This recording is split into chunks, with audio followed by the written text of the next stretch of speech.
Keys of check. Man, I was having a monologue about these ogre range units and how their numbers are off. Don't make them good range unit, and because of it, either melee option can be a good range or melee unit, has to be mix of both. But why did they mess up the range? That's like the main issue.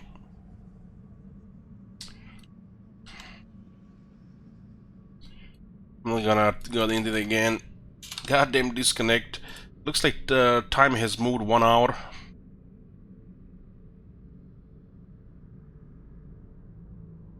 Yeah, it was a router restart. Happens once every 24 hours. Out of my control.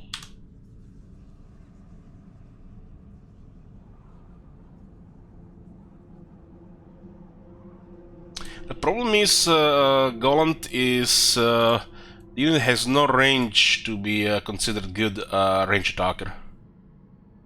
The range is just an option. And the unit is fast enough and bulky enough and stat high enough to engage nearly anything in melee. So, without putting into practice, in theory, the only reason this unit has a range attack, the only reason, is to shoot halberdiers. Think about it. Depth Guard polearms, Black Guard of Nagaran, Phoenix Guard, Temple Guards, Tomb Guard with halberds. So the only reason this unit has the range option is to shoot quality anti-large infantry specifically. In any other situation, why not just attack in melee? Shoot once and attack in melee if you want to micro it.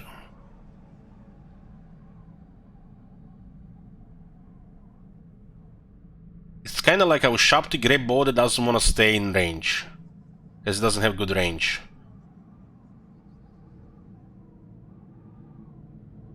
Which means even the AI will be able to outshoot this unit.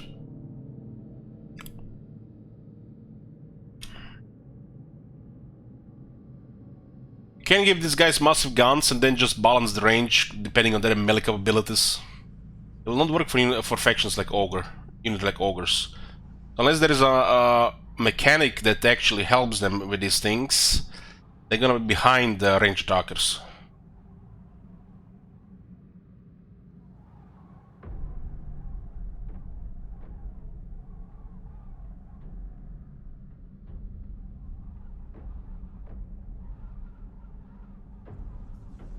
Hello, Drow, good morning.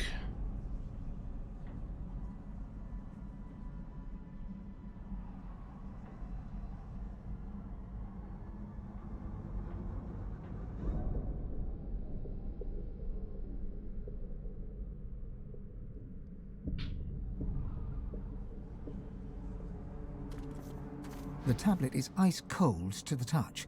No matter what you do, no further message can be deciphered from it. You're talking about Ogre pistols.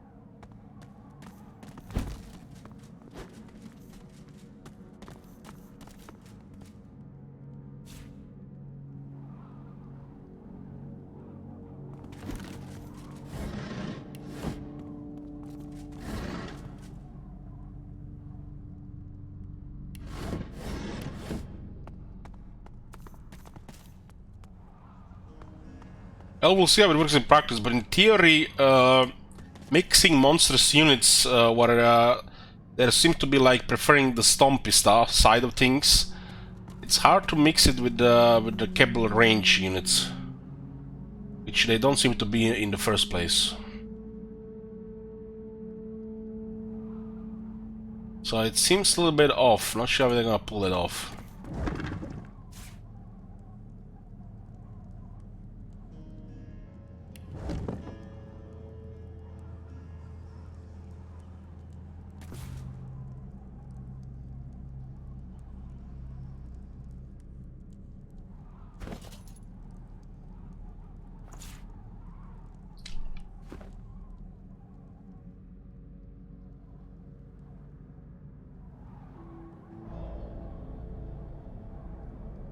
Yeah, I was talking about the pistols. Like the only time that pistol seems like it might be good to use, that will be better than melee capabilities if it's shooting into a quality anti-large unit, like halberdiers. Because you can shoot, move, and you can literally kill them with range, right?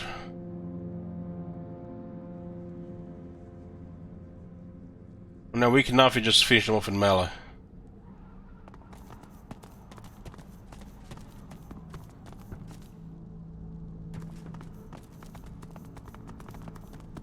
The anti-large bonuses are important in the game, especially in armor-piercing units.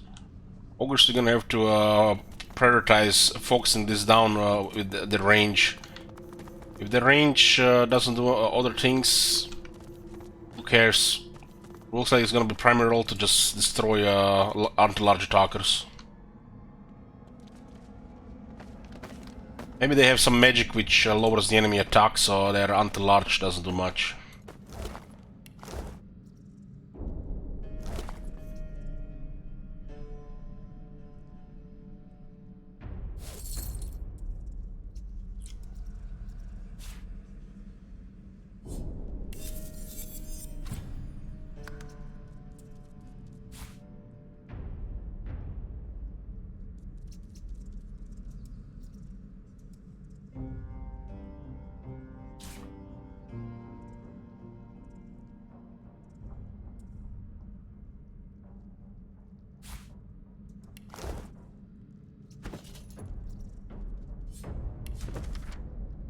Excavation log update 37.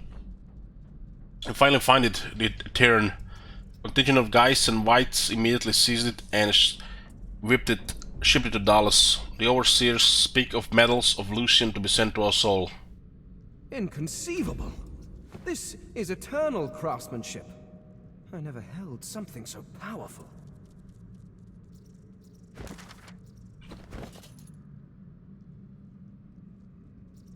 It's commenting on the book.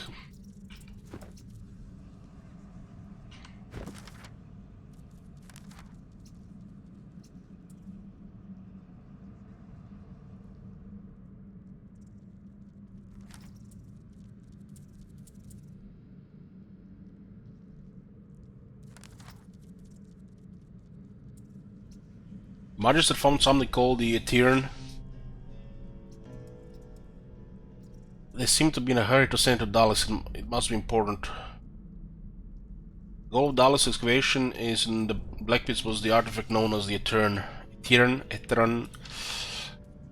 Something.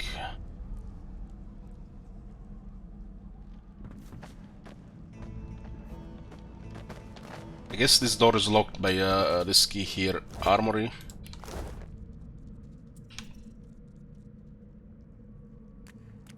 You recognize the design. The pedestal is from your own era. Empty now, it once supported something powerful. This was the resting place of the Aetheran, until it was torn free and borne away. If this is what Dallas was looking for, then she has claimed her prize. This must be where the Magisters found the Aetheran. Ethereum.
Journal. I don't like it here. Don't like it. I don't like it at all.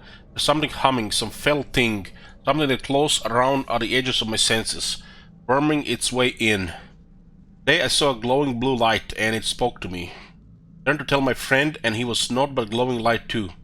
And when I screamed, he laughed, a laugh, a laugh, a laugh so hollow and black I thought it was the end. I wish it were the end.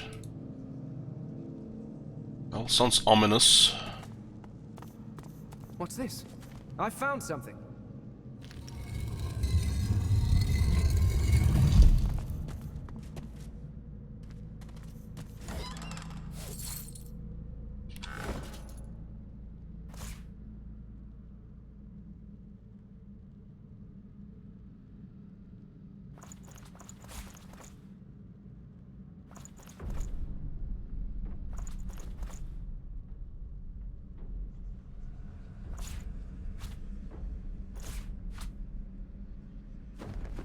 Okay, let's continue exploring this. Seems to be something here on this side as well. Let's check that side before we go north. There's a scary sounding quest here. There is something is here. Also check the spirit vision here, I forgot.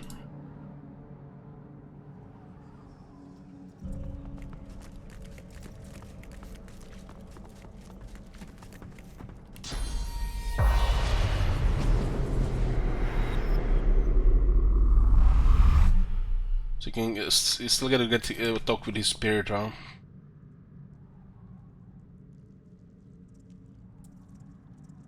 Where the blangering sensate, however that means.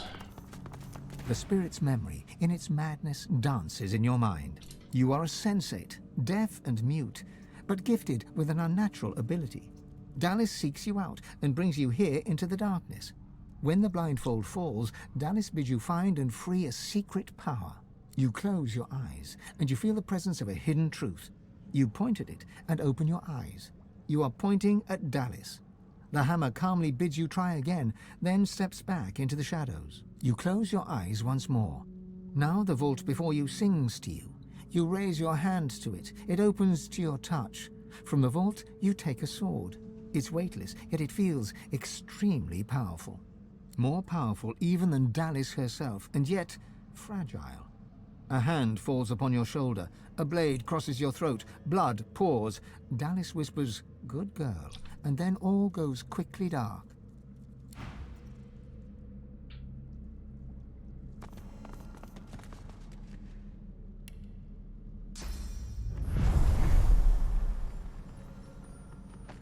Folding his arms across his chest, the Magister stares at you with baleful eyes. One by one, he points at the dead Voidwoken, the dead Magisters, the dead Silent Watchers. Then, he points at you. Your end comes, sorcerer, just as it came for them and for me. Friedemann guided the excavation rightly. Soon, Dallis will use the Aetherin on you. And then you will be the sorcerer no longer. Try to engage him in conversation. Aetherin, what is he talking about? He says nothing, only twists his lip bitterly as he echoes, pointing at the dead. Pointing at the dead, then pointing at you.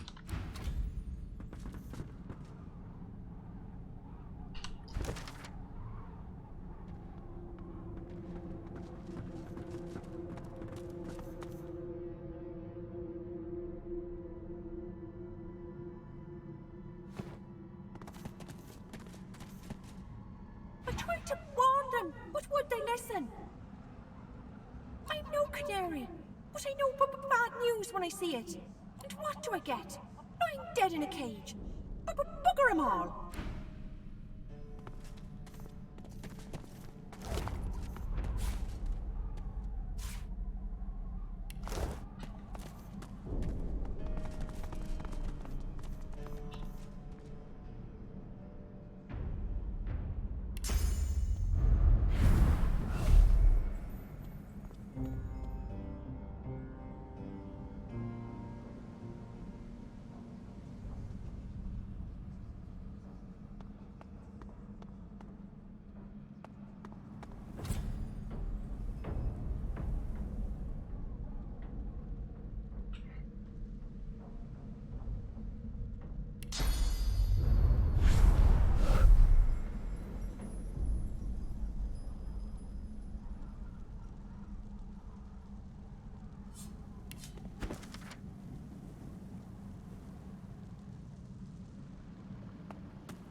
My word. An actual eternal memory bank. Damaged, certainly. But I wonder...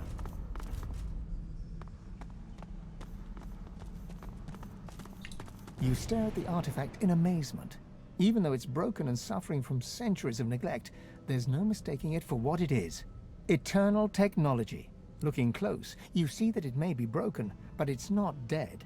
Its ancient hunger calls to you. It yearns for source. Reach out your hand and touch the relic. As your fingertips brush the cool stone, you feel the depths of your being crack open. Your power flows from you into the relic, yet a reverse current flows back into you with a new power, a different power. A sharp electrical shock repels your hands from the stone and sends you staggering backwards. A recipe to craft Mask of the Shapeshifter? Well, that's disappointing.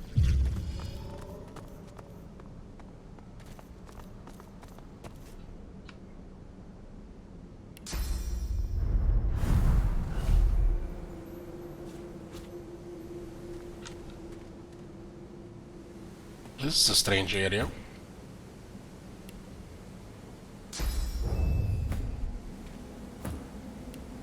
It's got peace of mind for more weeds, maybe something is hidden here.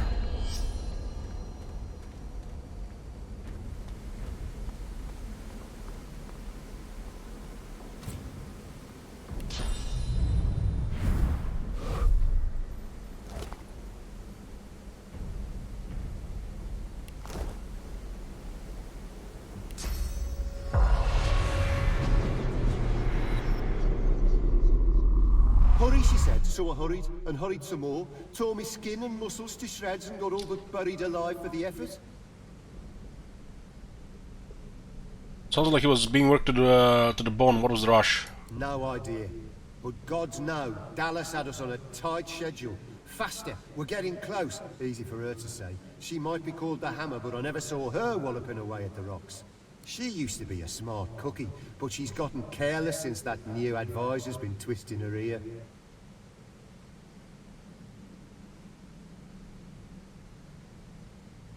Guess who this advisor is? Vreedeman, a venomous cobra if you ask me. He vomits out silver-plated lies about duty and honor, and the other Reds lap them up like cats slurping milk. The spirit breathes a spooky sigh. Oh, he's looking for some doohickey called the Aetheran.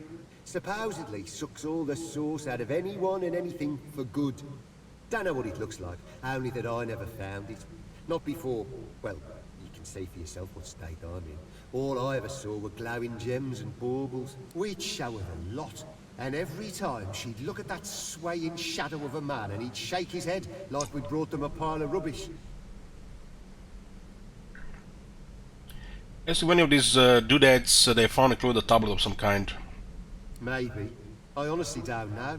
I'd bring her an armful of shimmering rocks, and she'd whisper to Mr. Creepycloak about eternal this and stuff that. I'll just wait here then.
It's interesting because while they're trying to do these things in the world, there's unknown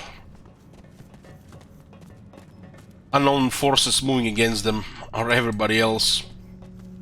They play their own game while having no idea actually what is going on in the big picture.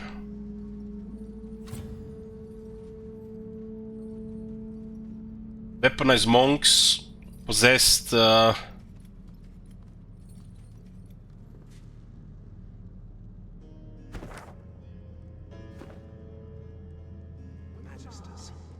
are they up to?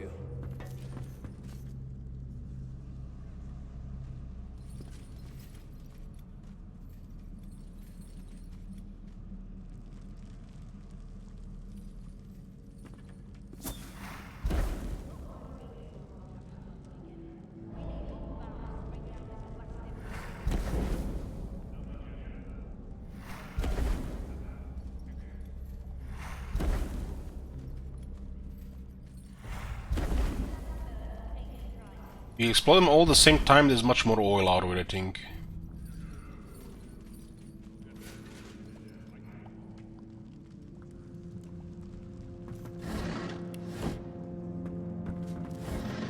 Don't seem to be hostile at the moment.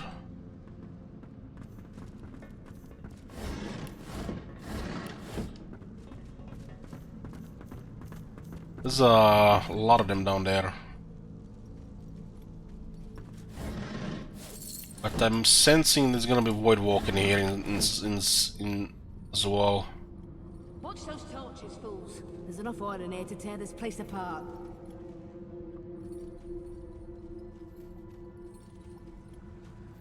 We have to break the wall there, huh?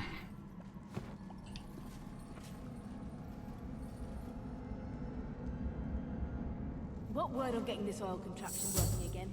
We need more barrels to bring down this blasted wall. The Black Ring. The Magister looks you up and down with utter dispassion. You should not be here.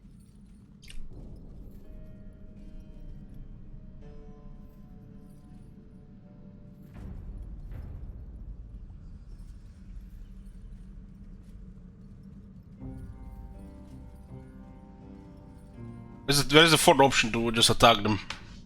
Makes no sense here, really. I guess if you use strength we might fail. Growl that you have as much right to be as anyone. If she feels otherwise, then she'd better be ready for a fight.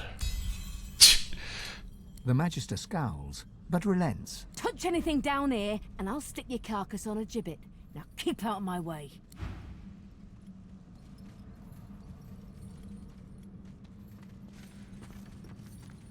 Really, huh? Okay, okay.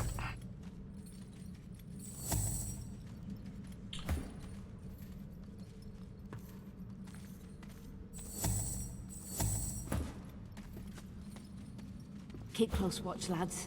Mind those torches now.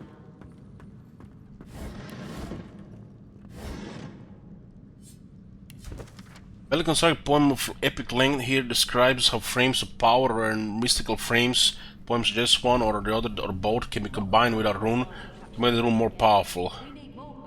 Poem ends with a song about a rabbit. Oh, yeah, might be actually something useful.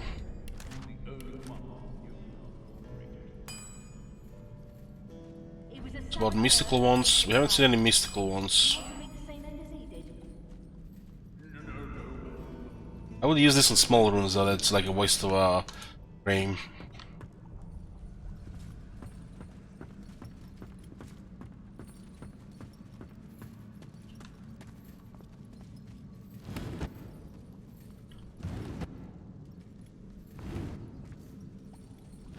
Junk.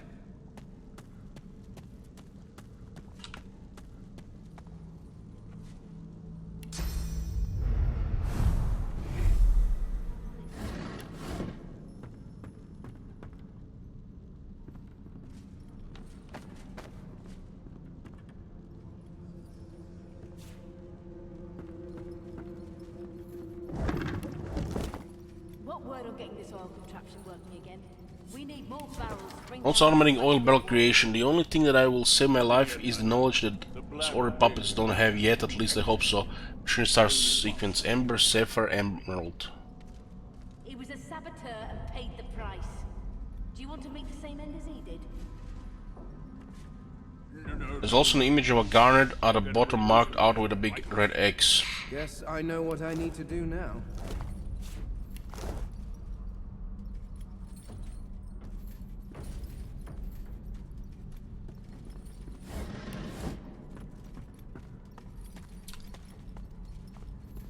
Impressive. A barrel filling machine for the oil, I believe.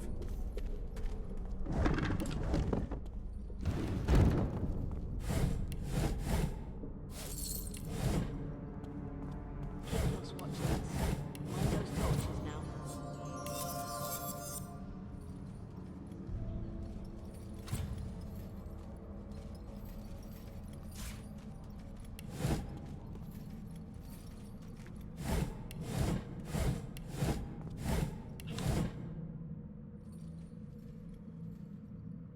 Nothing yet.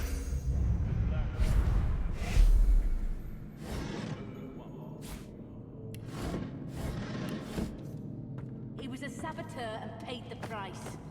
Do you want to meet the same end as he did? No, madam. I'll get a replacement here right away.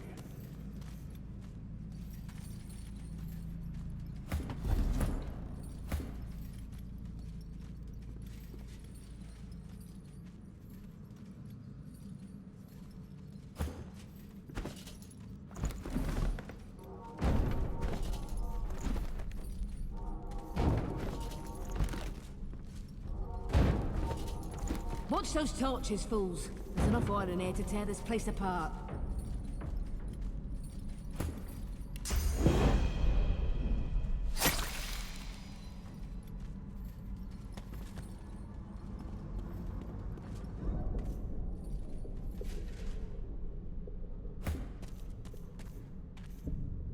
Nothing yet, madam. The Black Ring captive you executed was the only one who knew how to operate it. He was a saboteur and paid the price. Do you want to meet the same end as he did? No, madam. I'll get a replacement here right away.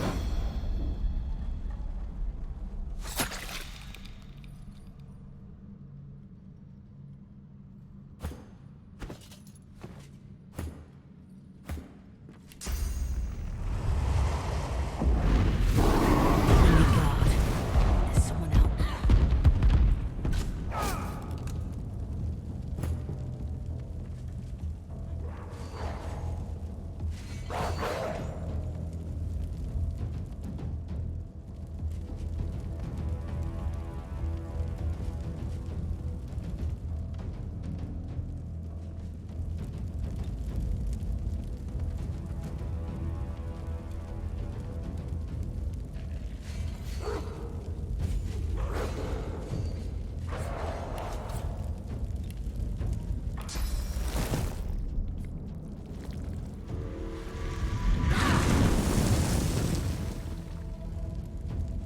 Not quick in the fire could actually be even worse.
Those are not dogs, guys, by the way.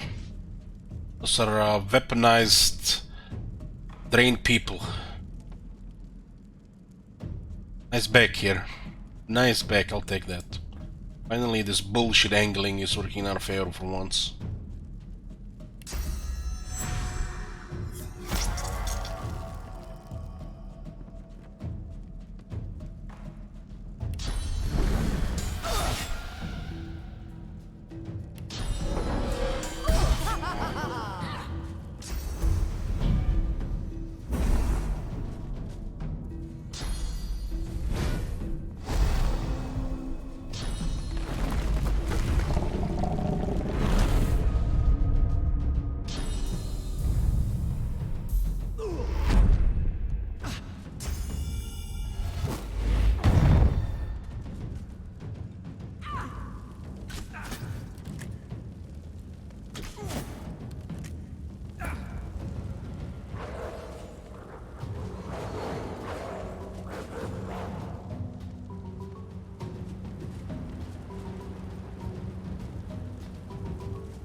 That's new. Teleport when hit with weapons or weapon skills.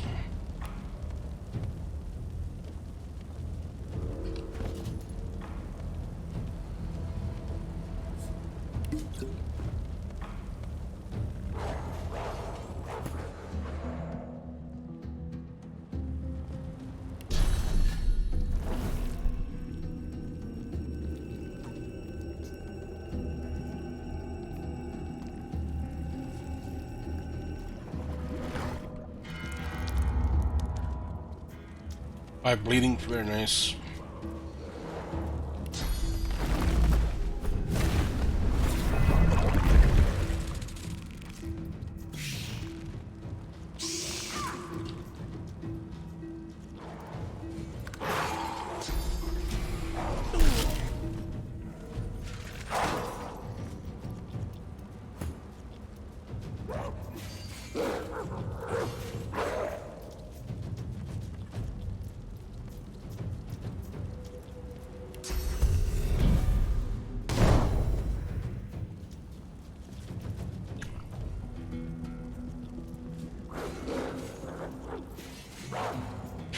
It's kind of in this blow spot here.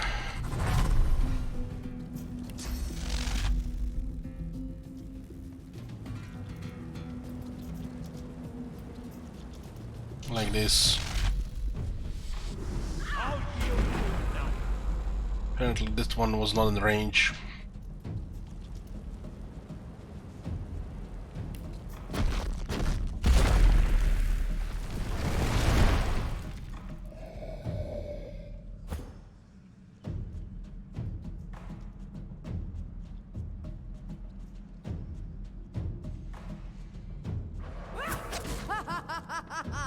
That was one missing 86.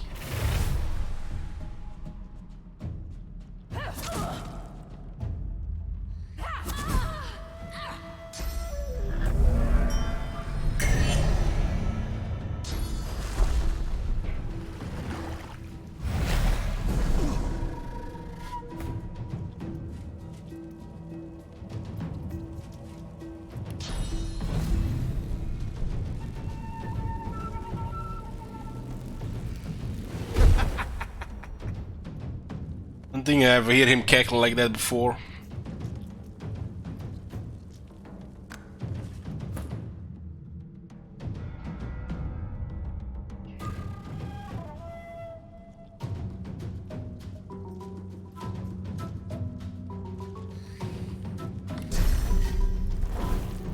I'll yield to...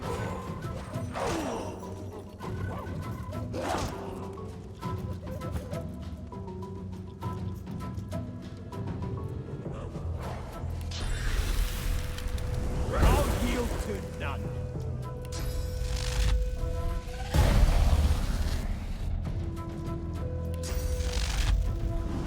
I'll yield. Wrong order.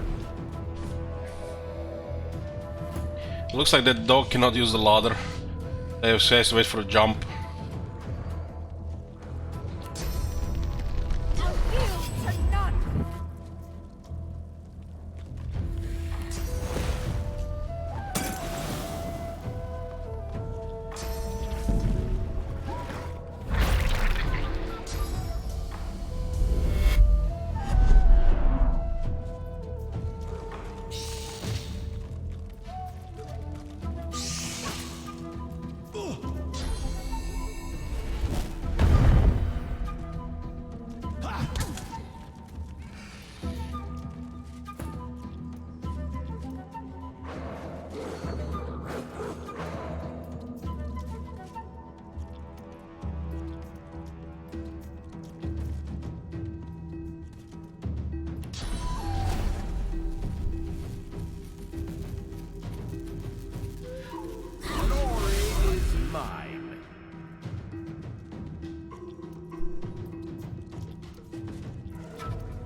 I'm ready.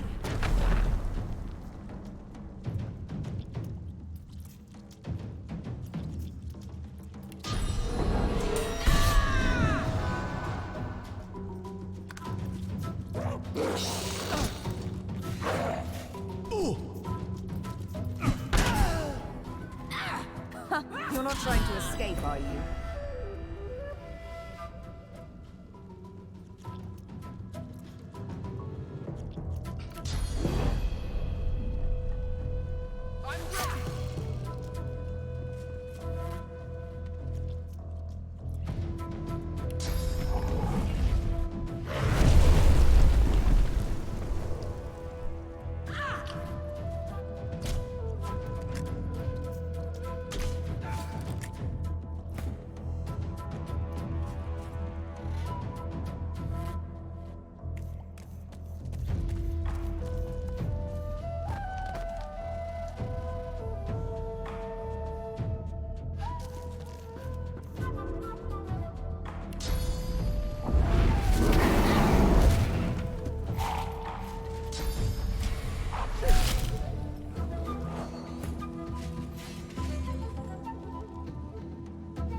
Boru, is it new? I played this a long time ago. I don't know. This is my first time playing the game. I haven't played it before. It's a necromancer ability. I'm not sure if it was in the game originally.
Thing is, I get a shit ton of armor with the bone cage again.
$15,000 for this one, huh?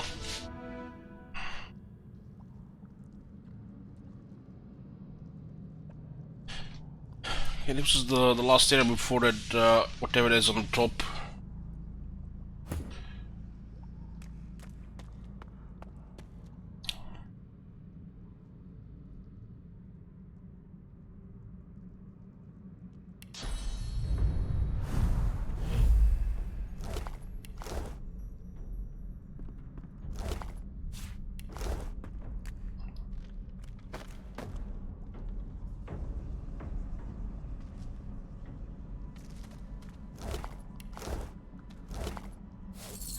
Magistrate's cloak.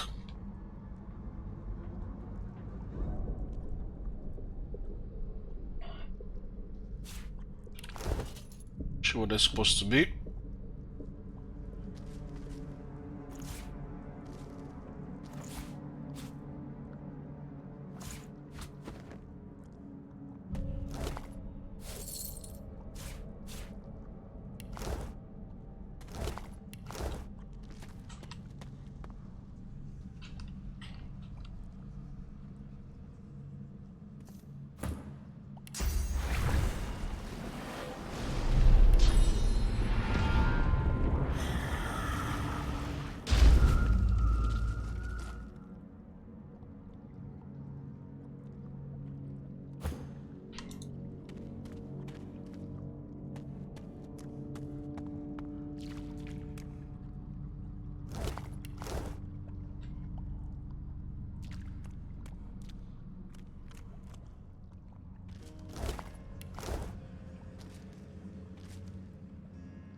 From somewhere deep within the inner workings of the machine comes an irregular clanking sound, then a weak gurgle. Inoperable, it seems.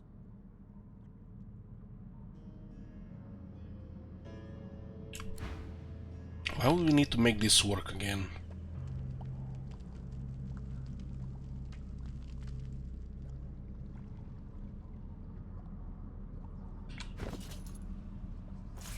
The first man metal scroll.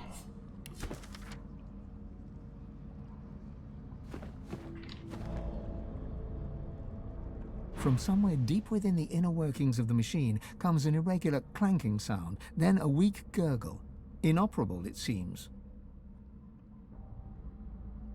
Look at the yellow lever, it seems to divert the pipe flow use it. The machine churns into life. Gears rotate and pistons hiss from somewhere within its metal housing. It settles into a slow metallic chug, ready for the next lever, perhaps. Yellow for amber. In the green was second, emerald, sapphire.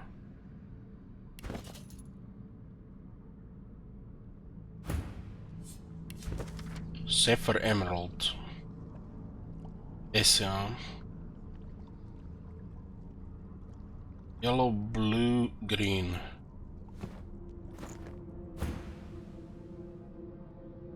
Given the blue lever, it seems to open the expulsion hatch. Use it. The machine churns into life. Gears rotate and pistons hiss from somewhere within its metal housing.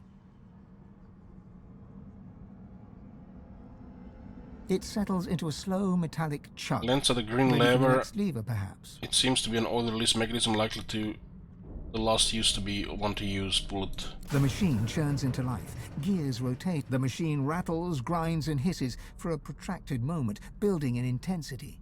Then settles down into a steady mechanical thrum, functional by the sound of it. It's working. Why have we needed to fix this?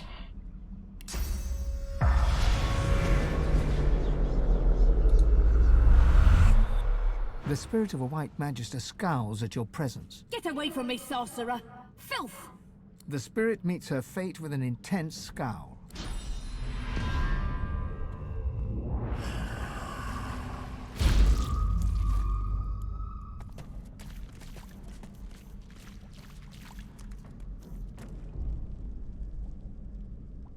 Not sure what the hell was the point of fixing this.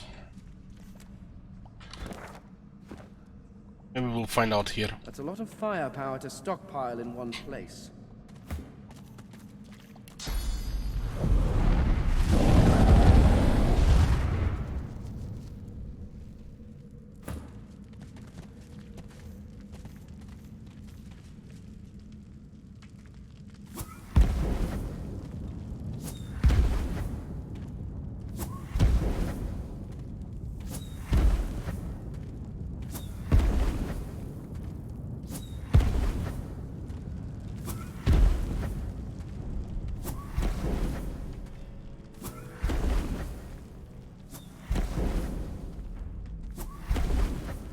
Looks like the Magister must have missed this part of the cave then.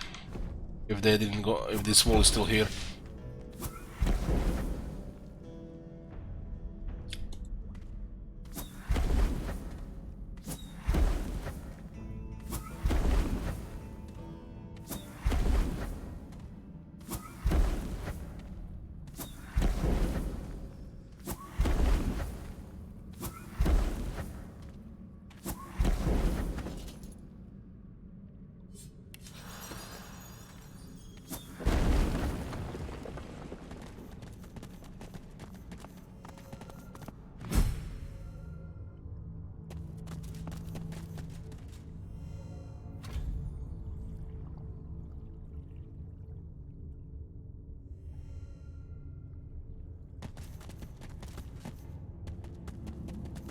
Your footsteps fall into a heavy rhythm, like a pickaxe striking stone. A dozen pickaxes working in labored unison. Your hands feel empty. Why isn't there a pickaxe in them, joining the crew? The steady rhythm of the pickaxes is drowned out by a sonorous growl.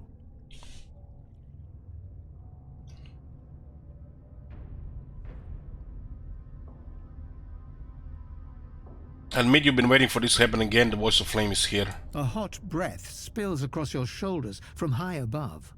In that heat is a memory. A dwarf yearning to dig, unable to stop.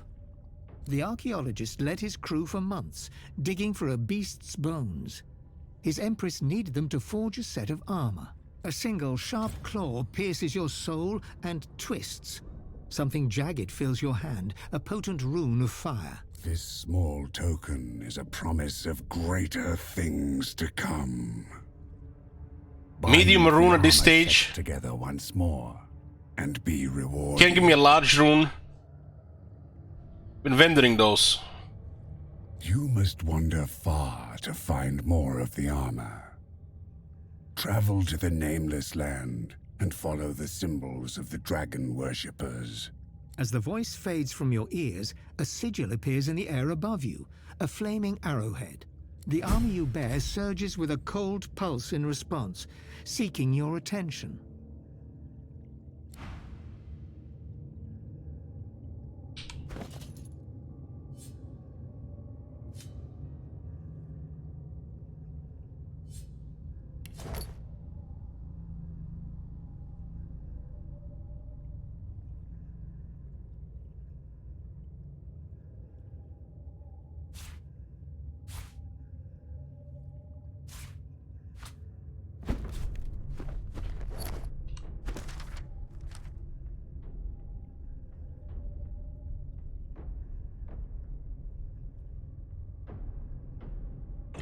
I haven't found a piece of armor here.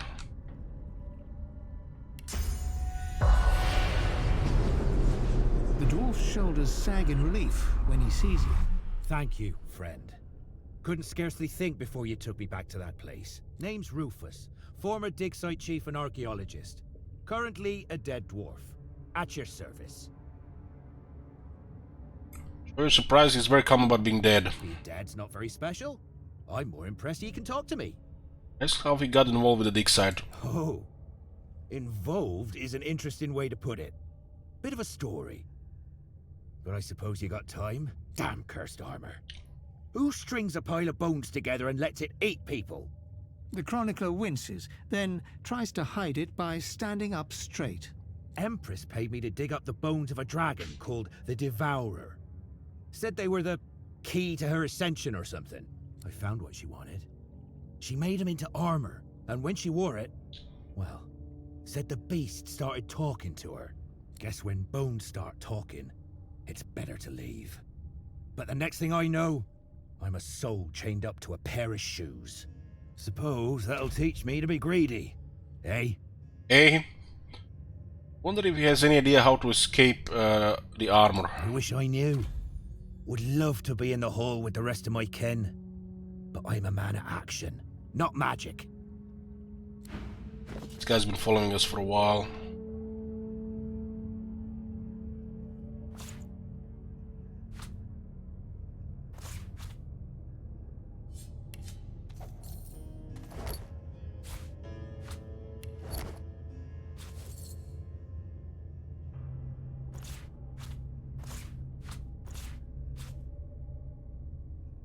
Hey there, bro.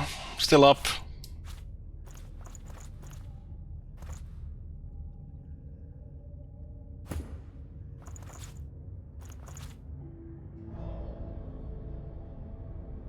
So armor is still crap right now, so this will get better. We got more pieces.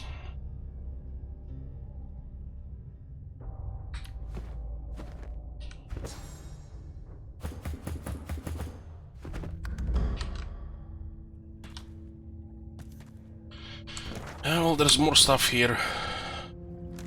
It lies beneath the caverns in the black pits.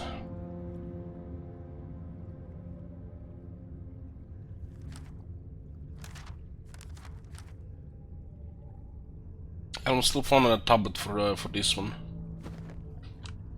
This one is in a good shape, but you cannot contact it. It looks like it's sourced inside.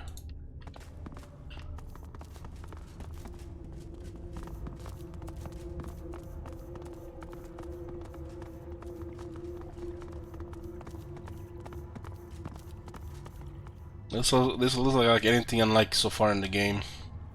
This must be an way before any other civilizations in this game, in this universe. After all this time, I never thought I'd walk our halls again.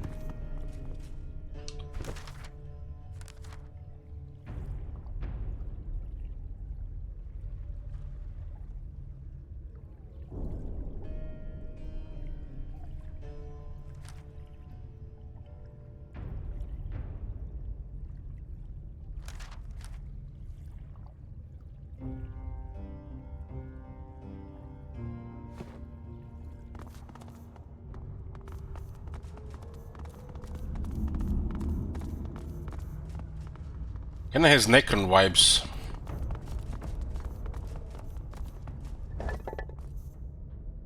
Hard to say whether this is magical or mechanical or both. You can probably put this thing to good use somehow. Well, we actually have a recipe for that.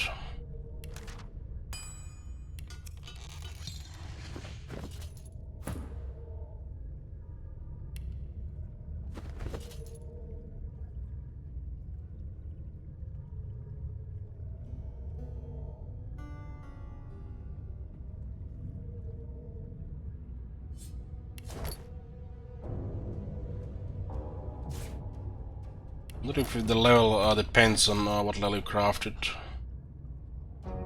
It's level 14.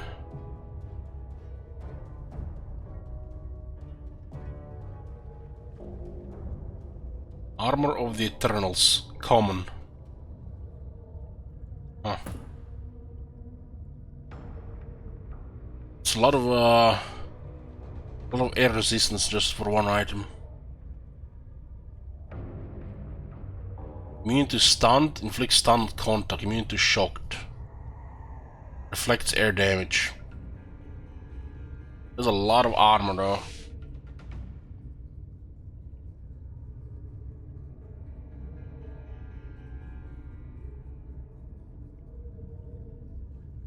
Common item, huh?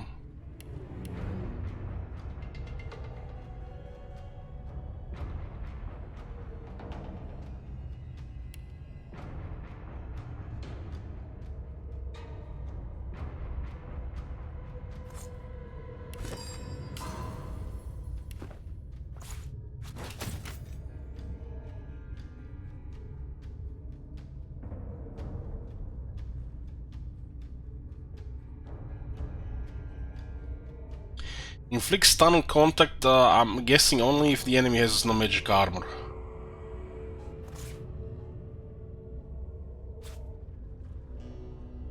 But it's a great piece of armor.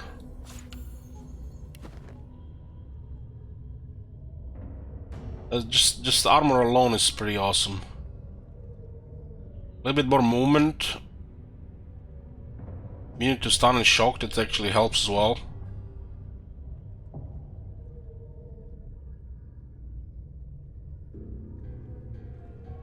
A bit more on this guy helps.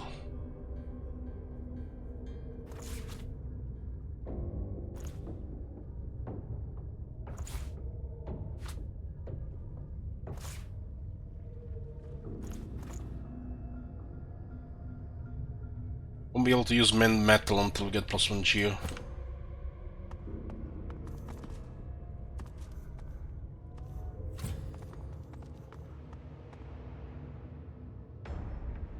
Oh boy. It is immaculate. There is no trace of the filth that has infected this world.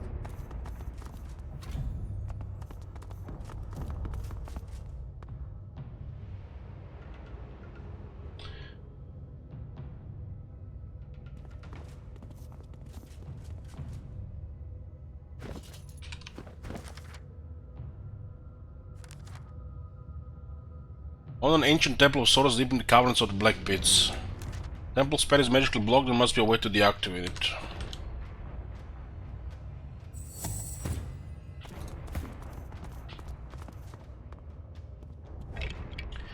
Diary on a skeleton, what a shocker.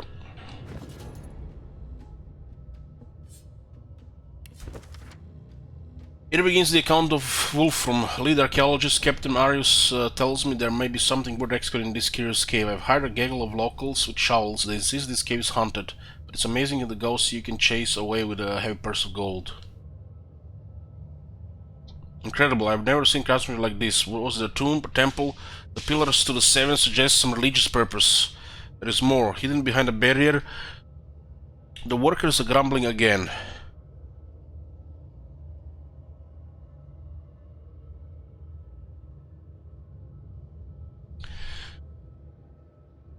But I am an expert on the undead. If their ghost was real, I would know. Idiots, the workers claim I've been meddling with the gods. I only took a small chip from the pillar, had to test somehow. And then they sealed me down here, nothing left but to examine the columns and hope they return. Each of the 7 seems tied to an element or a trait. Ralik Earth, Duna Air, Trisendelius Blood, Dorstisa Fire, Vrogir Muscle, Danteza Mind, Amaria Magic. Don't think I'm alone. I was sure I heard a voice as I slept, but I couldn't make it out. It was faint, an echo almost. It is here, it's real, whatever it is, it's real, the Guardians help me. Yeah, just remember this or open book 20 times. What a way to die, down here in this darkness. Poor soul.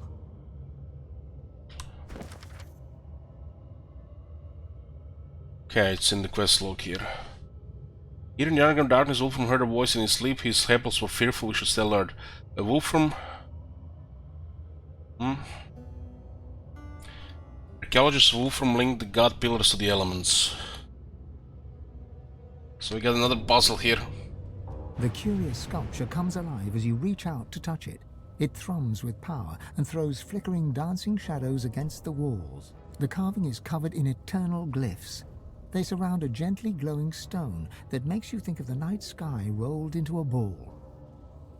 Beginning to examine the glyphs. You read, "Our first lords babes with power glowed, our seconds born in blood that flowed. Our thirds young to the wind return, our fourths to glowing flames adjourn. Our fifth lord's cubs with minds were blessed, our sixths had brawn beyond the rest. Our seventh's brood spread from earth to glen, and thus no king shall rise again." Oh, Pep Meldon. You step away from the pillar, your mind racing. No king shall rise again? What happened here?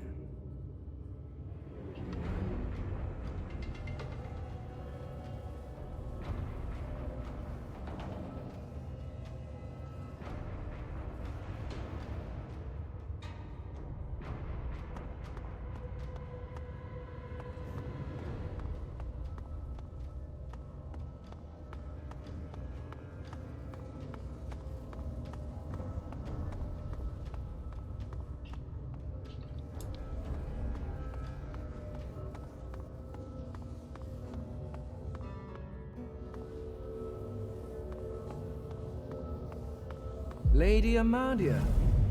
I never would have imagined we would be quite so close.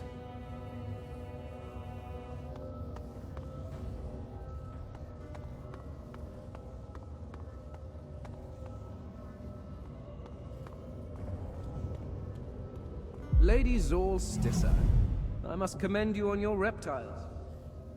As arrogant as you. Lord Duna, short and proud. And you passed those traits on to your people. Oh, the poor creatures.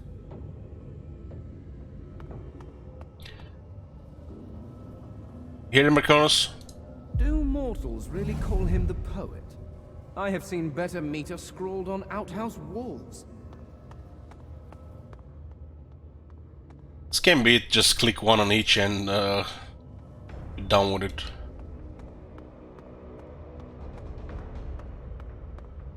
Ralik, the first of the 7. He was as bullish as Vrogir, in his own way. Ah, Lady Santedza. You were the only one of the 7 that could take a joke.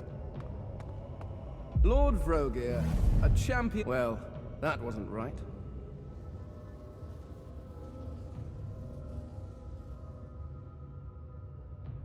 So you have to activate them in the right order.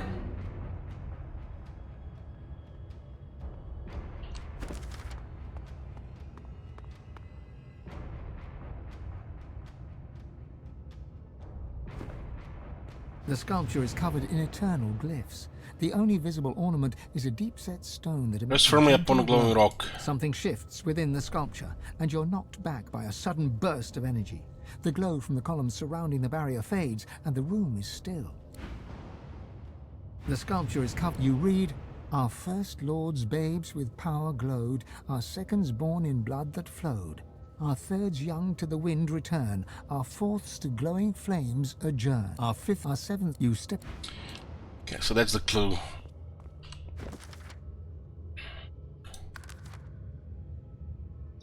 Our first lord bathes with power glowed.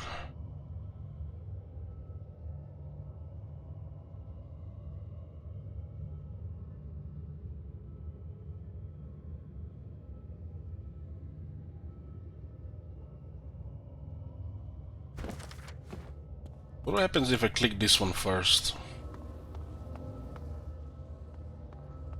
Do mortals really call him the poet? I have seen Lord Duna, short and Lady Zor Stissa. I must commend you on your reptiles. Every one is as arrogant as you. Lady Amadia. I never would have imagined we would be Is there another green, red flag next to Mario? Lord Vrogir, a champion of Lady Santedza, Ralik, the first of the seven. Well, that wasn't right. Ralik is third, Duna is heir.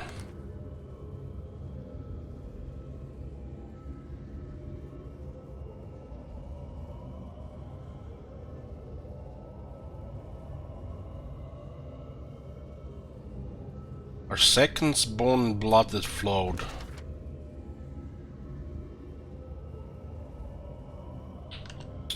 So, I guess I'm just gonna have to put it in a notepad. We'll fucking remember 7 of these things.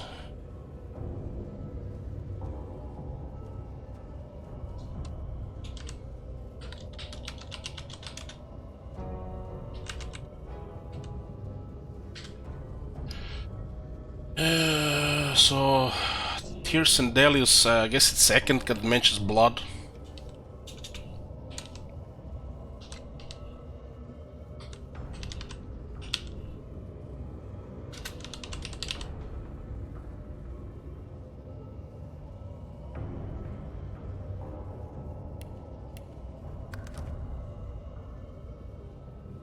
Second born in blood that flowed. Our third young to the wind return. Our third's young to the wind return.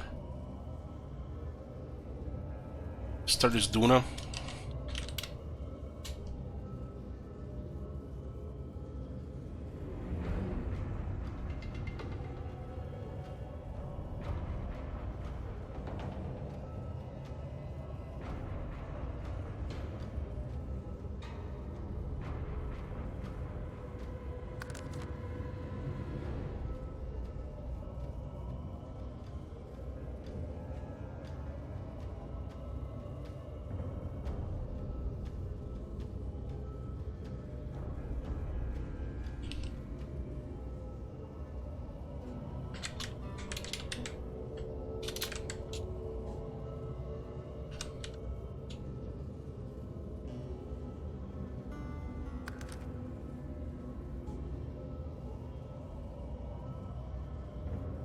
Fourth is fire.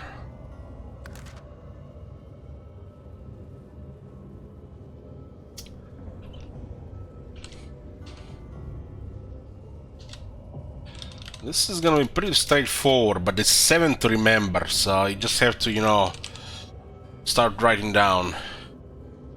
Gotta be some catch to this. Can't be this simple.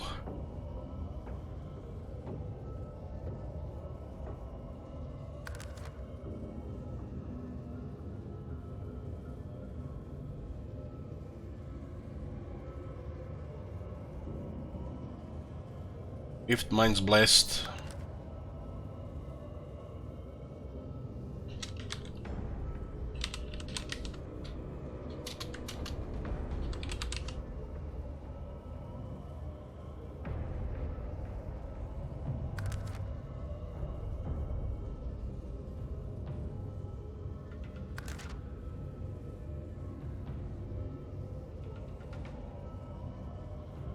Roger.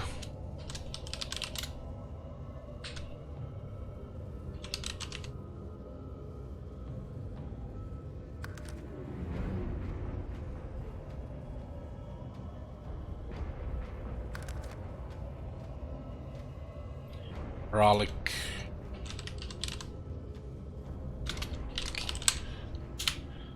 Then who's the first then? Maria.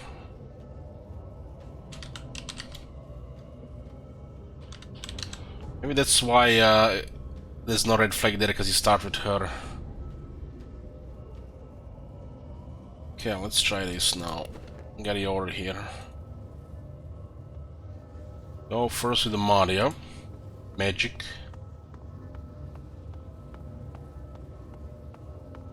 Lady Amadia. I never would have imagined we would be quite so close. Second is Tirsendelius.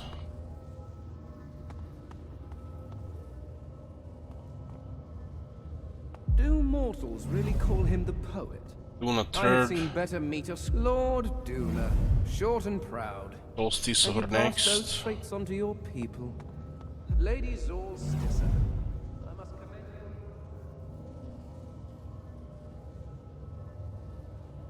you. Untesa.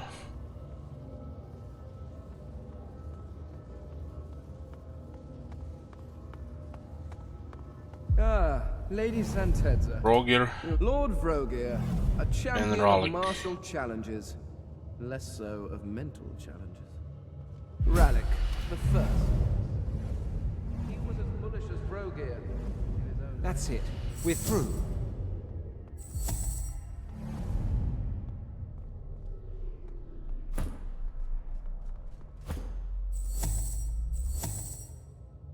Just in case there is a fight, we'll spread around a bit.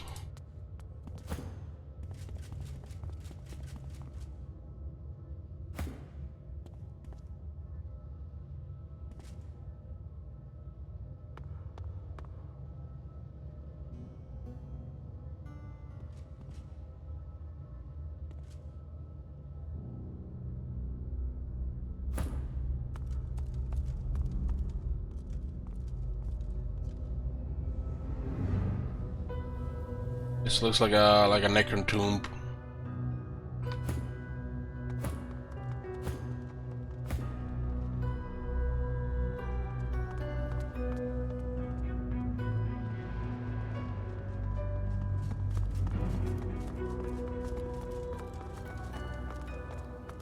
What infernal business is this?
This is altogether too familiar. The creature looks down from its perch, trembling. It crawled out of that sarcophagus as if it had forgotten how to move its limbs. It turns to you, and you see its face is covered by an intricate mask. From behind unmoving lips, you hear a creaking, groaning voice speaking in a language you feared you may never hear again. Fane? No, it cannot be.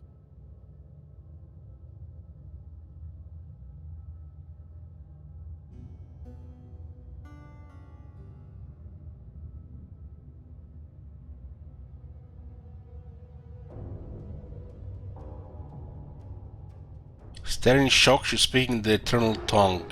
I missed it so. I spent millennia wishing to hear it spoken again, and yet I escaped to find your viper's tongue. Better to have stayed locked in that box than bandy words with a reprobate like you. Who are you calling a reprobate?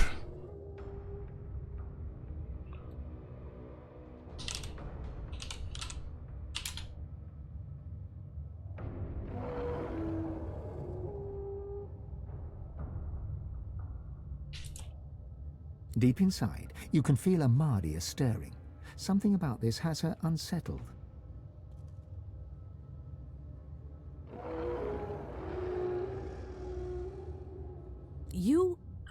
You don't know, do you? You have no concept of what you've done.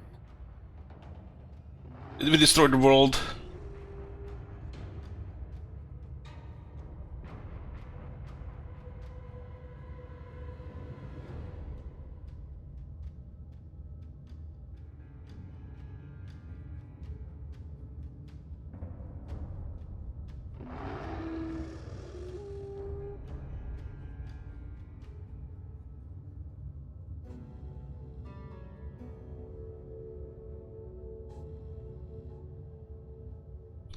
Hey, Konglock.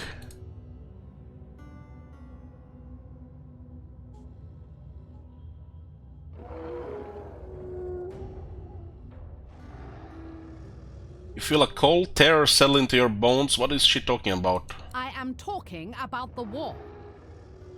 Just the war? Well, can't have games without wars. A war of such devastation. It was never thought possible. A war brought on by your unfathomable stupidity. The goddess inside you jerks violently. She's trying to take control. She's trying to speak through your mouth.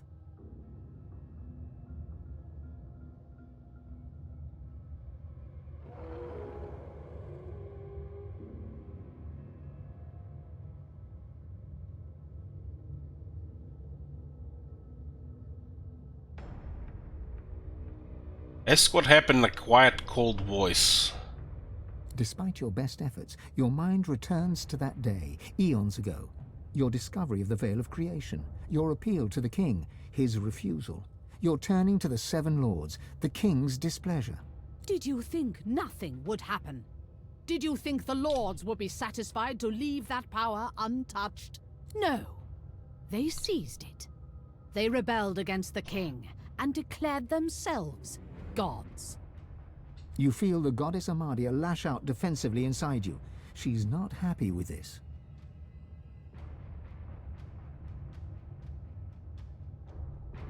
Huh.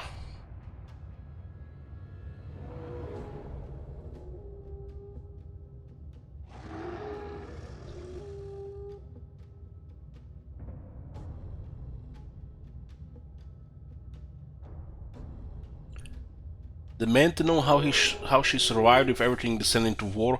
How did she end up in this cave? Because of you. I was imprisoned for trying to fix your mistakes. At this, Amadia surges forward. She seizes control of your jaw, which starts to move of its own accord. You were imprisoned here for your blasphemy, for your sins. Lady Amadia? You possess him. Have you fallen so far that you seek shelter within that? Silence! It is your king who fell. I flung him into the void along with every last Eternal. And the power you cowards refuse to pursue has made me a god. You threw them to the void? Fane understands. He understands that knowledge has no limit. That curiosity cannot be chained. Then Maria continues, she's right, curiosity should never be restricted wherever it leads. You could have joined us. You could have saved yourselves. If only you had bowed. You could have made fine subjects. I bow to no one but the rightful king. Any true Eternal would say the same. Not that it matters. I sense the king. And I can sense his desire to see you destroyed. I will not even need the Aetherin to grind you to dust.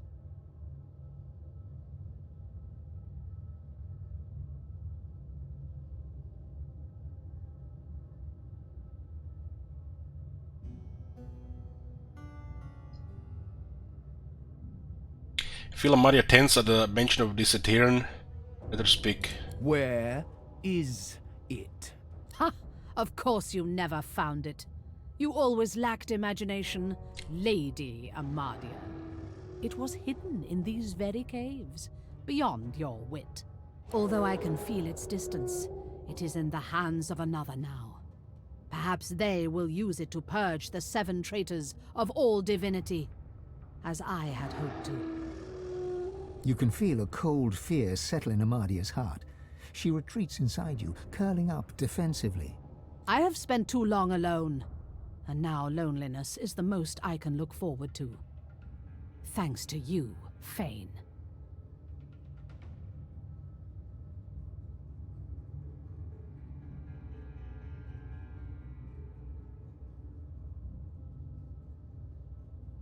Dismiss her with a wave of your hand. That's what you get for rejecting knowledge. It's almost entirely her fault if you think about it. If you think you can fool me, you are even more of an idiot than I imagined. You are a scared child, but you cannot hide from what you have done. You doomed us, Fane. You doomed us all to this hell. First, I will break your body. Then I will find my creation and cast your cursed gods into the same pit they threw our people. Amadia doesn't react this time, but you can feel the cold terror gripping her. But enough talk. It is time you return to a tomb, traitor. She has higher initiative than Fane.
Drink fire and earth resistance. This tells me that there were shenanigans in this place back in the day.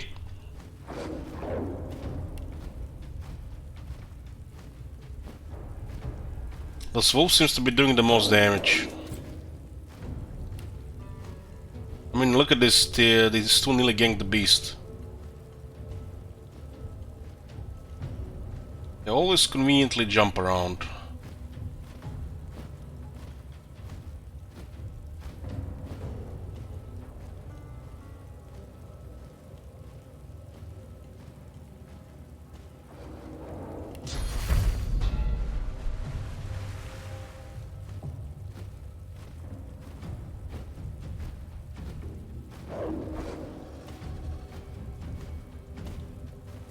Doesn't look like Beast will survive this.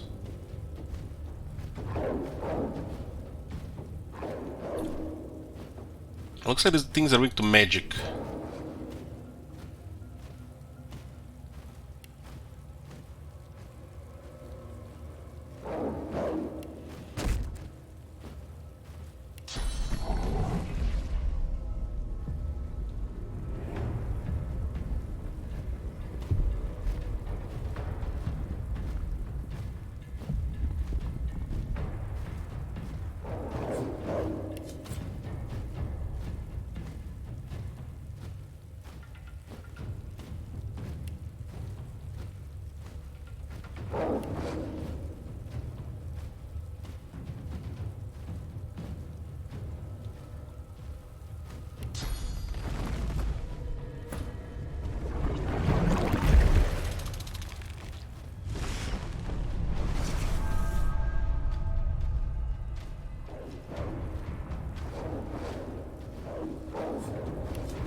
I'm bleeding, I missed it.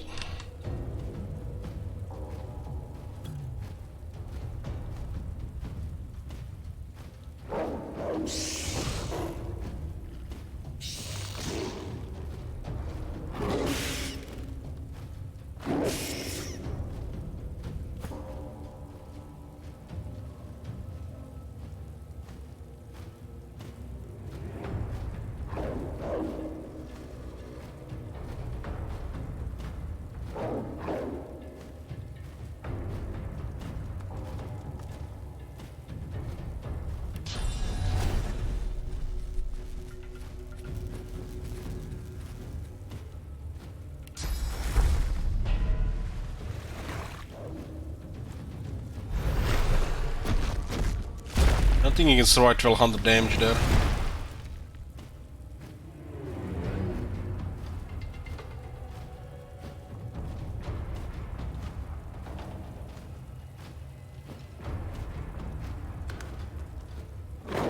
There's a spider button sometime here.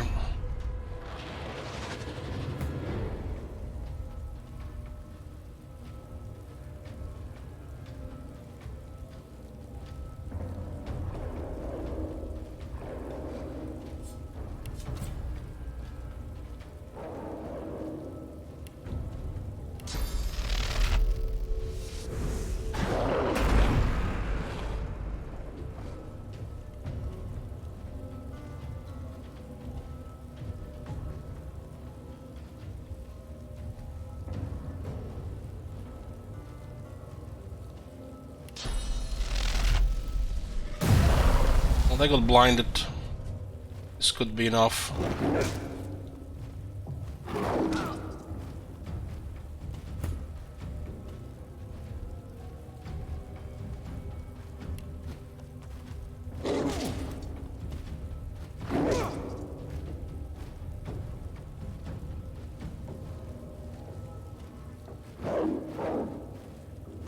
Literally no options for backstabs.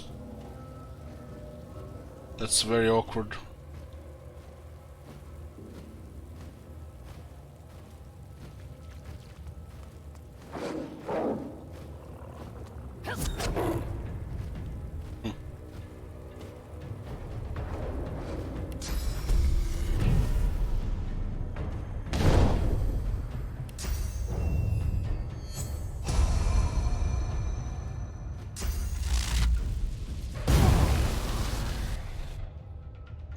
She has chin lightning.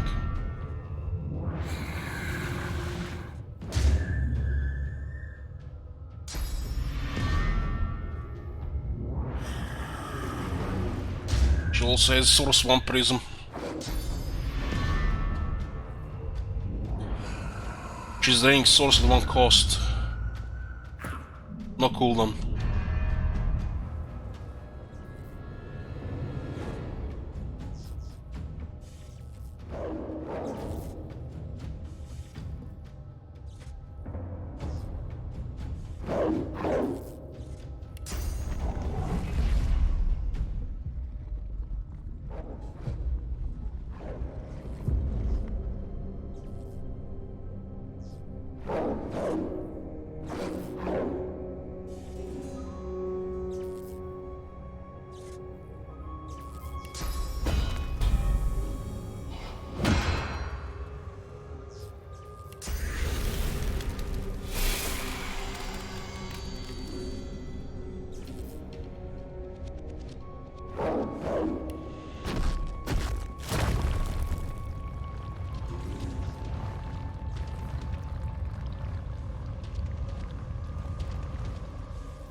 Clear stunned.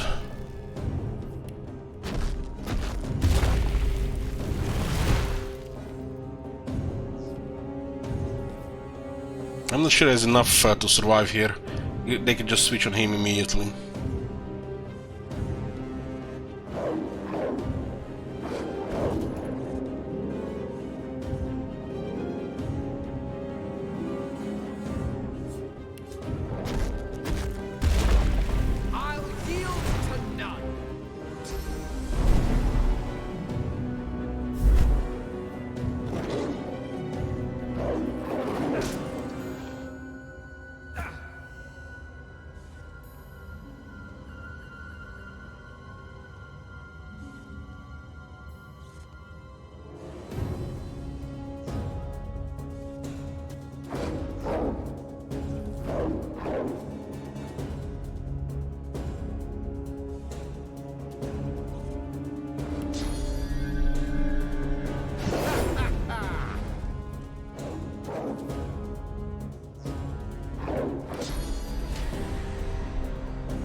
Here comes the big one!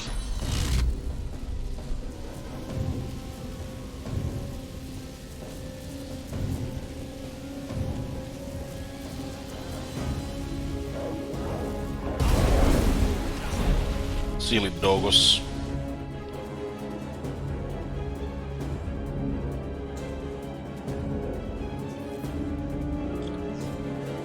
Activated my trap card.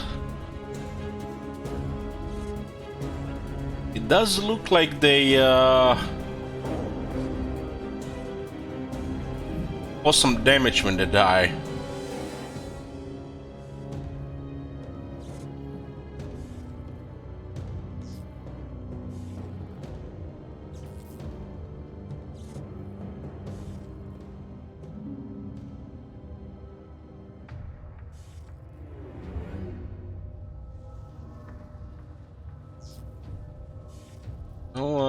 Now we know.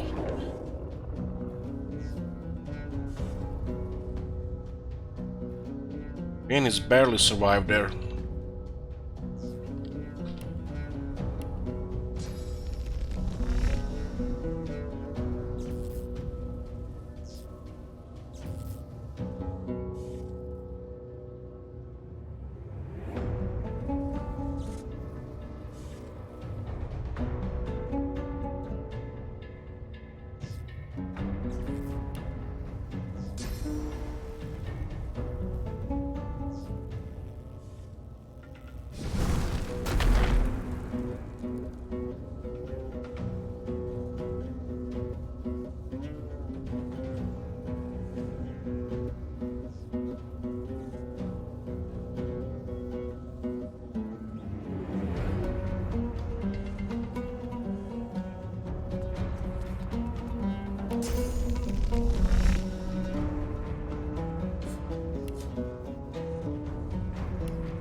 Blowing this up, we destroy all our armor.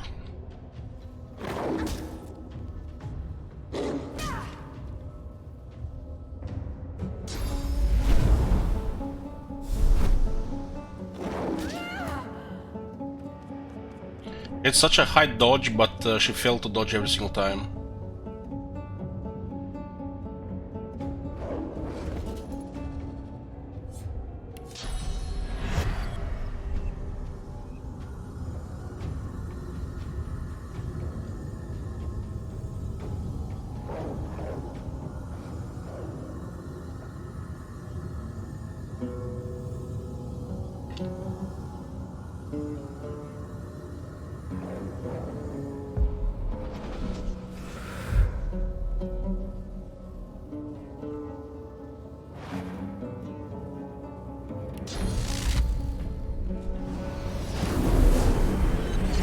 They do a really explode a shit ton of damage.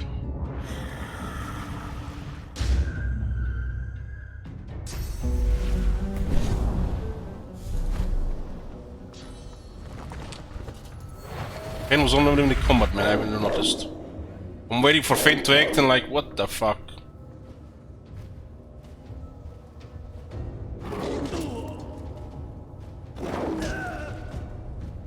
I'm feeding.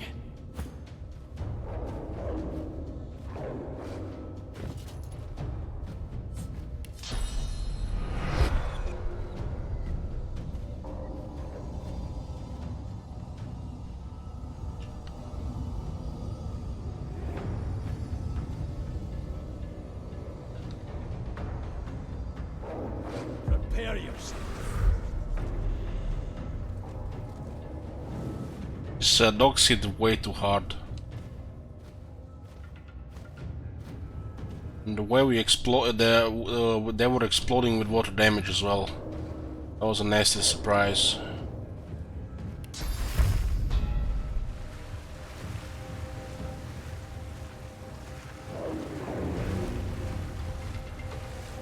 she just keeps summoning them without end.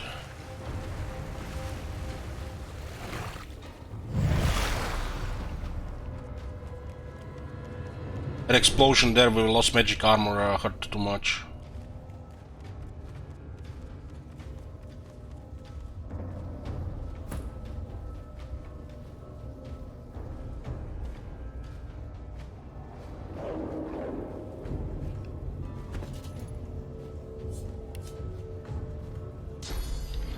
Bill is out of range.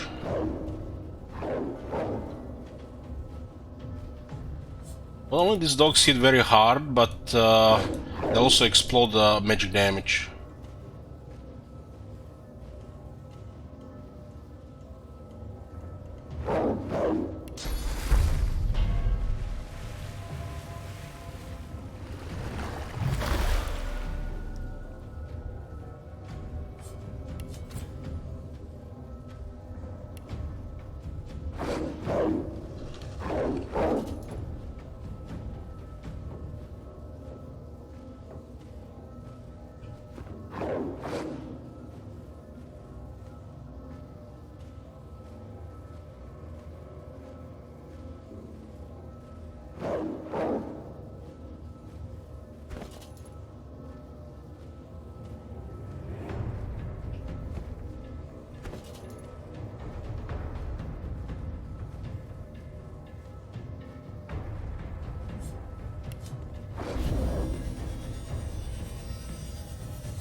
This one was newly spawned.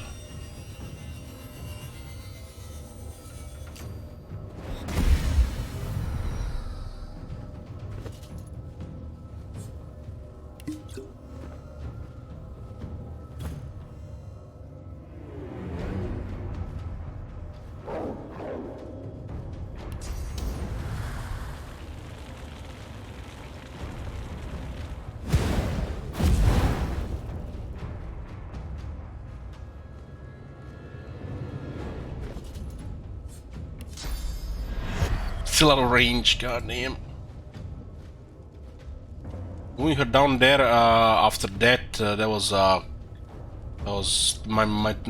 might be the end of this.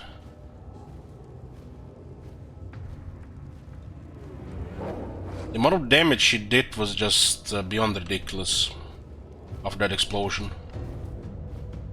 We were in a position to just get nuked by a million magic damage. One thing is to expect nuke from her, but another thing is this wolf's exploding. You can't know about that. That was a nasty surprise.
We're probably gonna spawn another wolf next turn.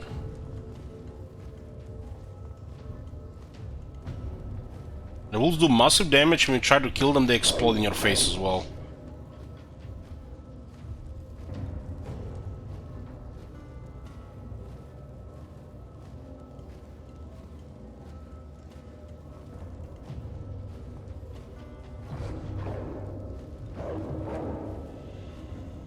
And the chain lightning looks so good, but yeah, they were exploding. They were exploding.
It's just out of combat, I think.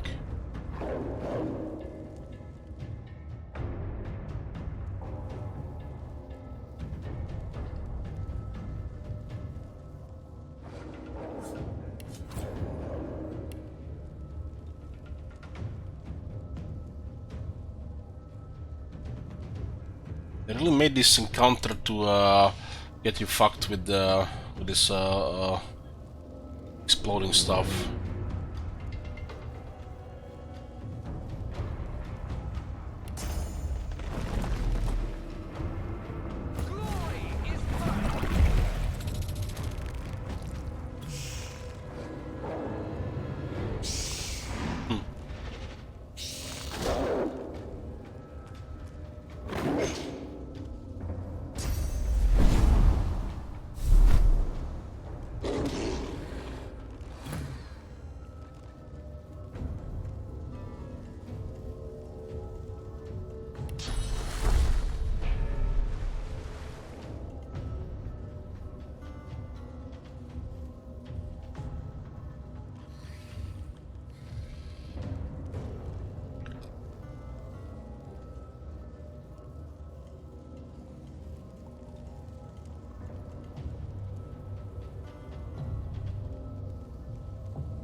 So why is this such a short range?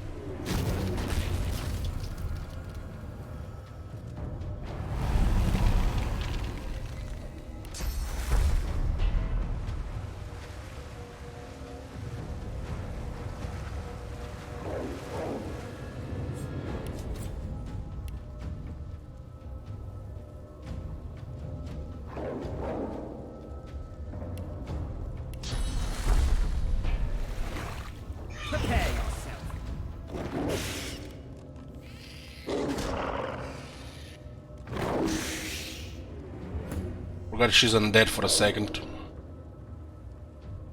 It's game changer now.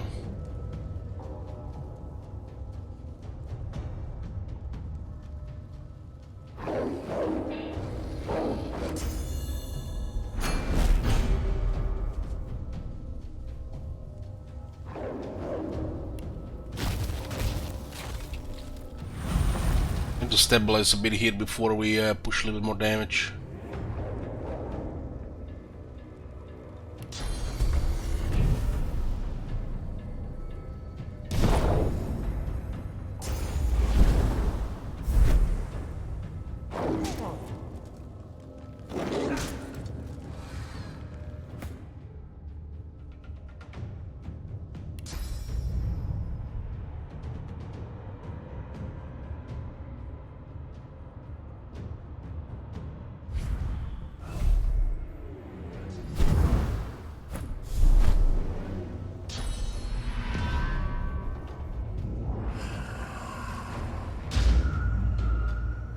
Keeps stealing swords so you can do the big spells.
It was not a regular Hellstrike, it was a Hellstorm. Something else. That ability did massive water damage.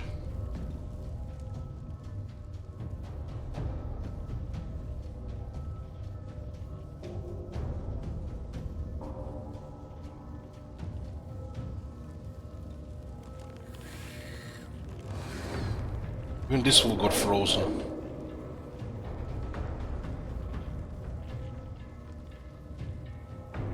Better clear the frozen.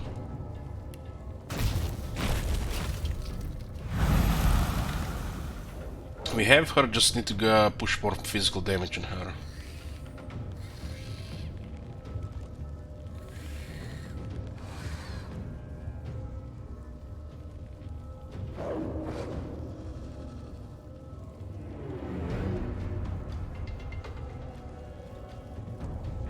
Don't want to stand close because she seems to be casting that voodoo a lot.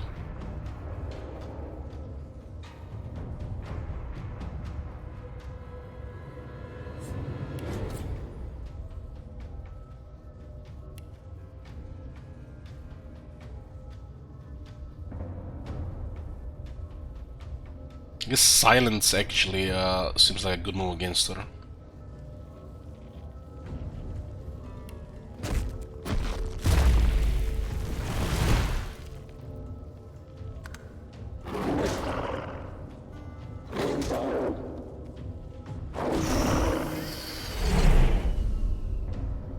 Charm was the play. 7 health. Shame. Shame. These things are way too tough to physical.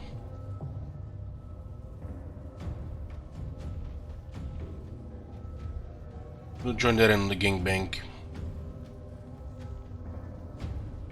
Have pressure there.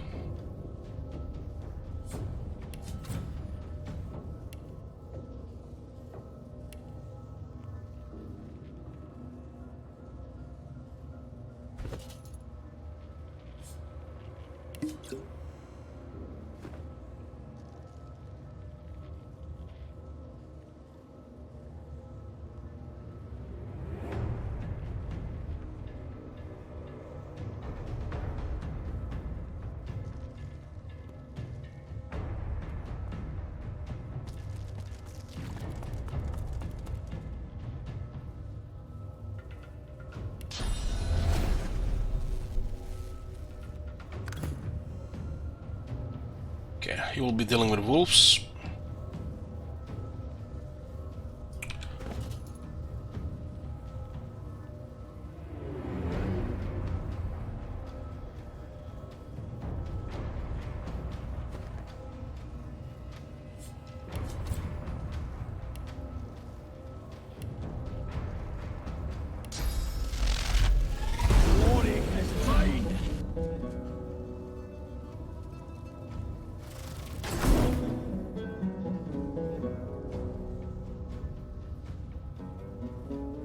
Silence the bitch. Can actually silence it because we have to go to 1200 magic armor. I keep forgetting this shit. We have to just go hard on physical here.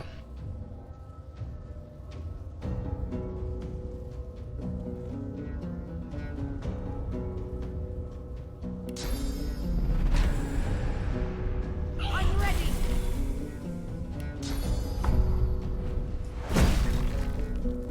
That's a good night.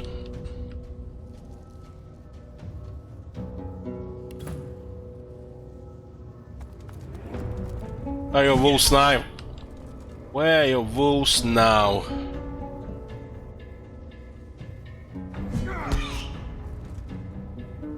Surveillance is keeping her up with the armor.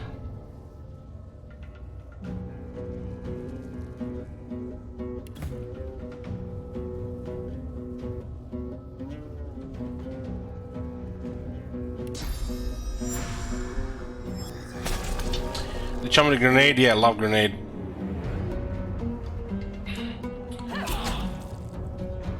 I used chain lightning here and literally nearly killed us because I didn't know the wolves would explode.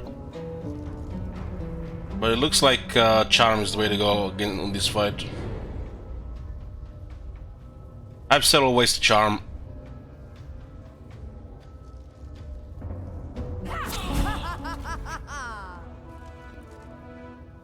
I was close. Not got killed here.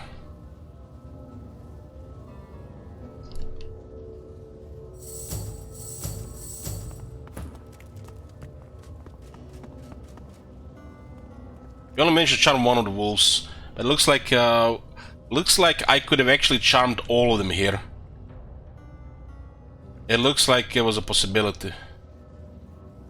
If I knew they were exploding, of course, that would be probably a better play.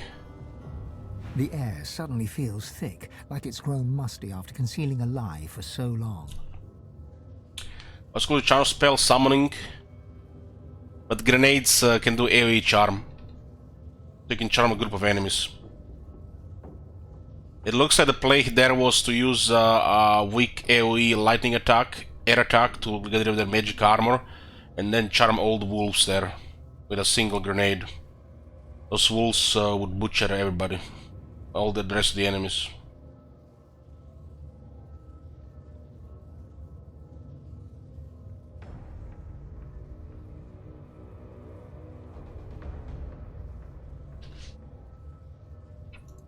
Yeah, there is also a Mind Mega Grenade as well.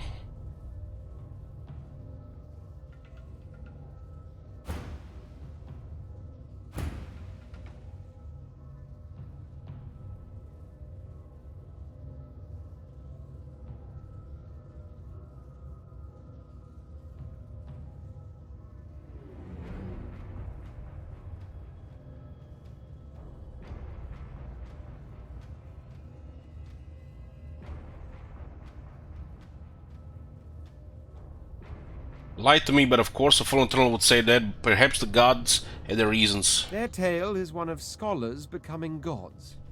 If they could, we can. Which is rather excellent. Pick at one line before you know it, you'll find 6 more. I expect to have some questions for the gods if they ever emerge from whatever hole they've ducked into. Sun shines, gods lie. Where there's power, there's corruption. Had anyone here truly expected anything else? The lighting did well there. I basically just needed, I need like, probably pressure spike would have been more than fine. Get rid of their magic armor, and then throw grenade there. And you look at the radius here. This was the first love grenade I used, I think. Look at when you look at the radius, yeah, all of them would have been charmed. Pretty sure they probably just killed all the wolves in a follow-up. The outcome would actually be similar there. We would have learned about the explosion and the ugliness. Wolves exploding, that's nasty shit. That's cheap, really cheap in a fight like this, if you ask me. Nuke them with magic, ignore them with physical, and she just keeps spawning them. That's like one of those things you discover and you just get punished.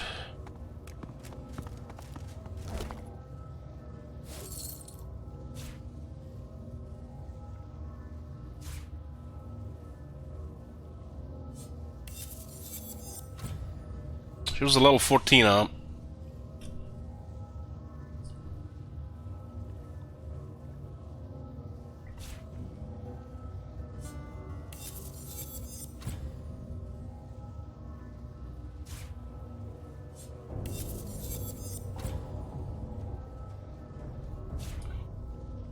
Oh, poop loot, we will sell.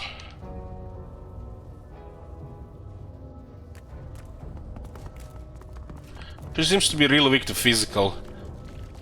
She's just basically pushing wolves on you, right?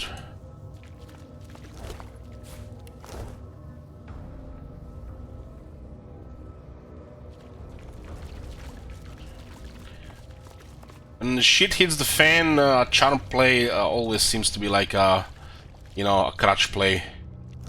That's why I never really use these things unless it's looking really bad.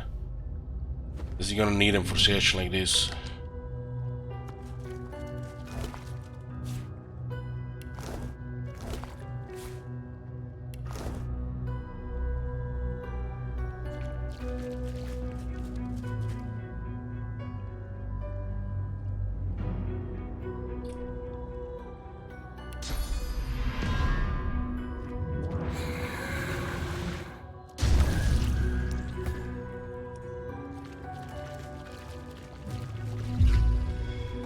She was using some really powerful water spells. Like, we haven't seen that one before. It absolutely just murdered everybody in this area here.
Very close to the level.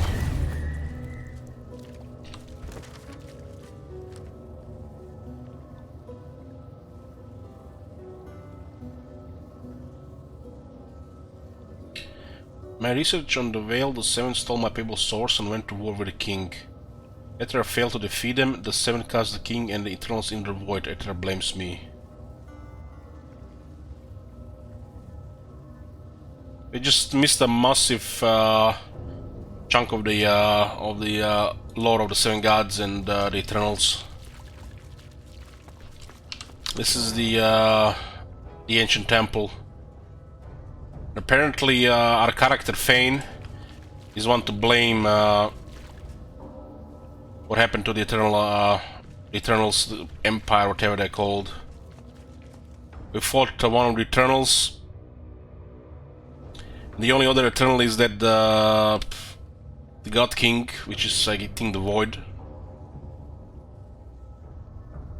The Sevens used to be Eternals as well, but they got turned against the King because of Fane, something like that. And Fane doesn't remember that he did it.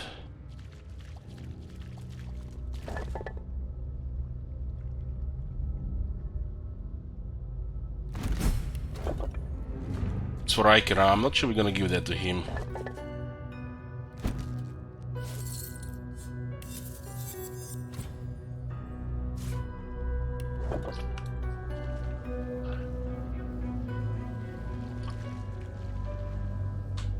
Oh, looks like we're done with the caves here.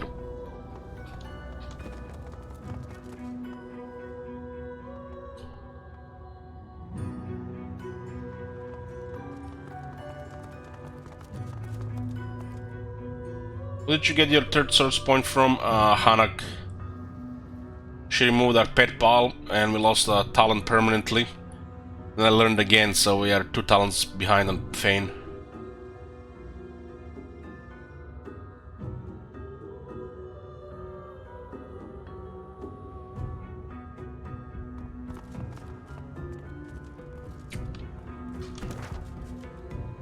Was totally unexpected what happened there. Very close to level, very close to level. Guess we're gonna go talk to Riker.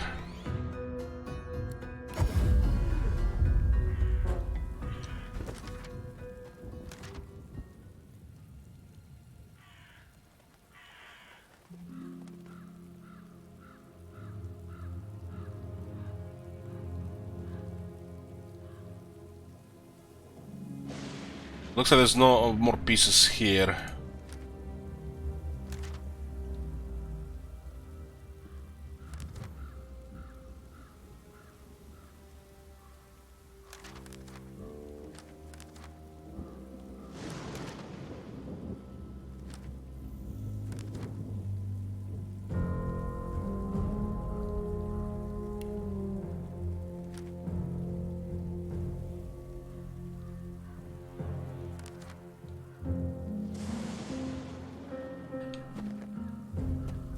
I'll be curious to see how this progresses. We don't really need anything from Riker, right?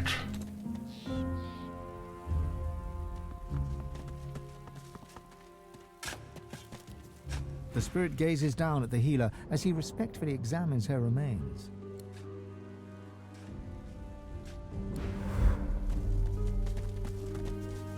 Here lies Natalie Bromhead. In death, she may find the peace that was denied her in life.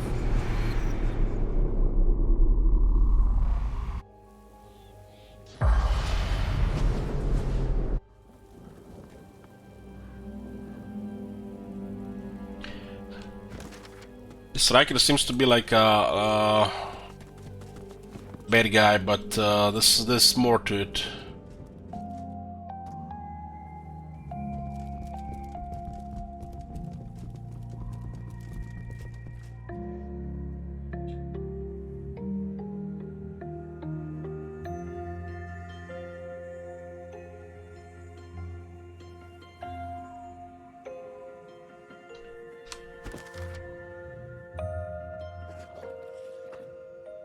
So when we got back the Reich, we got a message here, but we didn't have a tablet at the time.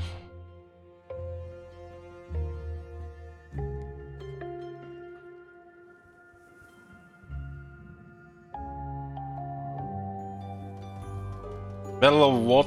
Wits? No, I have not done it now. We still haven't found the clues about it.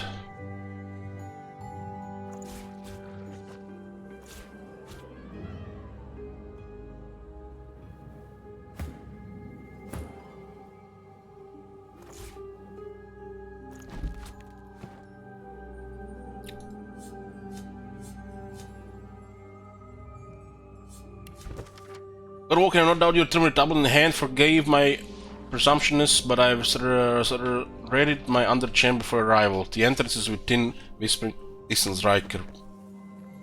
But it's red.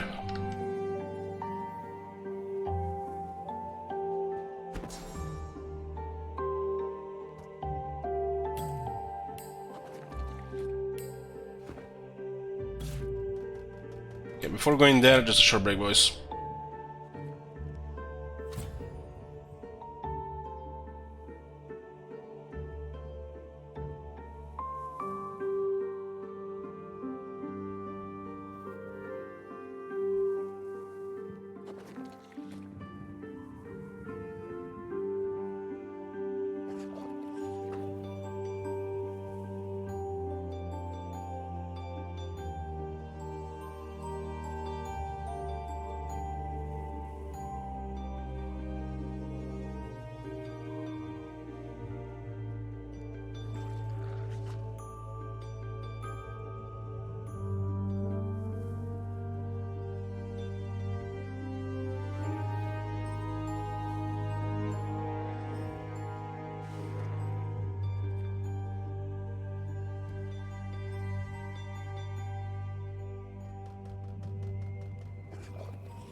Okay, let's see.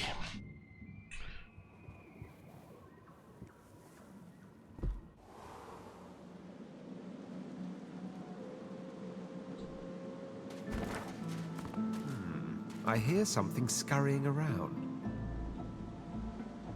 Riker has this under the house.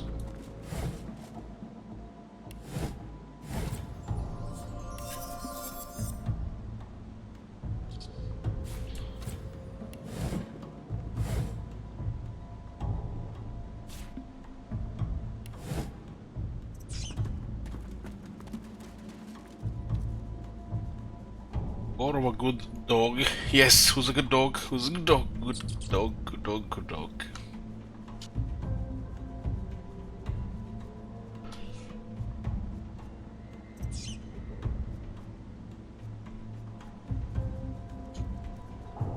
You, apple tater cheese.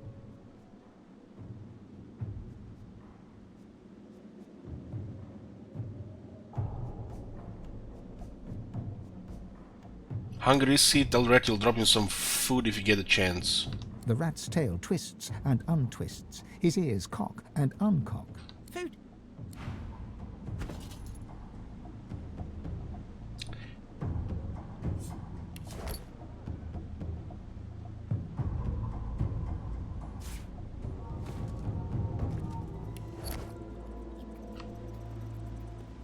No time, need food.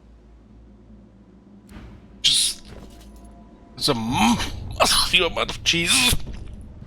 Oh my god.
No time, need food. The rat's tail twists. Food.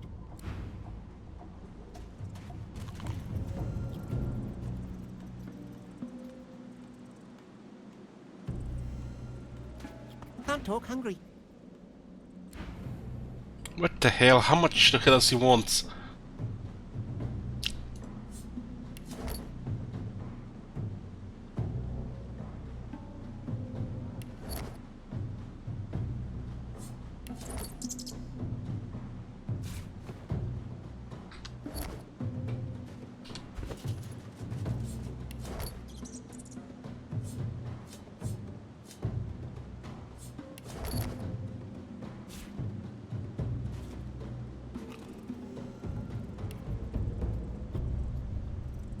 That apple, potato, and cheese, huh?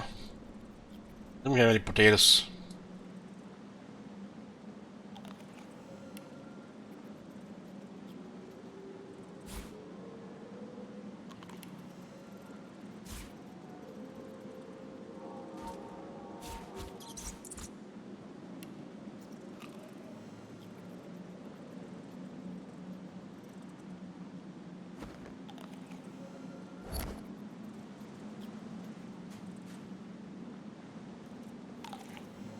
No time, need food.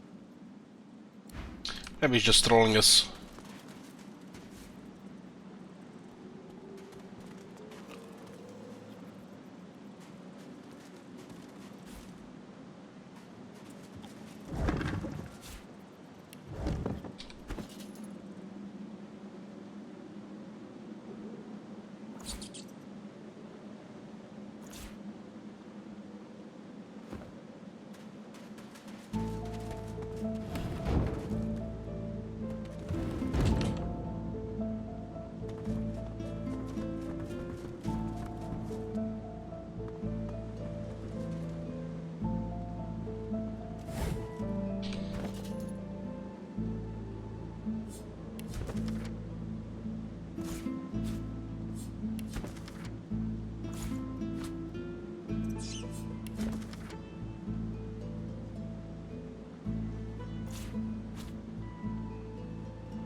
No time, need food.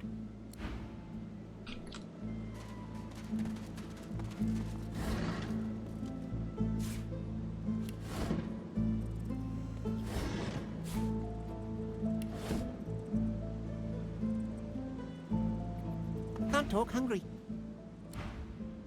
What do you mean dropping that ham on the ground? We'll put heat in that as well.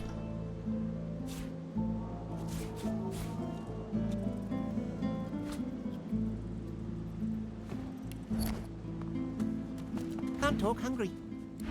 Oh, that's silly at this point.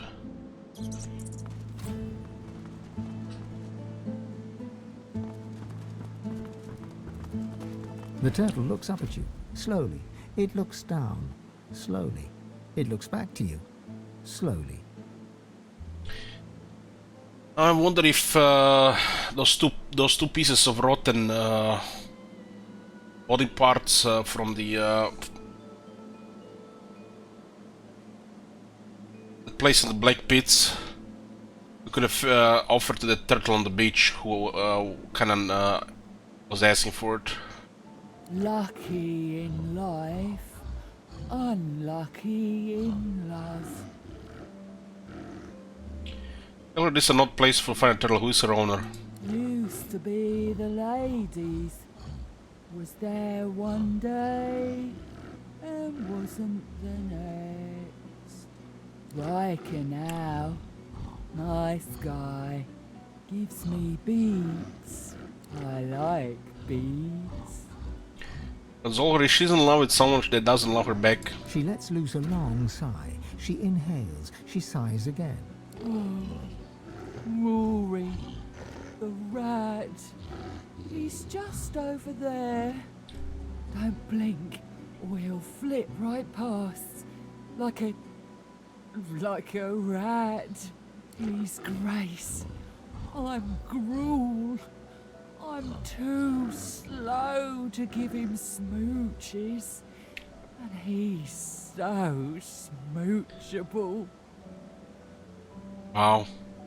If only I could keep up. I could groan sweet things in his little ears.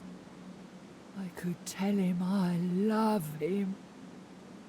I could share my beats. I like beats.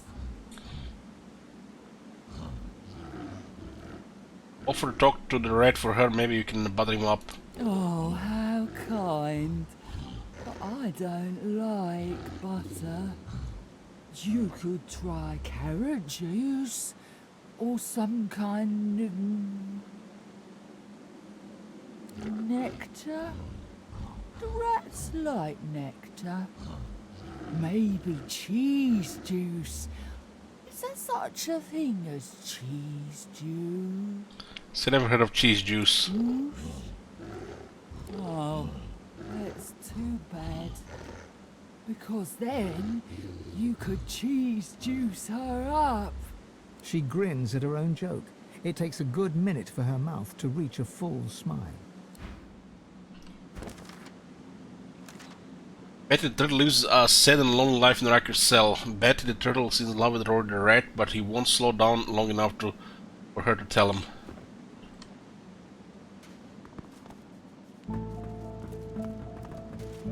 Can't talk, hungry. Tell him to slow down, the turtle has something to say to him. Hungry cheeseberry. The rat vacuums up your scent. Its whiskers twitch. Food.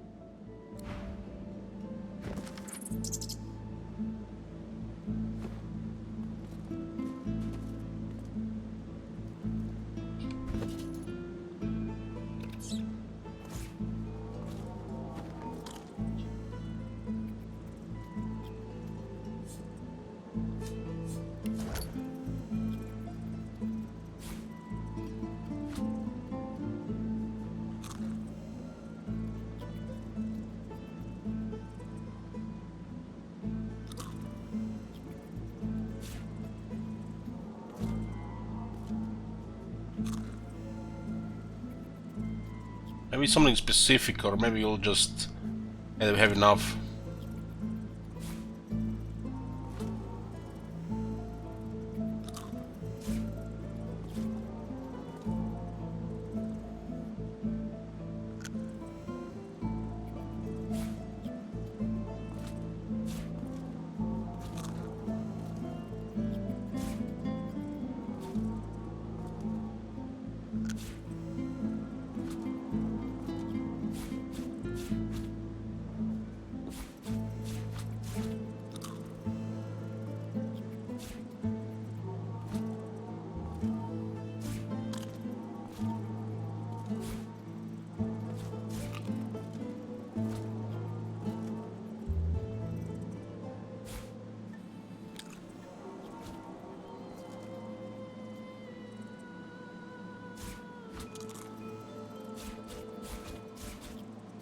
That's one lucky rat.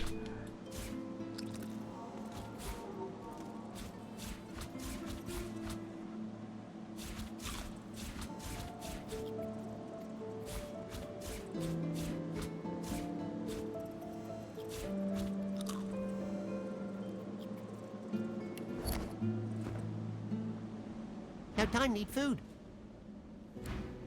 Looks like there's something specific here.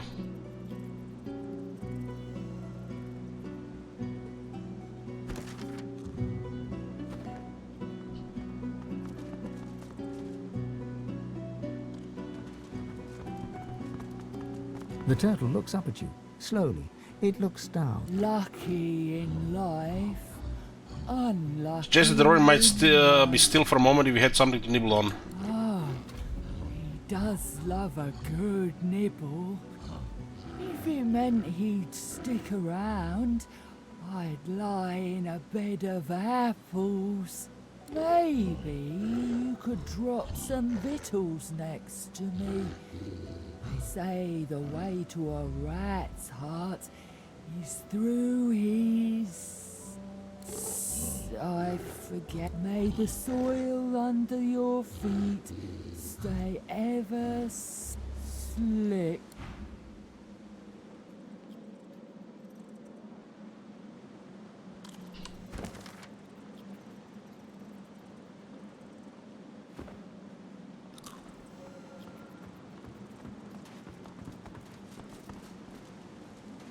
You're distracting them with food, right? Can't talk, hungry. The rat's tail. Cheese food.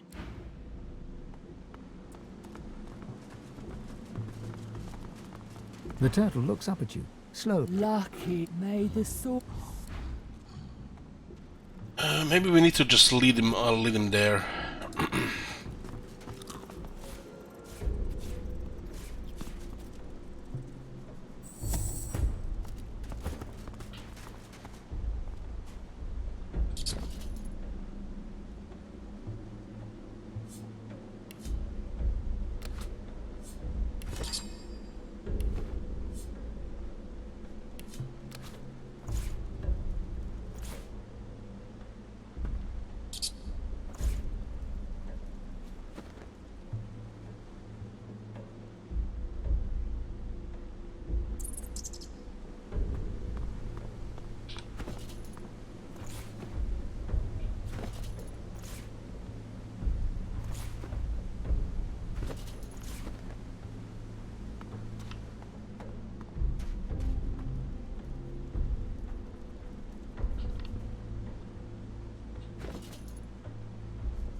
Only headed oranges.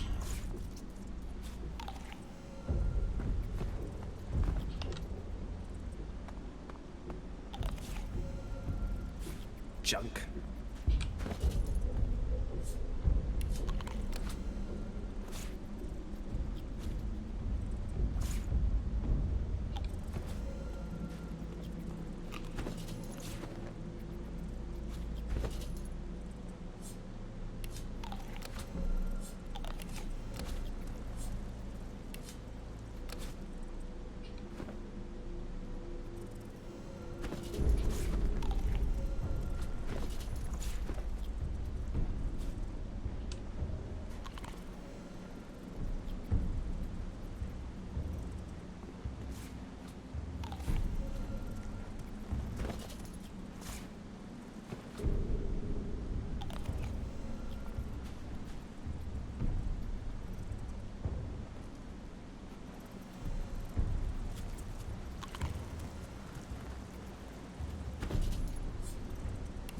Get up the silliest shit so far.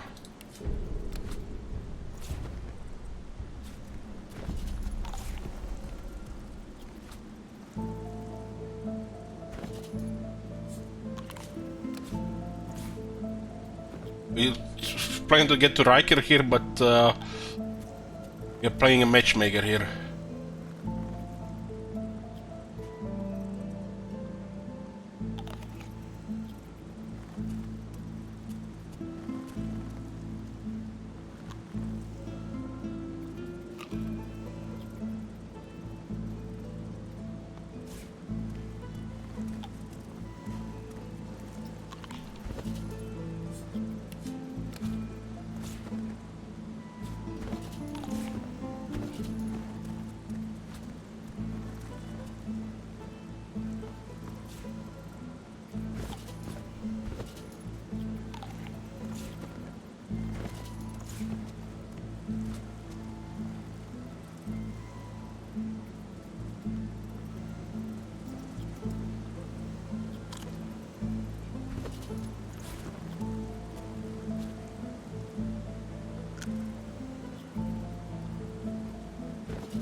Love is in the air. May the soil under your feet stay ever soft.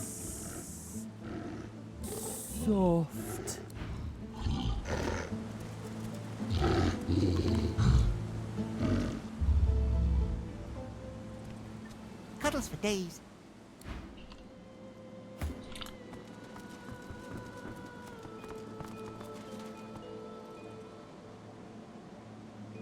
Not enough experience to get the levels on the others.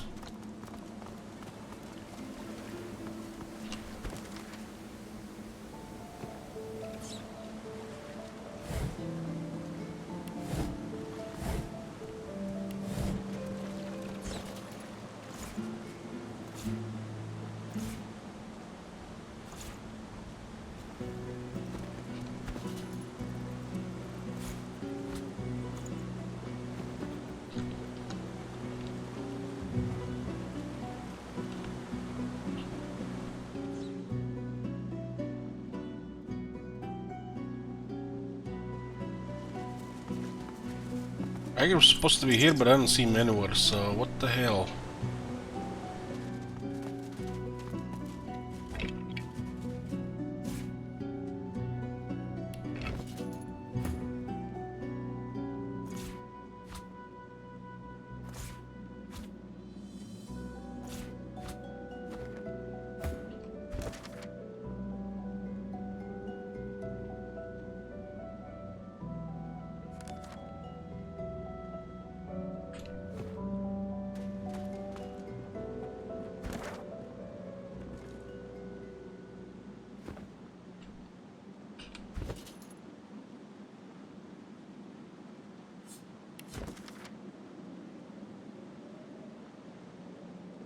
Under chamber.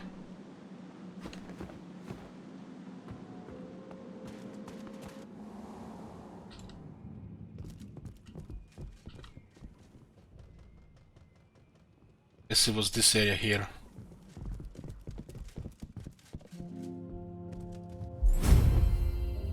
Level up, ding!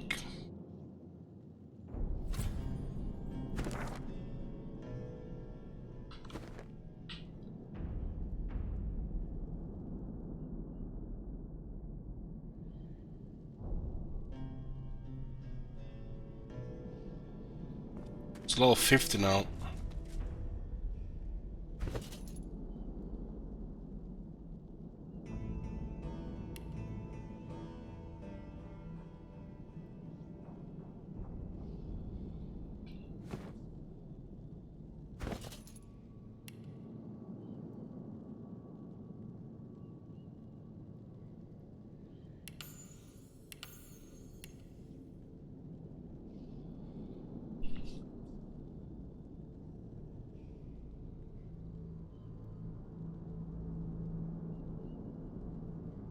we're probably gonna be changing things around. We're gonna have to check the merchants as well. Level 15 maybe be new items. Every level the merchants get some of their items refreshed to the current level. Best way to get some upgrades.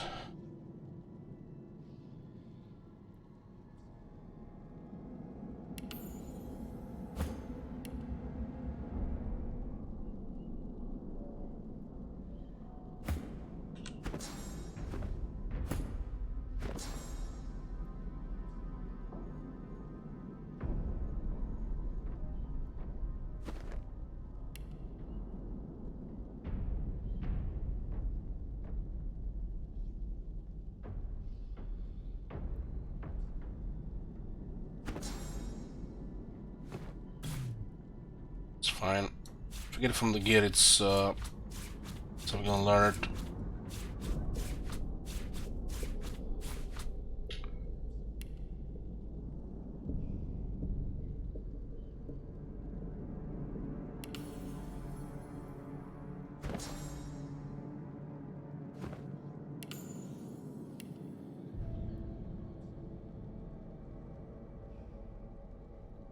So 10 is max in leadership.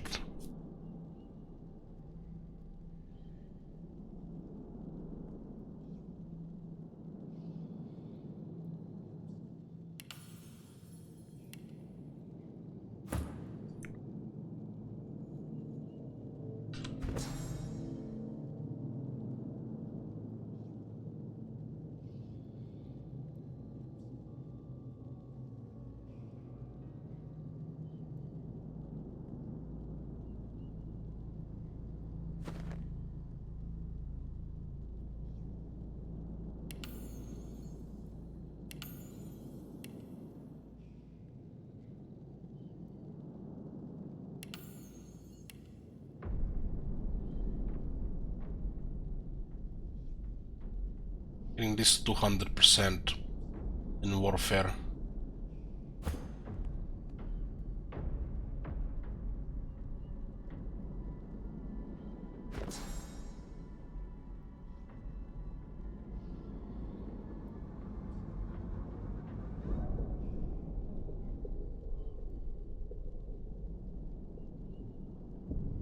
This doesn't do shit anymore, it's too weak.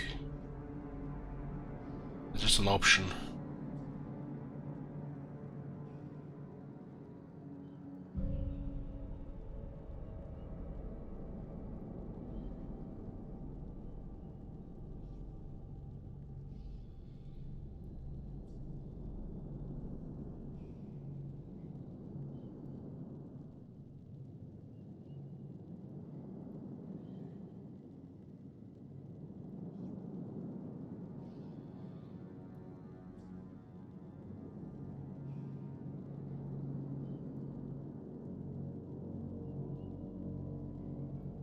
The intelligence is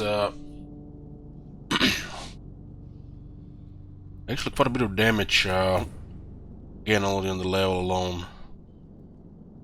It was actually, I feel like, the biggest increase in damage so far.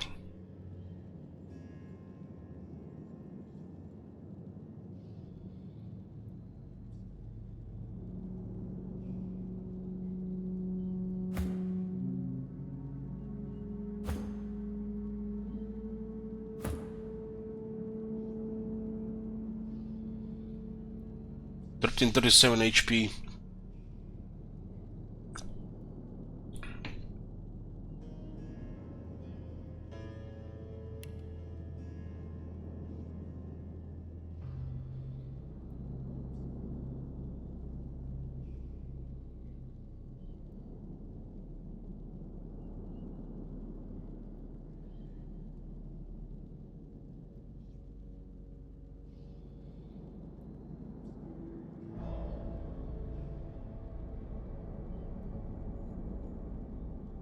This was the quite a big mount jump.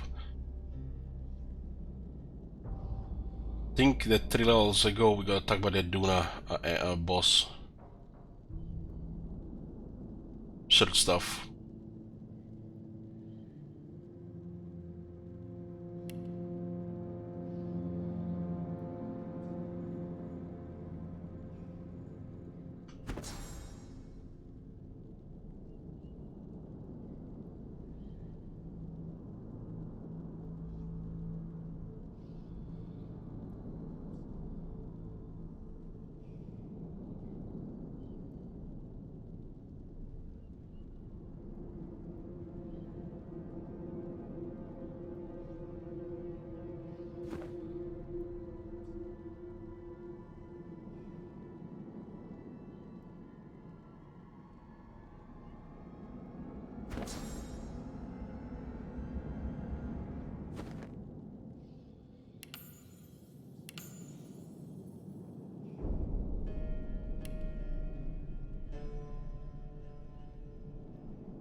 Seems like defense things might be kept at 10 points. I think I've seen anybody over 10 on the skills either from the base, so it could be also kept at 10 too. Okay.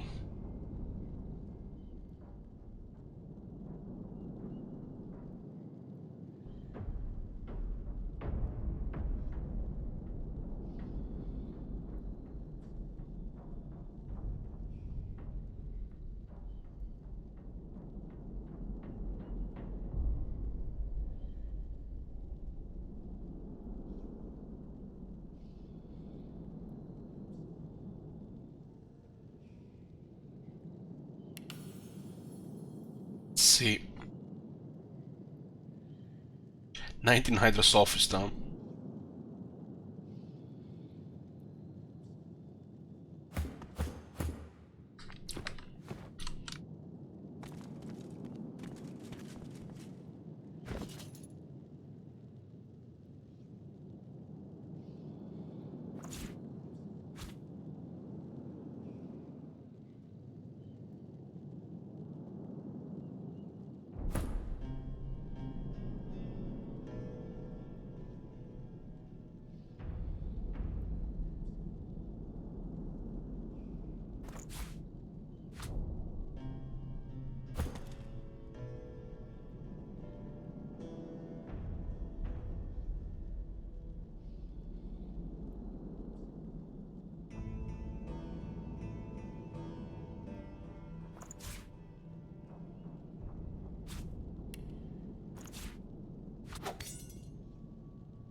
He said his rune slot would have been such a massive damage increase.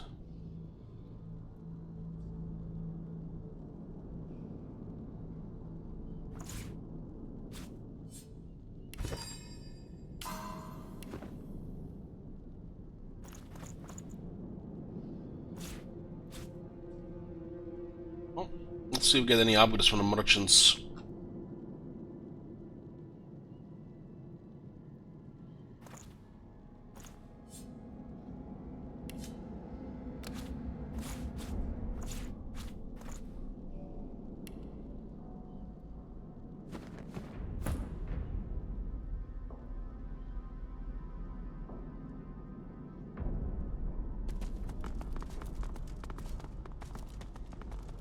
Let's to come down here. I smell sauce in the air. And something else, too. Something rancid.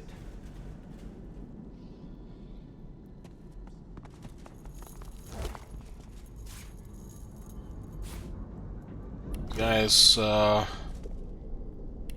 kind of lab down here.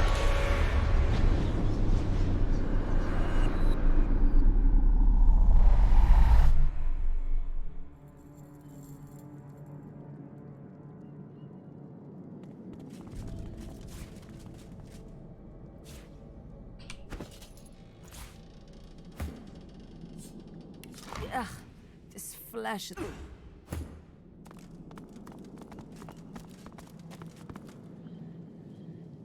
Flesh and bone severed and stitched.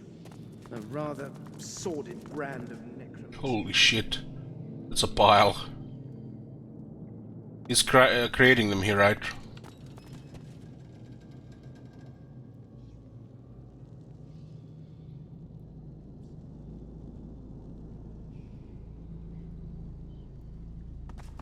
There you are, Godwoken.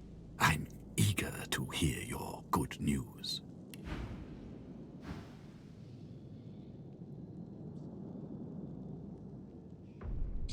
Show him the tablet, your quest was a success. How marvelous.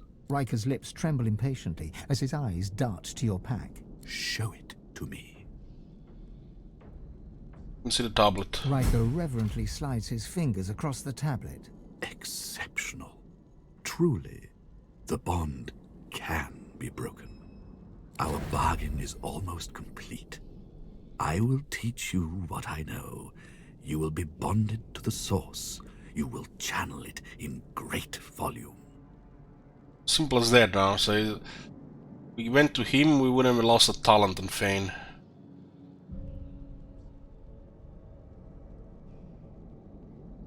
All his items are also legendary.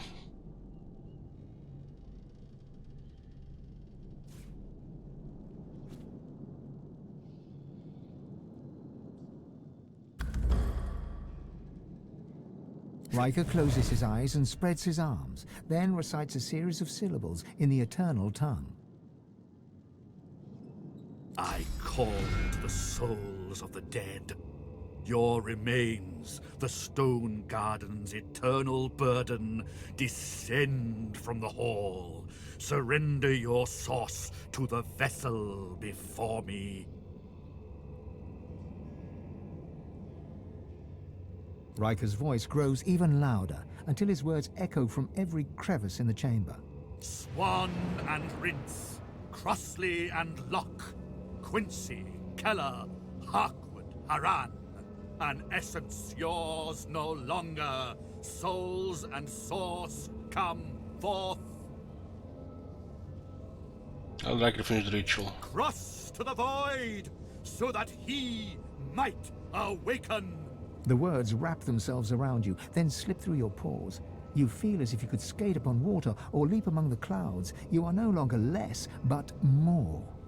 Your well overflows, Godwoken. But I will stay as true to my word as I can. Accept this gift from the trees was the limit. Stone Garden in lieu of the mastery you already possess, and thus I can no longer offer.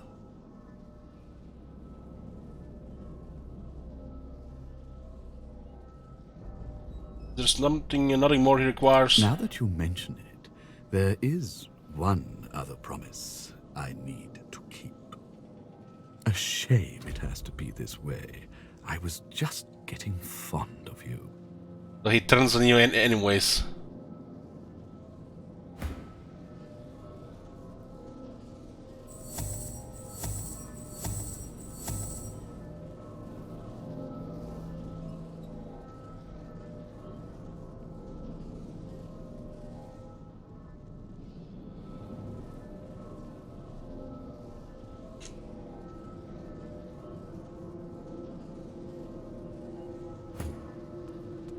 Look out! I see a trap nearby.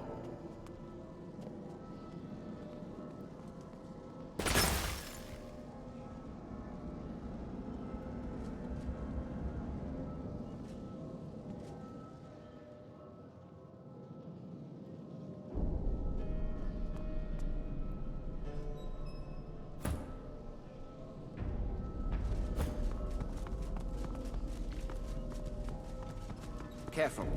I've spotted a trap.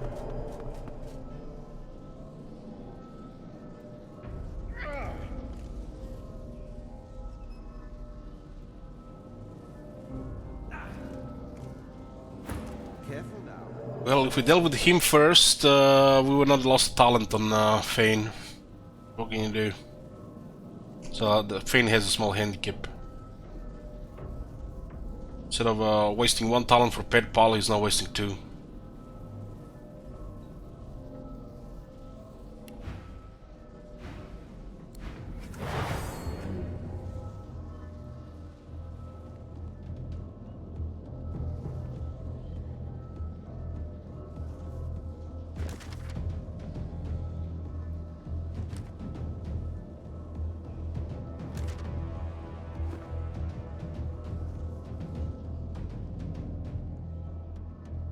I wanted to see if the source would increase anymore, but it seemed obvious it wouldn't.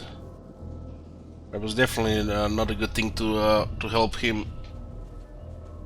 Sure.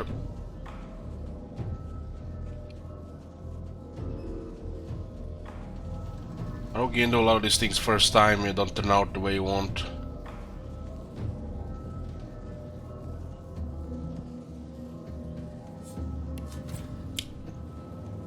He's immune to poison, bleeding, drunk, and suffocating. The Walk It Over and Savage Sortilege. Huntsman and Necromancer. Looks like a pretty solid damage.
keep pushing physical damage in him.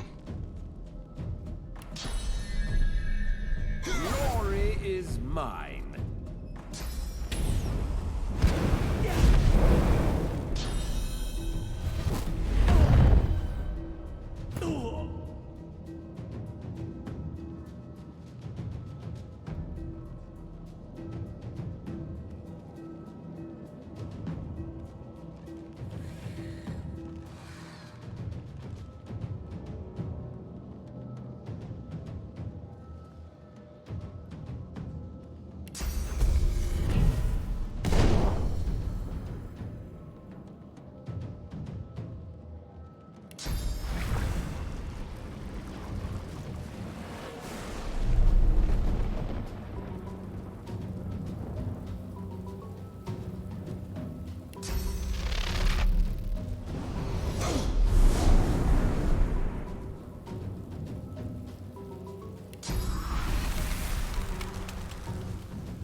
Go real hard on this one. Something else in this fight. What is this thing here?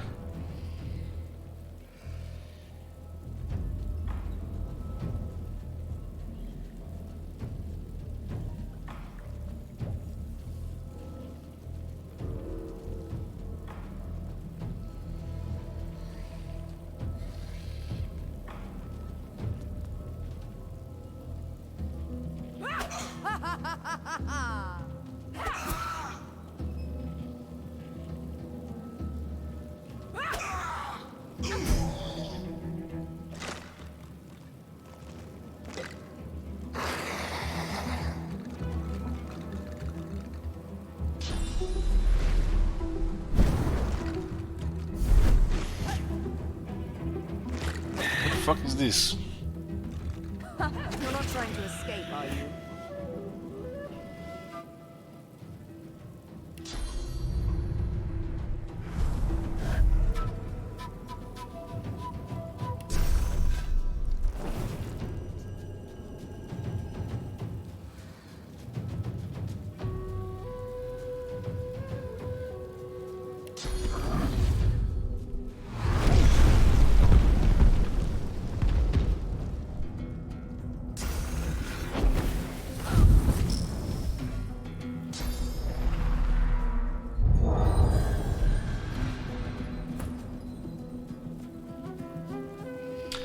Oh, I got frozen.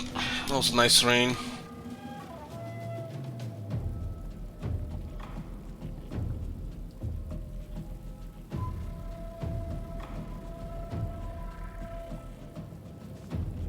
Get fucked.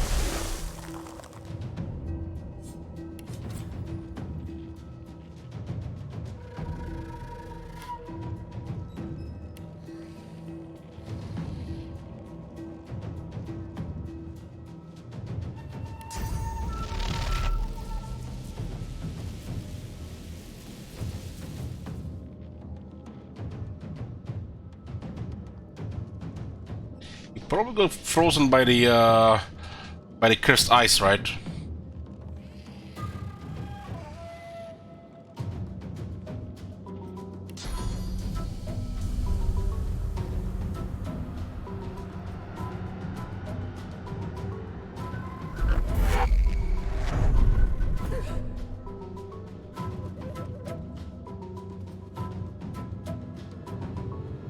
Scorp's explosion do ridiculous damage.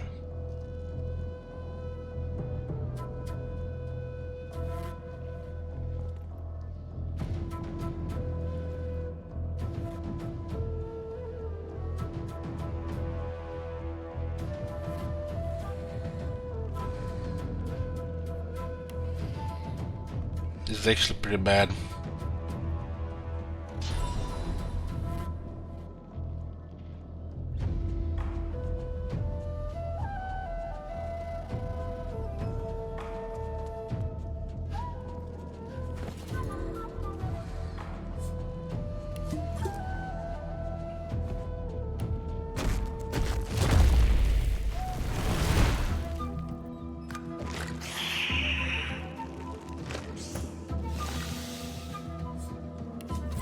I guess these things are to blow up as corpse explosion thingy.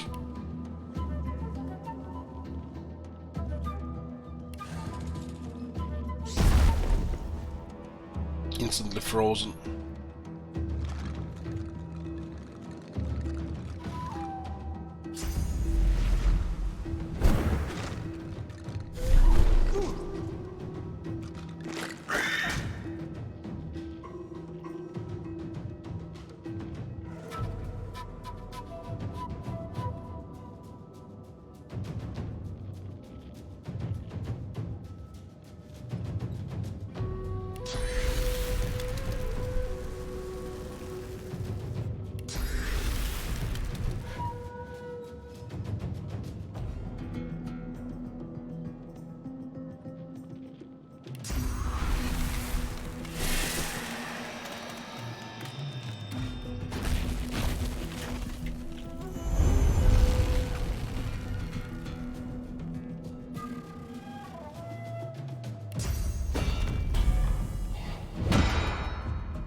Cause explosion was all the armor, physical armor.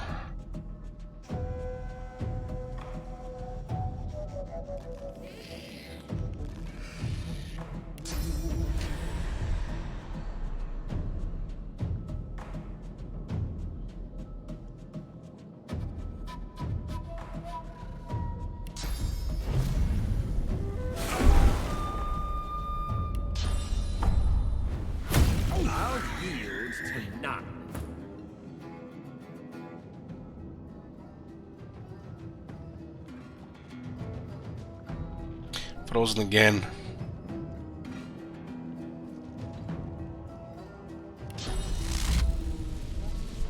Armor is slowly going down.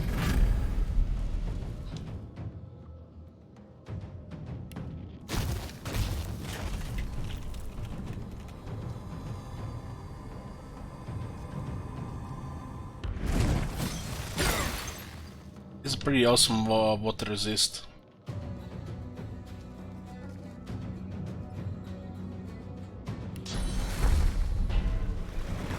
It's gonna be a big one.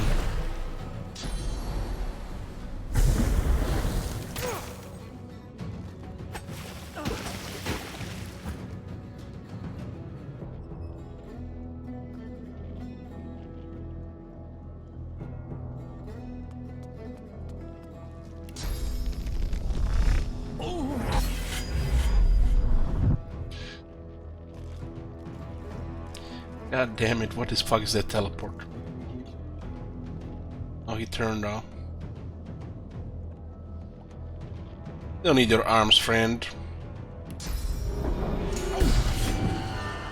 Or your armor might be going to start bleeding down. Just get rid of everything.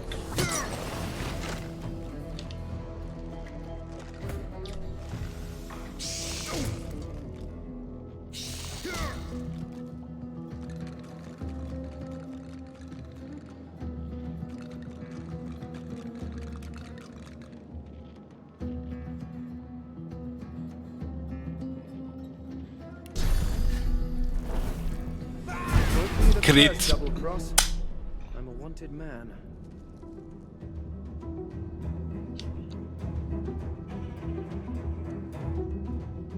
Give us 36,000 experience, Riker. What's the next level anyways? 722,000, holy shit.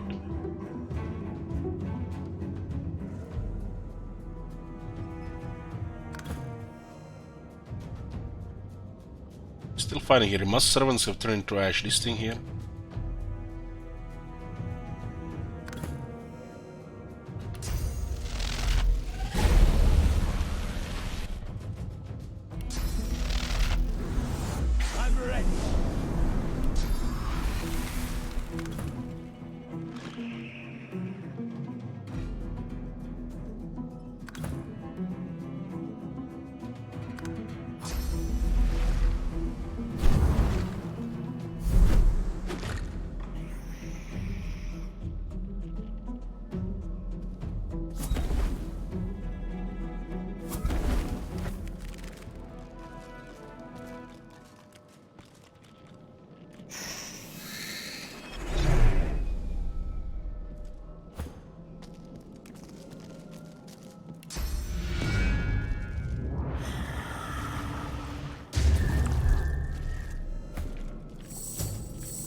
Oh, he down. Riker is dead. Farima won't dead.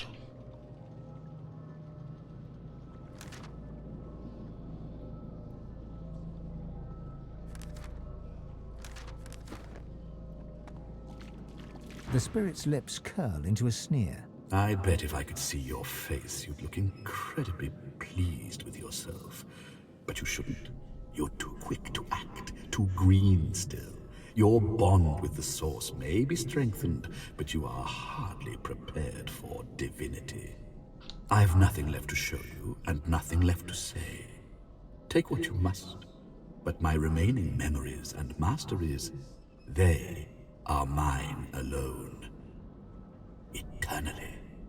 His sneer is now a gash, wide and gruesome.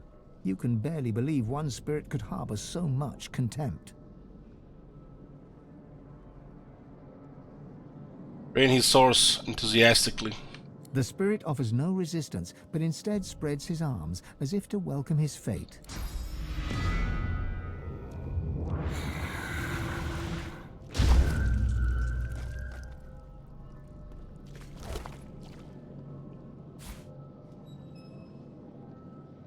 Source infused cellar key.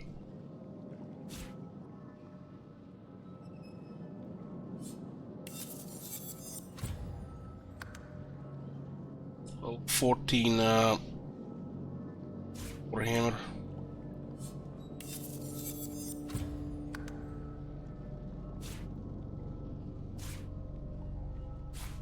So this is gonna just get vendored.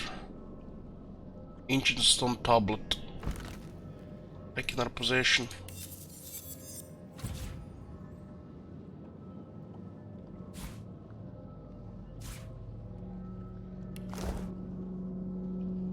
How much gold? Over 90,000.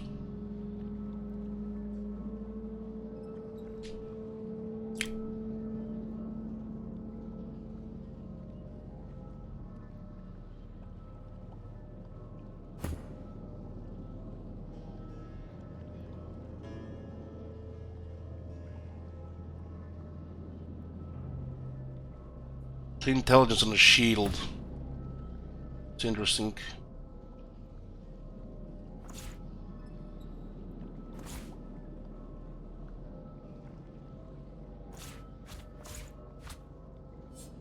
Not sure what we're gonna do with this. It looks like just extra weight here.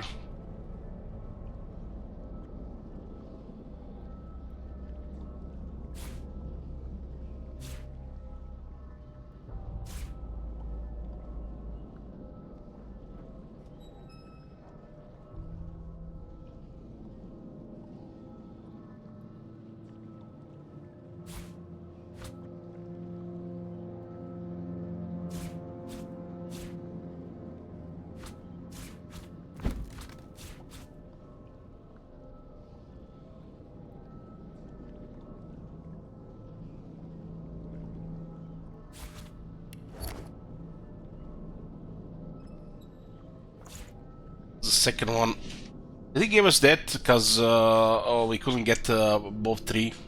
I think he did.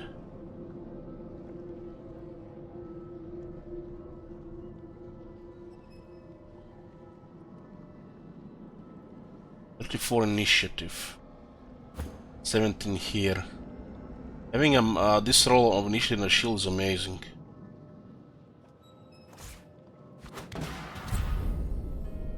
Anyone initiative without any wits. It's 35 intelligence now as well. 150% damage. 414.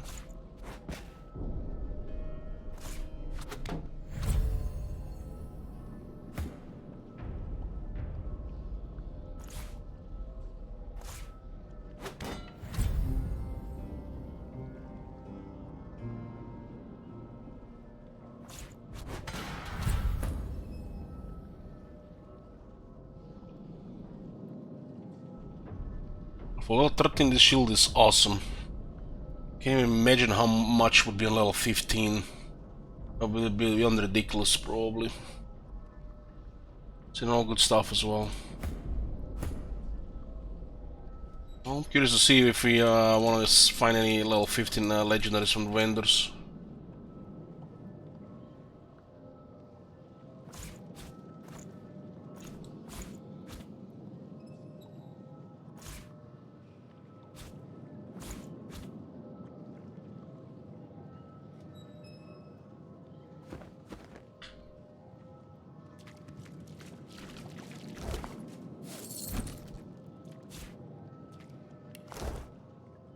Before we loot this place, I'm gonna get a drink. Be right back.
Okay, so Riker is dead. Let's see what his house has. It's a kinda extravagant house here. Odd metal key. Good find. This is quite the antiques collection. Why would he risk attacking us here with all he has?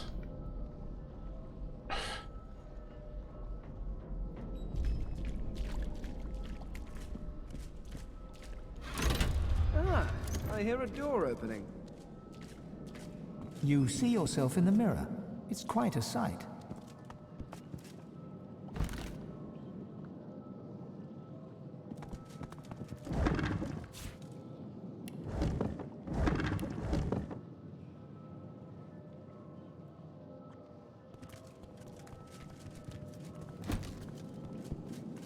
Most servants, they all just died when Riker died. Because they were all bound by magic.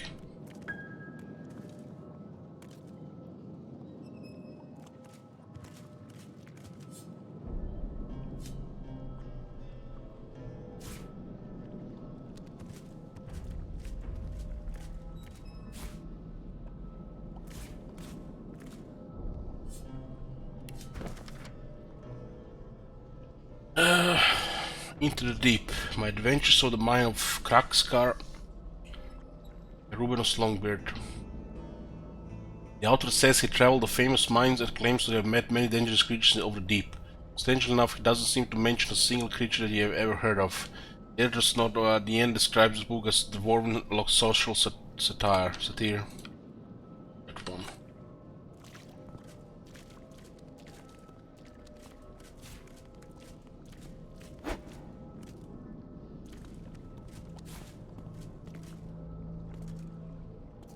It's another grasshopper start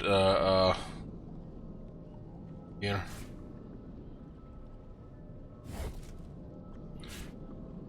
Useful for the fireball.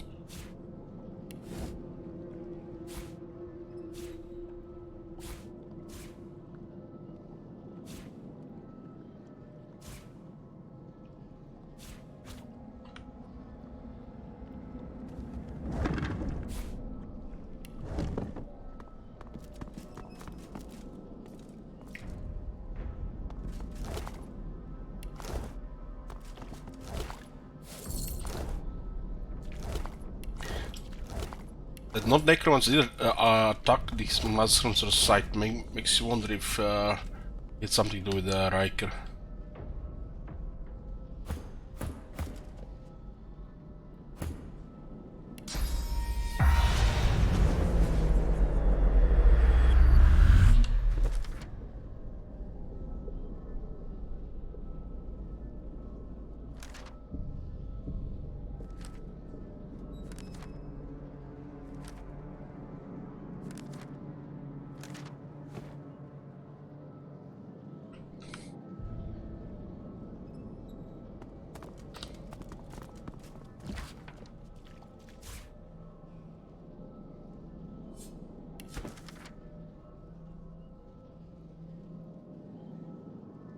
Once was a brilliant inventor who created a herb called Augmenter, but when his wife ate it, her body inflated and suffered a terrible temper.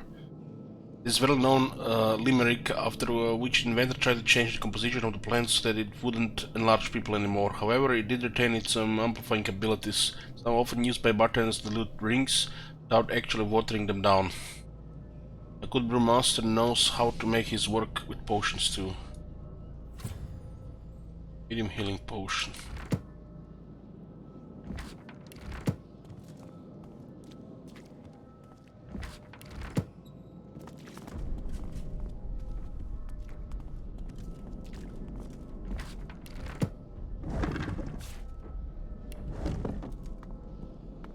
We got the Lucky Charm 8, so this place could have some loot. Like this.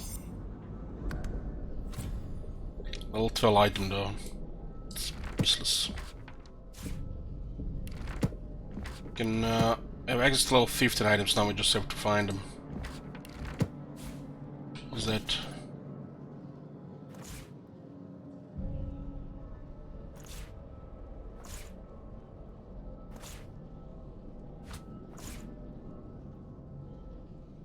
Pet Elder Pilgrimage.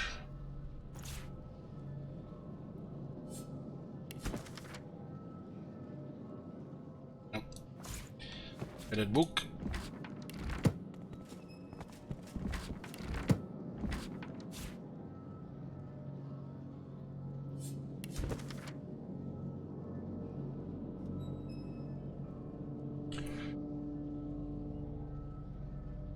The Bluegill Mushrooms are said to be able to survive storms, waterlogging, and even catastrophic flooding. They thrive in wet environments.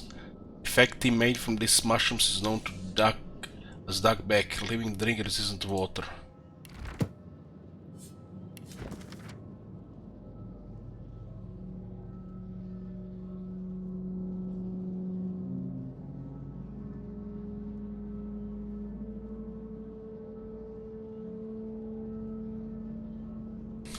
Here the historian Hubert tells the story of the Divine Order after the death of Lucian, from the beginning of his internal visions through the rise of the Void Walking to Alexander's appointment of Dallas as his advisor and their rapid rise together to the head of the Order.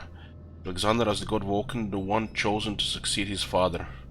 He suspects, without naming names, that some within the Order are less than confident in Alexander's chances. Lizards. Read that one. That's the crafting Bible.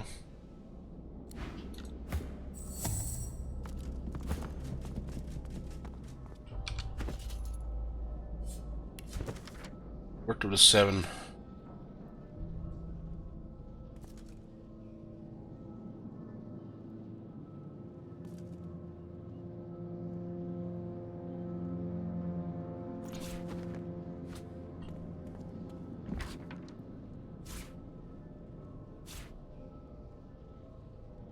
Lucian's remains. Lucian's crypt. Hubert's note here muses upon the nascent conflict between paladins and magisters within the Divine Order, or the custody of Lucian's mortal remains. To sum up, the paladins gained custody of the body, but the magisters gained the headquarters in Arx, site of the new cathedral beneath which Lucian would be buried.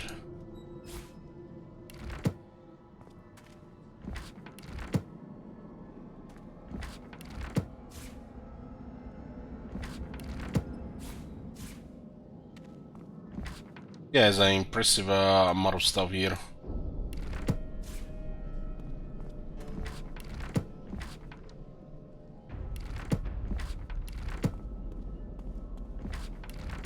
Oh my god! Have you seen that shit? Holy shit! What the hell? Every 4. Everything in sport. What is this, level 12?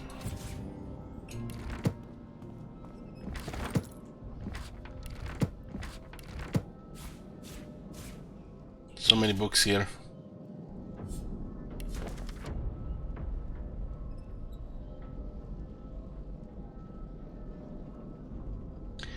Most of them are not even titled, so it's... Dallas the Hammer and the Solution of Fort Joy. In a profile so complimentary it may almost be described as gushing. Hubert tells the story of Dallas the Hammer. Dallas the Hammer's rise from her exploits in the war against Black Ring as the leader of integrity and steel to becoming the architect of Alexander's program of suppression, sorcery, and the creator of the camp of Fort Joy. Lauds her intuition, her drive, and most of all her compassion and grace in dealing with the sorcerers, whom he describes as poor unfortunates.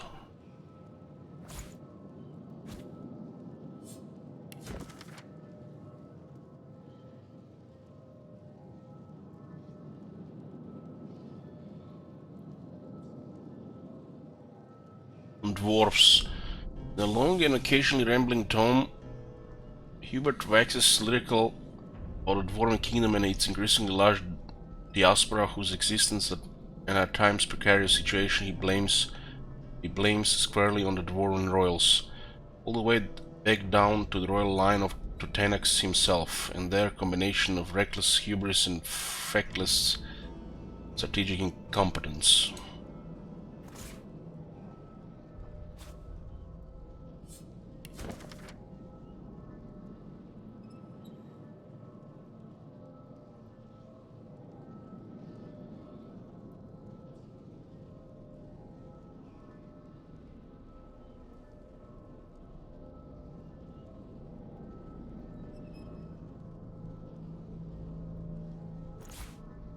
We read most of this, just checking.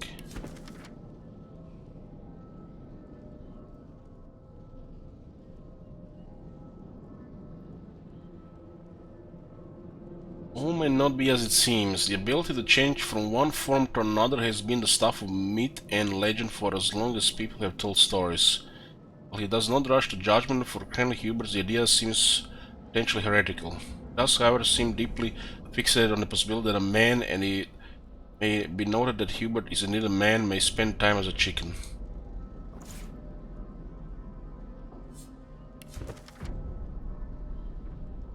Breathless and only marginal fantastical description of a flying insectile void vulcan.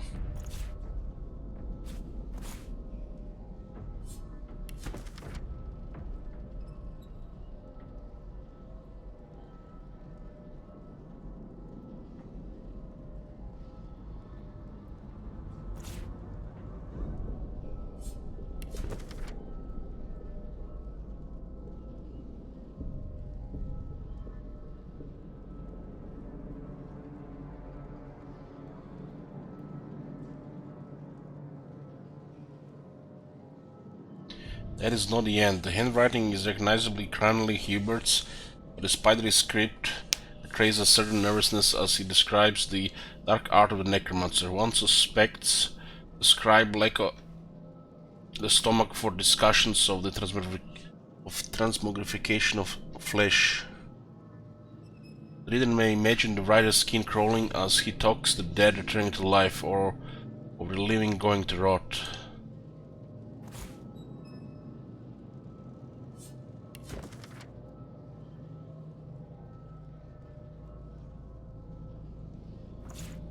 Just a bunch of trash.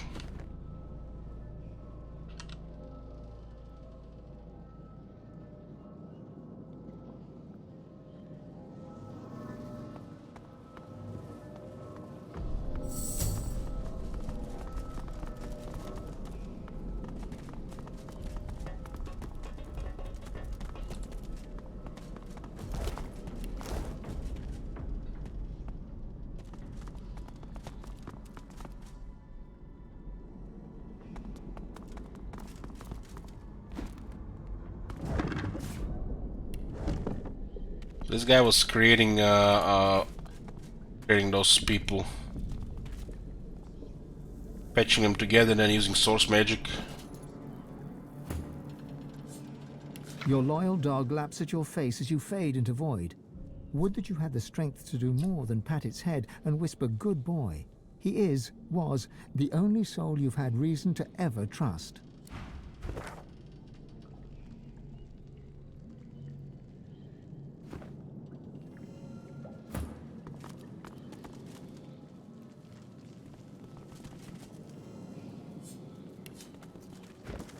Healing effects of the penny bun mushroom as well. Yeah, not that too.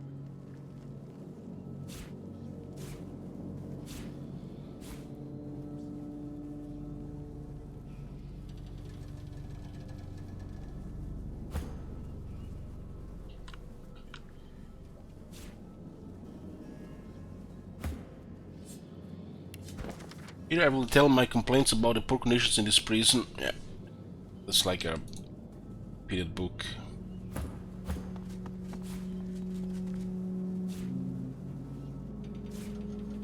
Let's see what these things they have to say. There's also unfinished servant here. This is dead.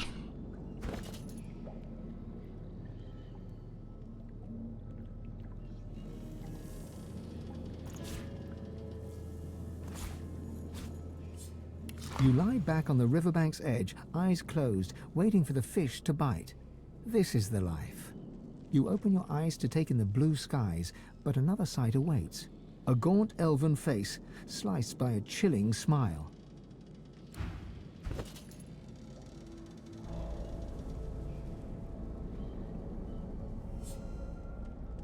The pilgrimage takes its toll.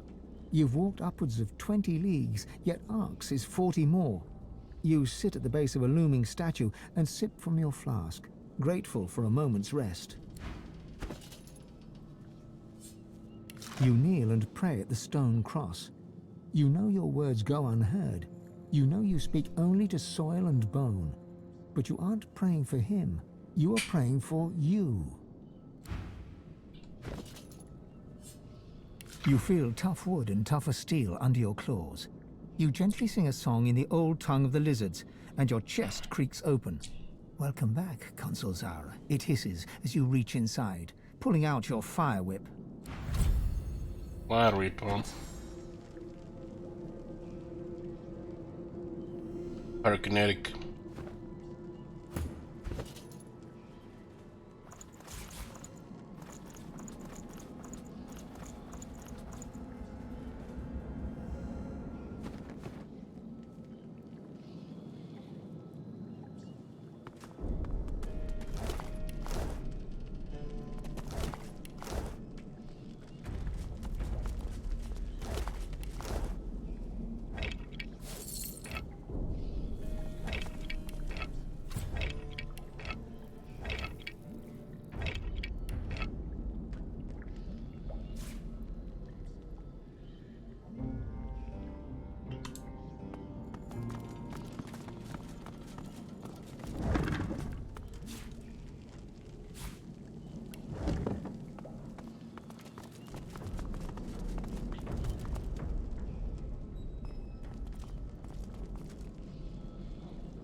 Empty.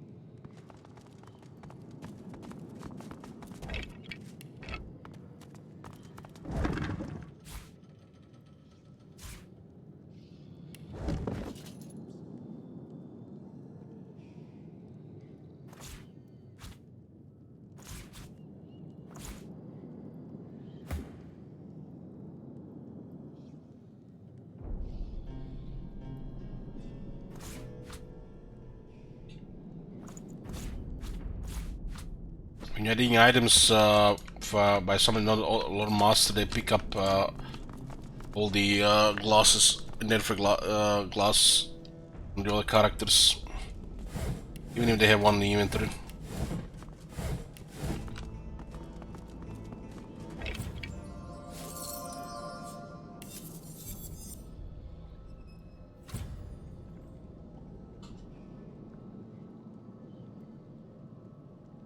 %% crit chance, huh?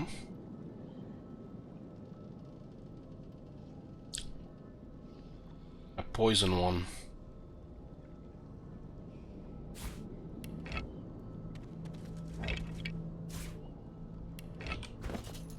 Crit is at 29 here.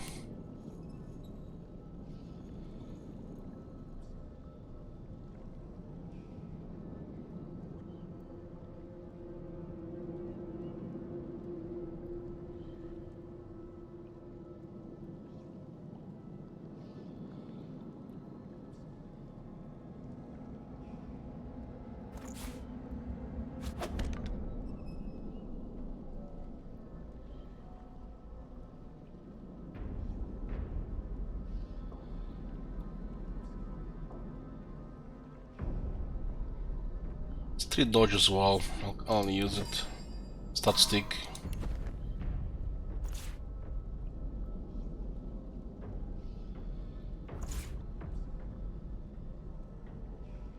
Using Earth or Poison Wand on Thane and Water Wand, Water or Air Wand on Beast.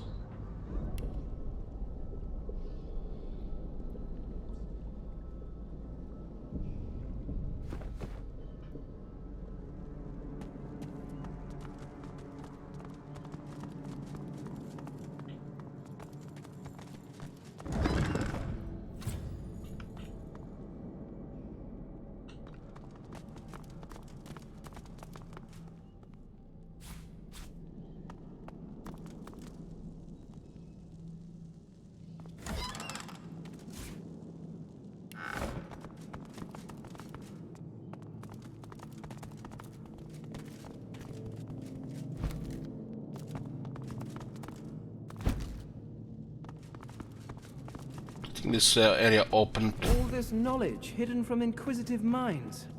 Such a pity. And this guy had a lot of stuff.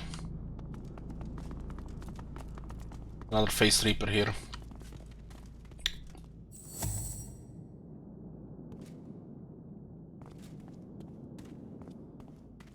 This is quite the antiques collection. I can feel my source powers draining at the merest touch. Tenebrium is truly a material of the void. There's a teleporter pyramid here. My lucky day. A third pyramid.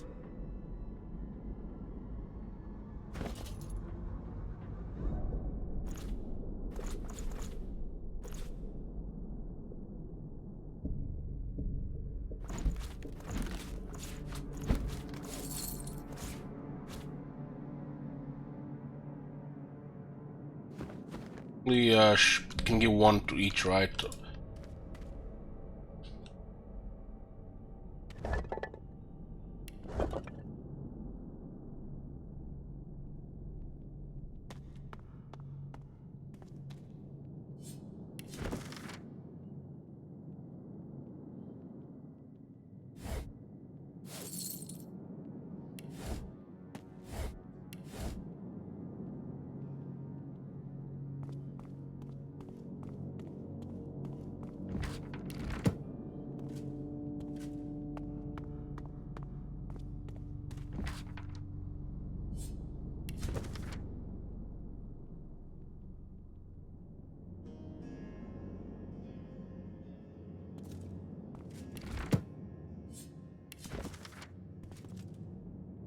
In a short missive, Hubert tells the story of the Kraken. He believes he was once on a night passage aboard a large ship when a small boat nearby was taken. On spec, he believes the Kraken to be far smaller than it actually is.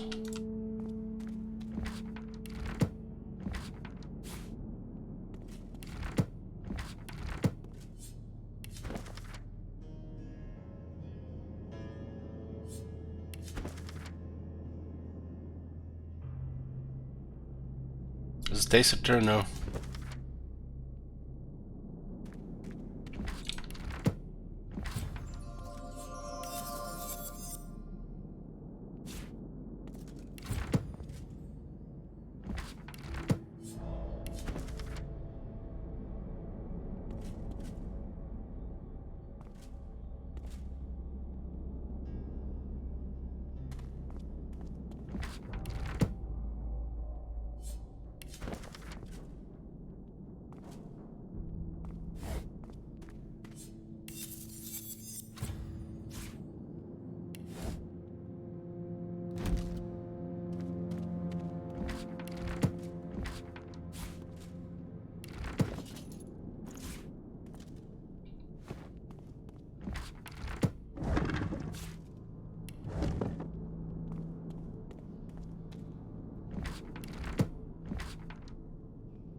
This is quite the antiques collection.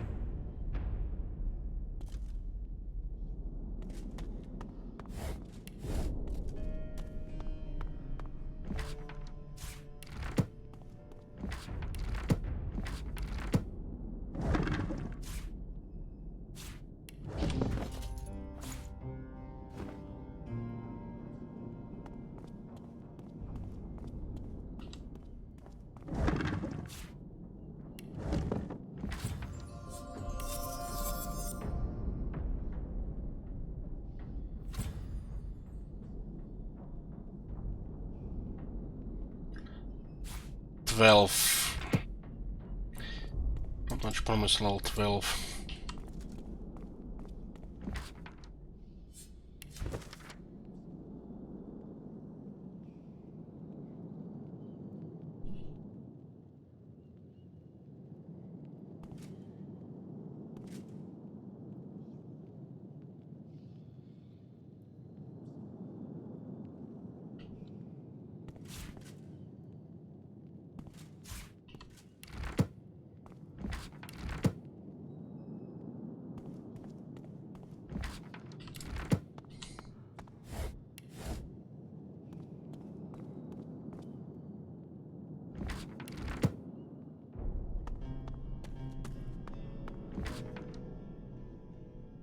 Dune mantises.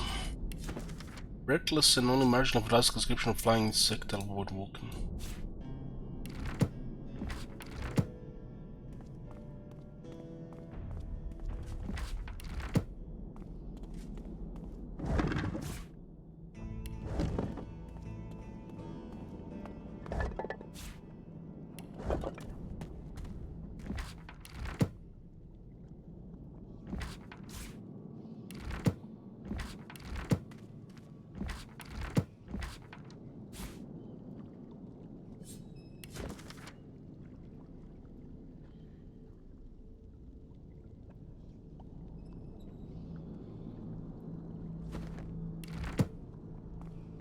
A frosty morning.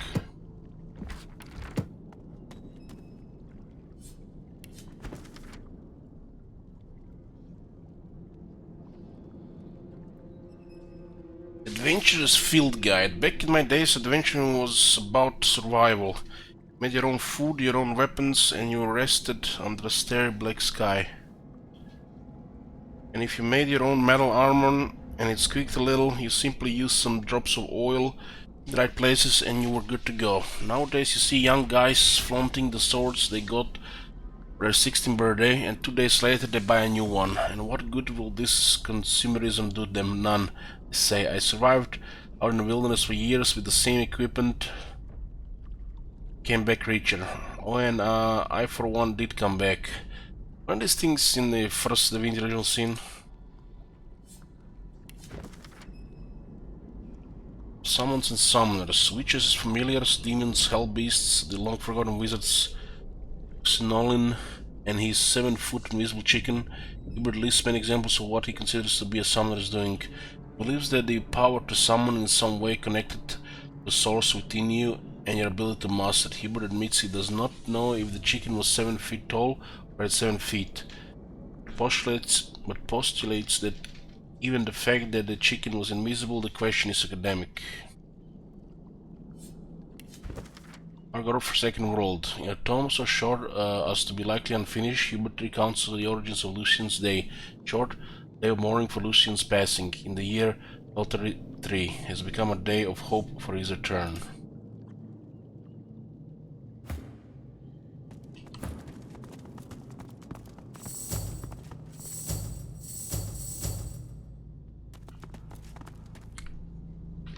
The other of the Riker and his house is quite something. I've spotted something.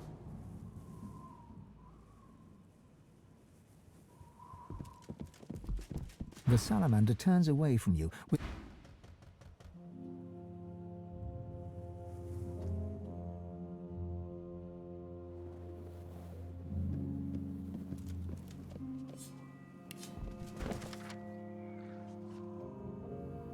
Is this another one like this here?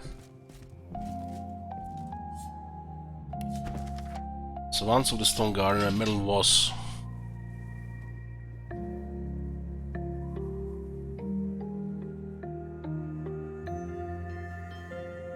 You may hear the calls of the long dead, but for those of a particular nature, the dead are as loquacious as the living.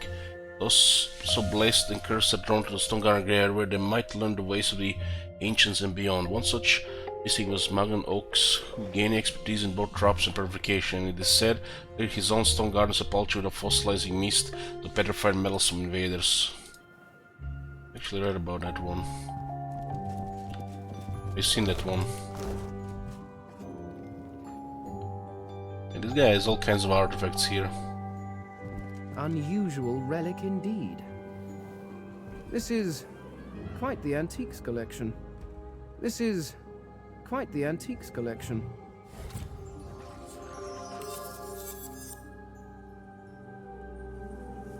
I have an item.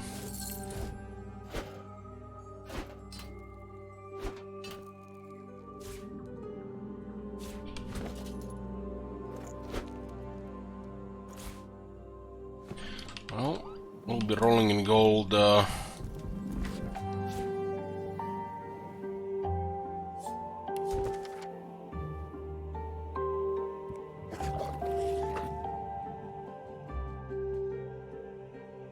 Avatar of Divinity. Here Hubert speculates on the origins of the first divine. He believes that the 7 gods united to create a lone mortal champion whom they could empower to repel the void. This he believes happened many times before the rise of Lucian. Finds surprising that Lucian's replacement has not emerged to combat the Void Walken. Expect that this may be because Lucian himself will return. Here a note of anxiety creeps in the text, as if Cranley feeling fearful.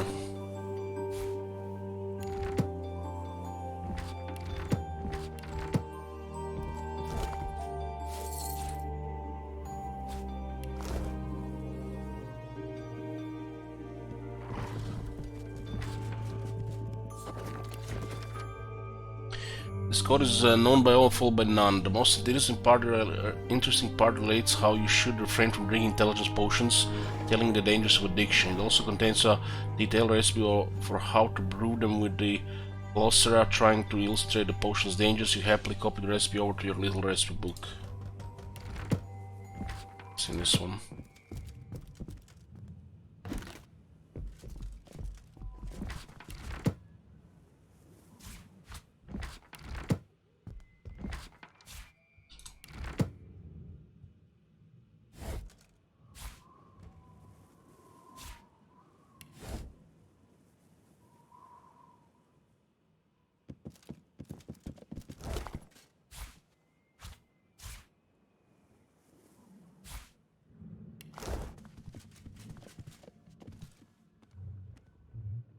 Riker's journal.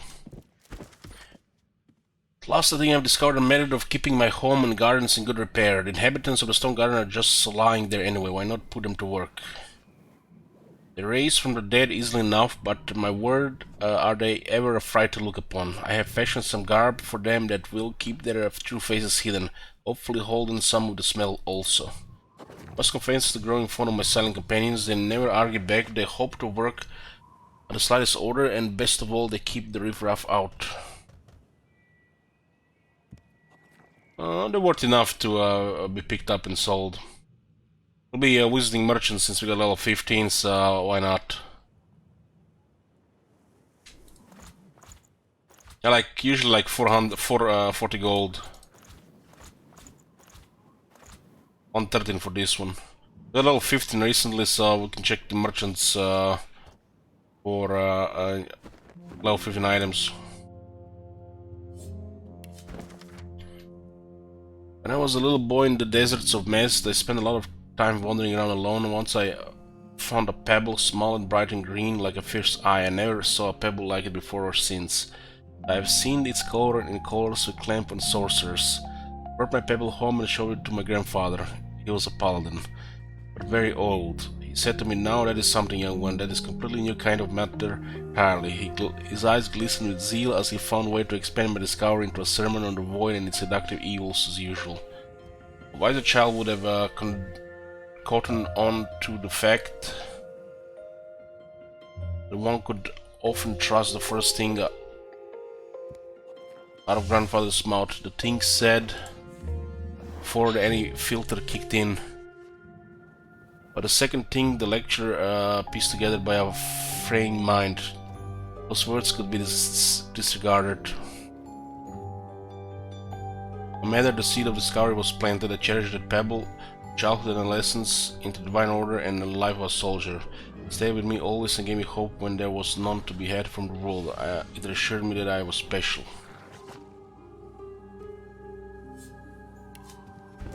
Riker, the contract is mine. I will pay you an execution fee of 25% if you take out any of my marks, but do not presume to go over my head. Roost.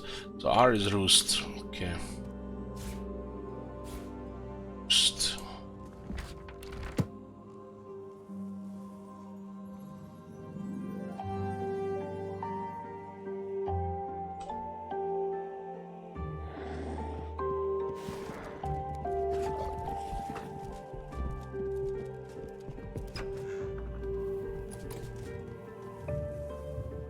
What?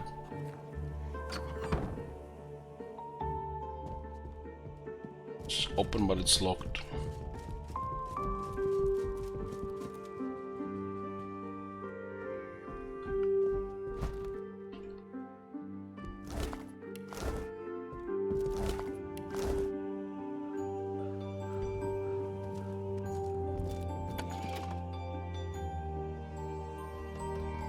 Red necklace.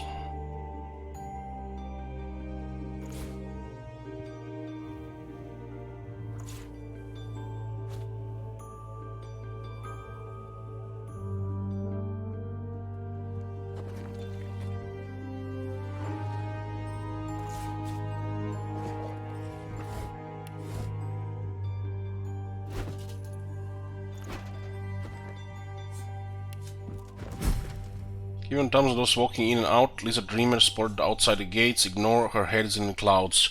Shady Traveler, he's digging around for something, watch close. Some ragtag adventures, make sure they don't cause trouble. Shady Traveler up there dug some dragon bone boots, ran off with them. Must servant is on it, kill orders. I think the servant ended up in the lizard spire with the Traveler, useless thing, sending the cleanup crew later.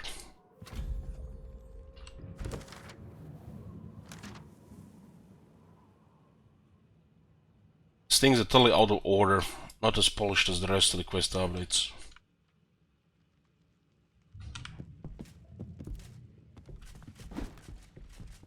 And this house is there's a lot of stuff in this house.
This house is just loaded with shit.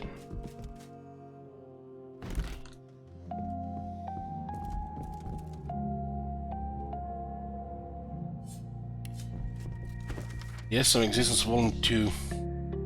God's guide are every twitch and troll. The vow tells you, that also tells us that the seven themselves are guided by the tapestry of time. The all of existence is written in the most intelligible of inks. Are we to believe that who we love, what we speak, and where we journey is determined by an unknown hand, policed by unknown enforcers? Impossible. Within the universe we inhabit, where fruit falls from its tree to the ground and not into the skies, where the sun lights the days and the moon are nights, in that place we are free to act of our own will wherever the laws of the wind and thunder allow it.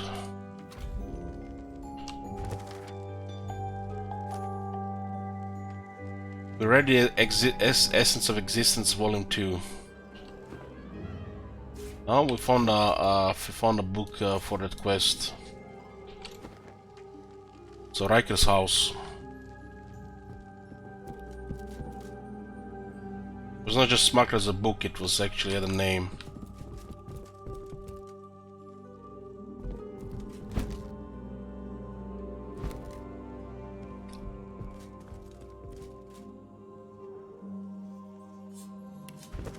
This is a book of songs and sonatas written by the great Bard Carroll, the greatest composer known to both living and undead. One song is particularly catches your eye. The springs mix with the rivers and the rivers with the sea. Waters may duly merged, and why not you with me?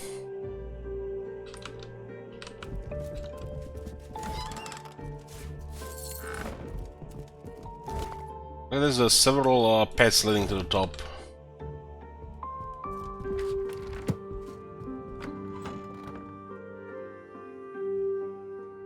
The dusty staircase leads to another hatch, which is blocked tight. As you push, it budges slightly, and some sand drifts onto the floor from the other side. Hedge beam.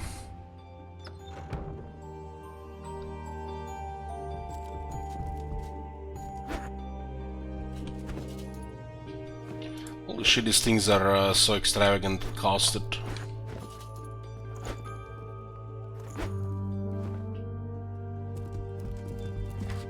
This guy's house was loaded. The dusty staircase leads to another. I wonder what's upstairs.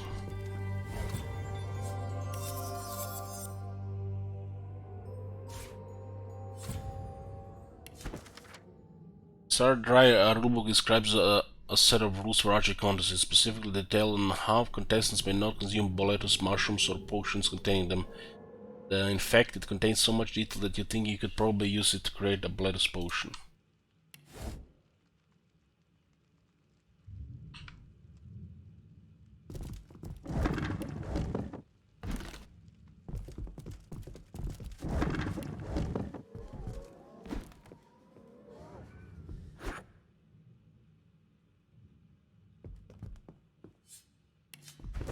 More customs and traditions. This is the book we read in Fort Joy. Or the Undertaker.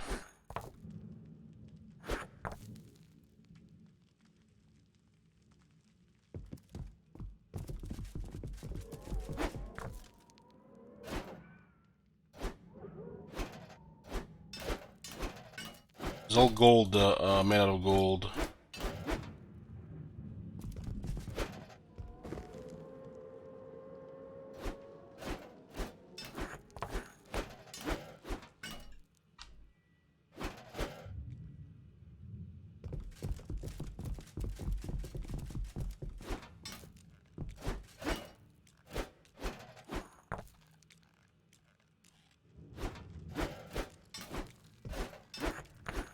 This would be a area where you cast that spell to loot all the stuff, all the little stuff.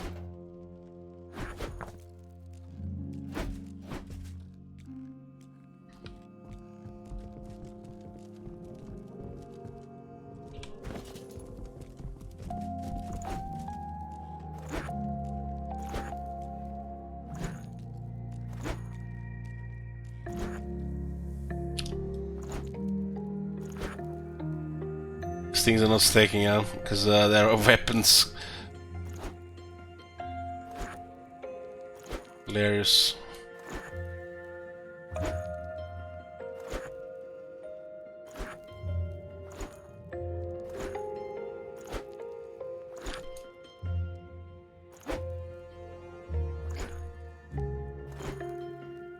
We have a massive strength on the Red Prince, so we can carry a lot before we need to vendor.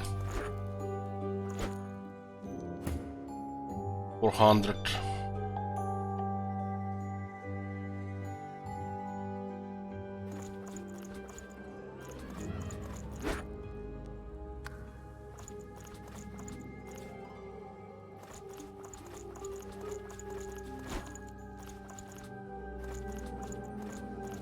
The merchant is gonna get such a massive inventory, we're gonna have to scroll down.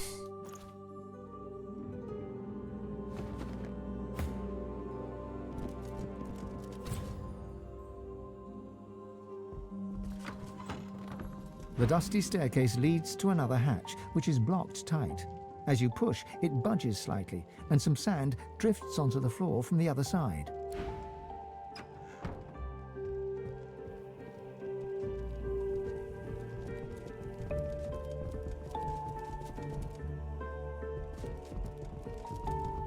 This one seems to be the only one that makes sense.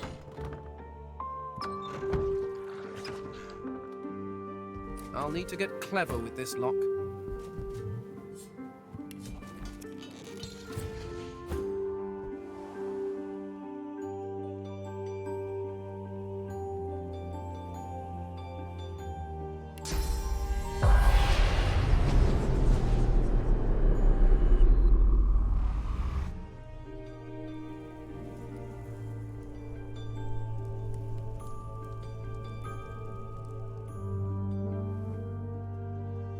Look at this house, man. It's like, what the hell?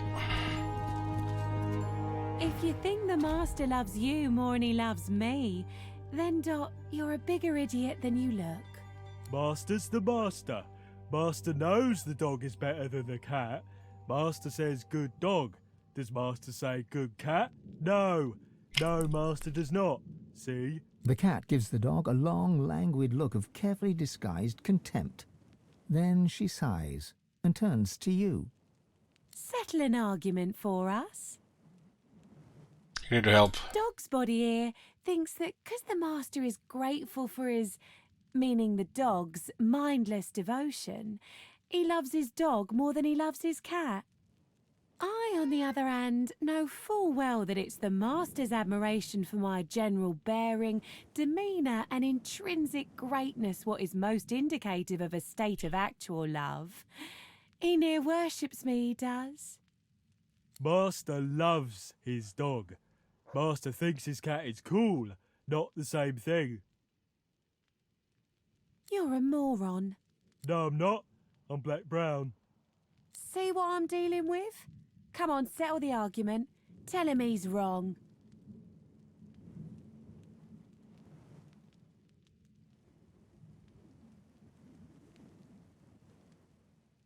Tell them that you sure their master loves them both equally and leave it at that. Dog. Oh, cat. Dog. See what I'm up against here? If on the Dot's dog collar, perhaps it will convince him that his master prefers Corntail. I guess Corntail and Dot are arguing over their master, whom their master loves best.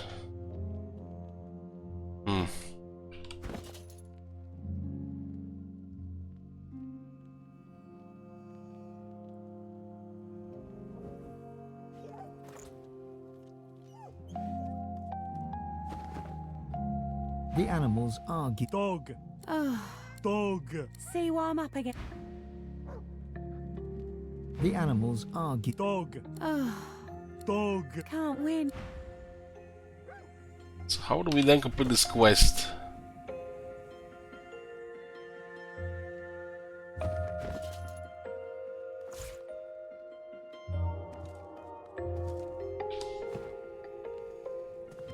The animals argue on.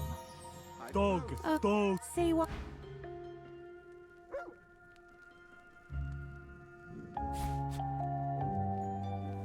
The Essence of Existence, Volume 3, so those are those books.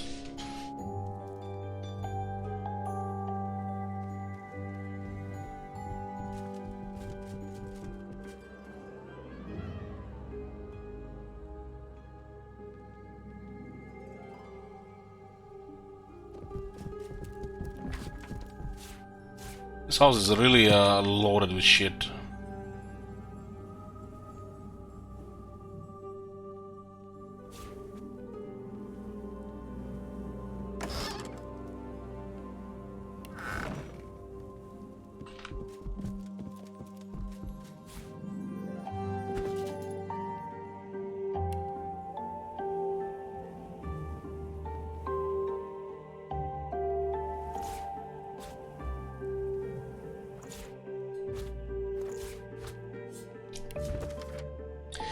The Essence of Existence, Volume 3. Is it wrong to kill a man, or is it? What if that man has killed another? Is it wrong then?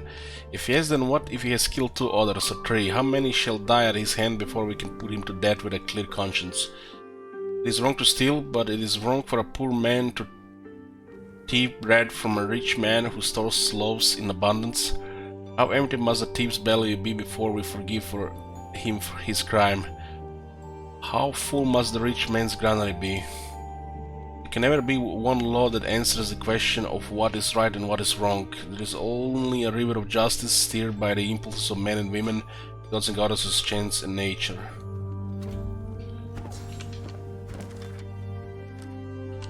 Oh, well, these books existed, so I think we were patient with that one at least.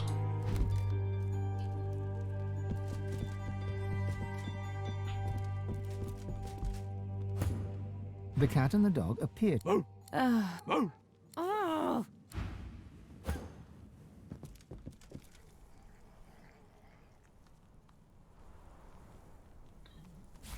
We can still complete that quest.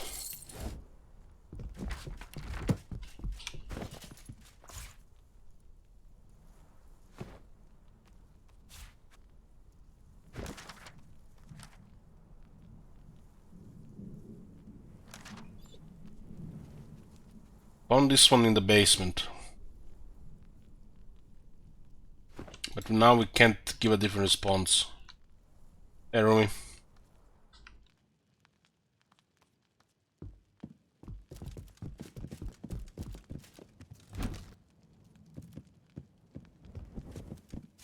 Boring.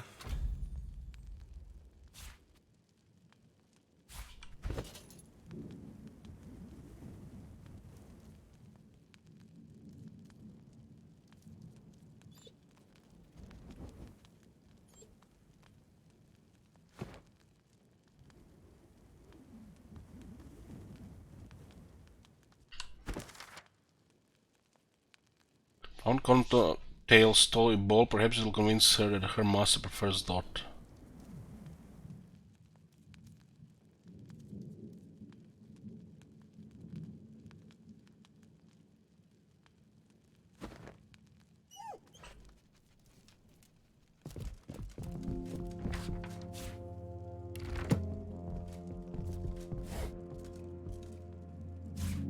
Shabby ledgers. Some in this ledger is scrolled with a quick hand, others are presently lettered in elegant script. Page list, no title or author, the handwriting is painstakingly neat. A man of my word, alas, so is he.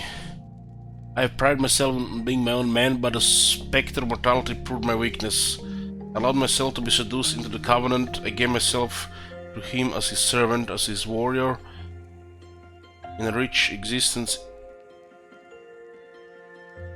is my one regret.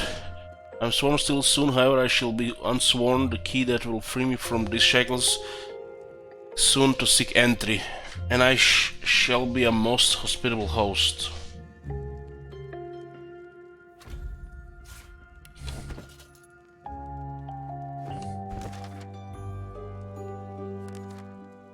Also on to the Covenant, Riker, the keeper of the Stone Garden, would rather be free.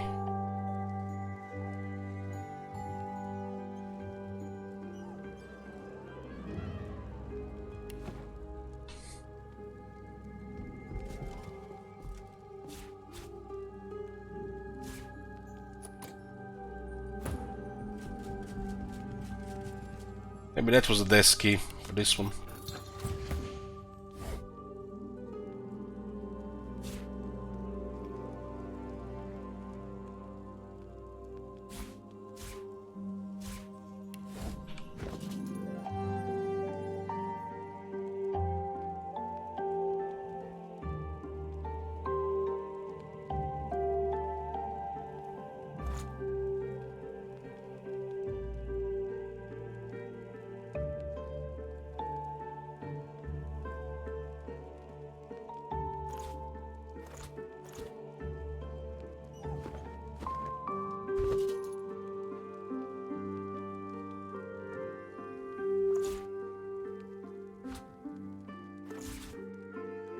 Destination contract.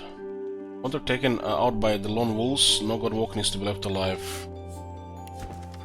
Pact naturalization, subject god walking. The master agrees to your request, wolf. Your word be as abiding as you claim, then you have nothing to fear from the Black Ring. Task simple, eliminate god walking, including Lucian's spawn.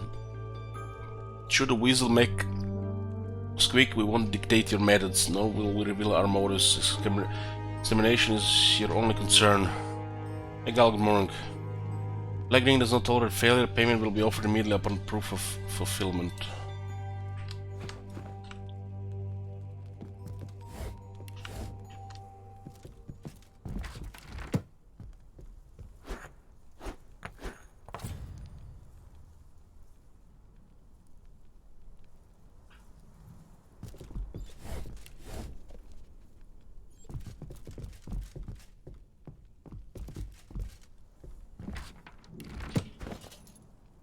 Glasses are 250 gold each.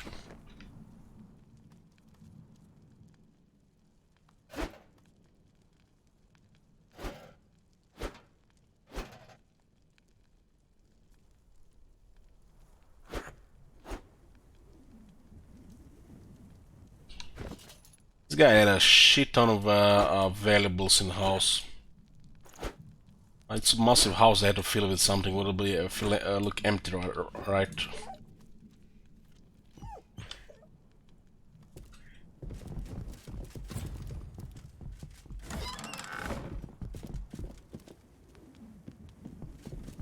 The animals argue. Dog. Oh. Dog. See what I'm... The animals. Dog. Oh. Dog. See what I'm...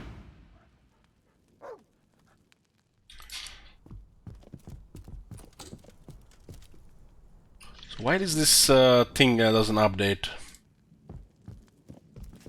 Scratching the pole does wonders for your nails. This again?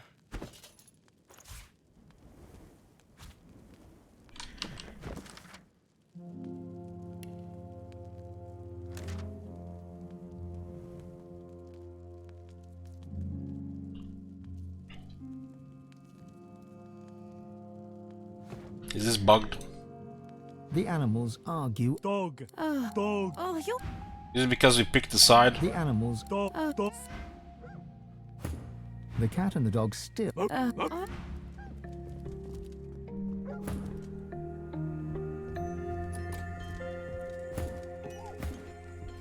have an option to talk with them otherwise anymore.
The salamander turns a...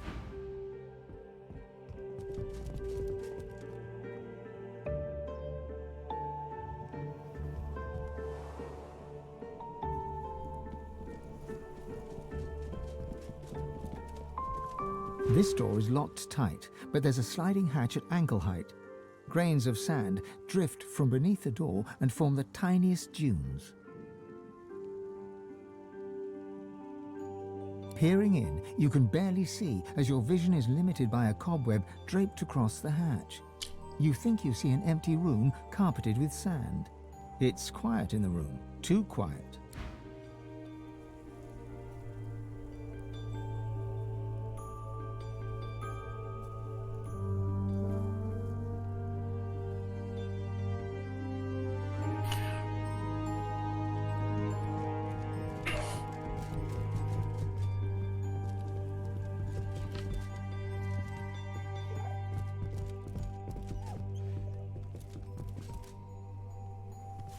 Lucky find.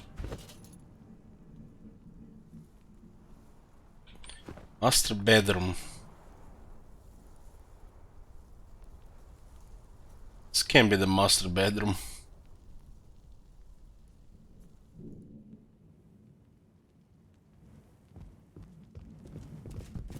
The animals argue. Dog. Oh, cat. Dog. Can't win, can I? And this doesn't work.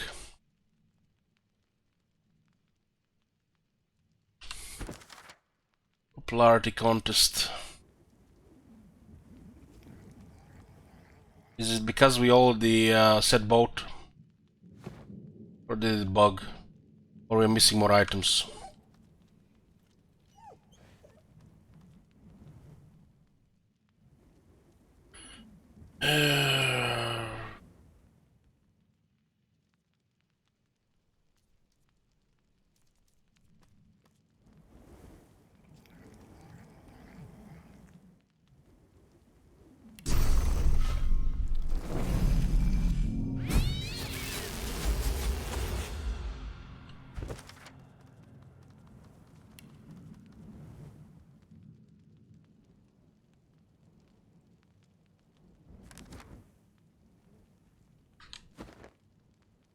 The dog gives you a doleful look, then turns away.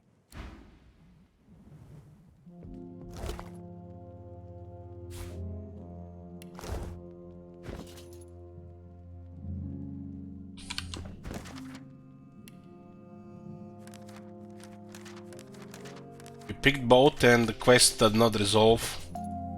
I don't think I'll have that.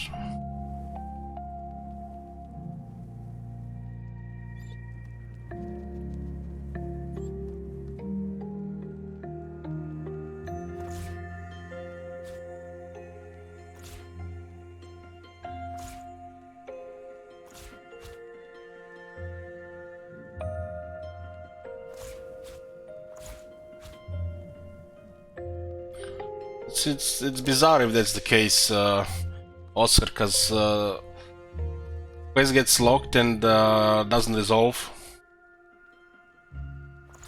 That should make no sense to me.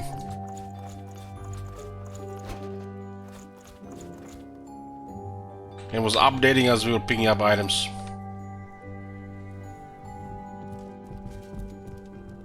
It's almost like they failed to give you an option to finish the quest all the way around. This door is locked tight, but there's a sliding hatch at ankle height. Grains of sand drift from beneath the door and form the tiniest dunes. Peering in, you can bet...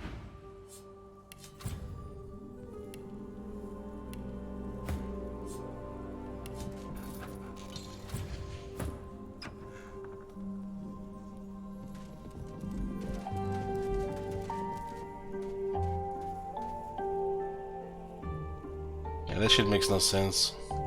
Swollen eggs.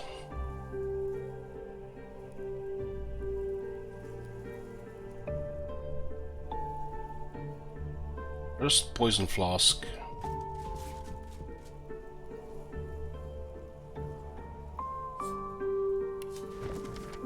Darkest night, put on your mask and decant out one poison flask into the mud murk that will absorb a fresh and juicy round source orb. And at completion of your task, in your hands a cursed poison flask.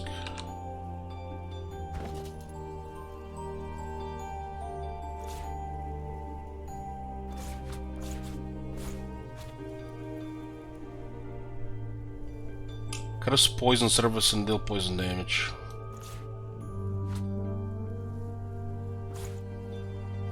The diamond was a hidden item.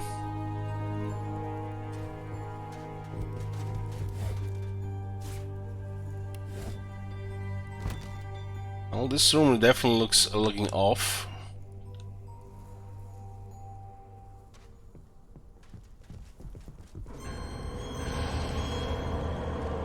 The spider spindles right up to you, her long legs tickling the sandy floor. Creepy. A malevolent intelligence gleams forth from 8 beady eyes. She opens her mouth, hissing at you. That was a surprise. Don't you know, my little pepper pot, that it's ever such bad manners to enter a queen's boudoir without permission?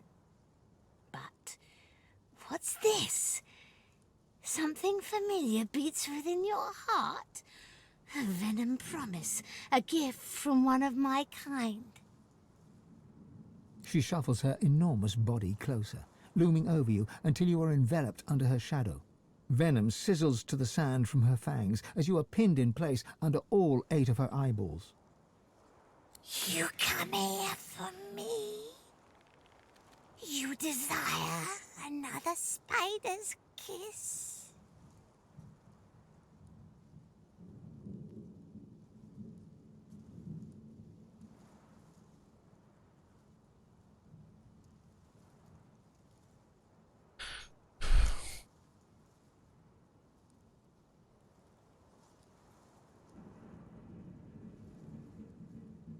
No, that's definitely not a were spider. I wonder if the reason we can talk with her because of the pet pal or something else.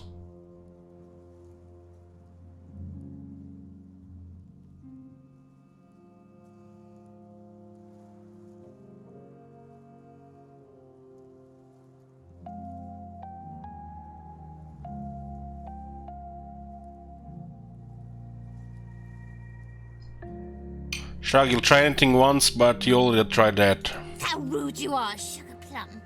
But I'm not interested in you like that. I've already got plenty of babies. So you are still prey, but of a different kind. I hunger, and I hear my princelings blubbering in their loving cocoons. Time for us to feast.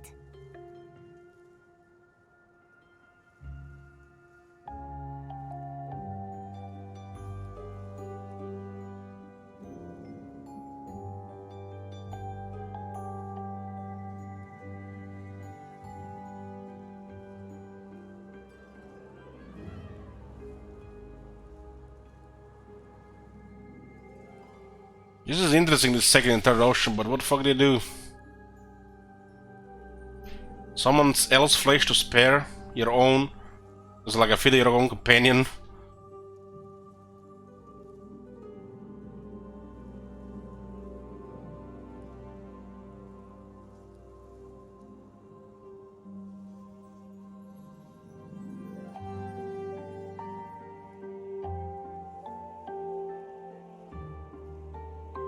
I don't know what it is, and I don't care. Let's just fight her.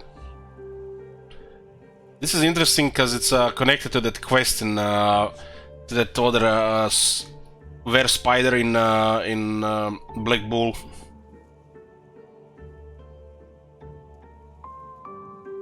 Curious stuff for sure. But why would we pick this option when we can stomp her?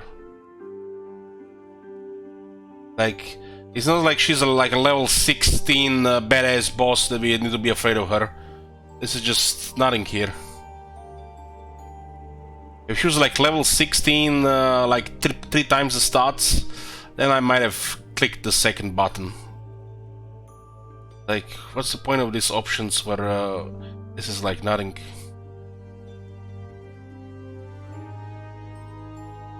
Her fangs drool venom that sizzles on the sand. But there's no time to think about all that, because raising up on her hind legs, she pounces right at you.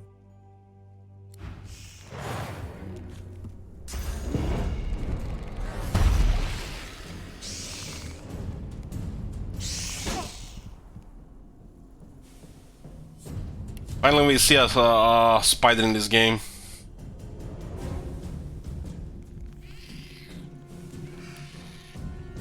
It looks like you can get a massive damage bonus if there are other spiders around.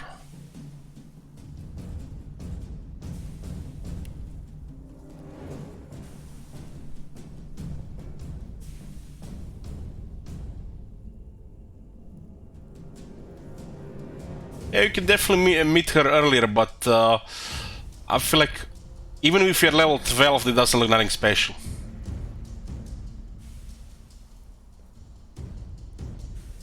Like I said, if she's looked like a really scary boss monster, those other chat options would conversation options would actually make sense, but she doesn't look like anything special. Even if I was level 12, still would have been the same shit from that. Imagine if there was like a boss higher level with just intimidating stats. Then, in that case, you might consider other option than to fight her, right? But game just... I don't know. It's like what you see, it's you decide, like other options don't make no sense.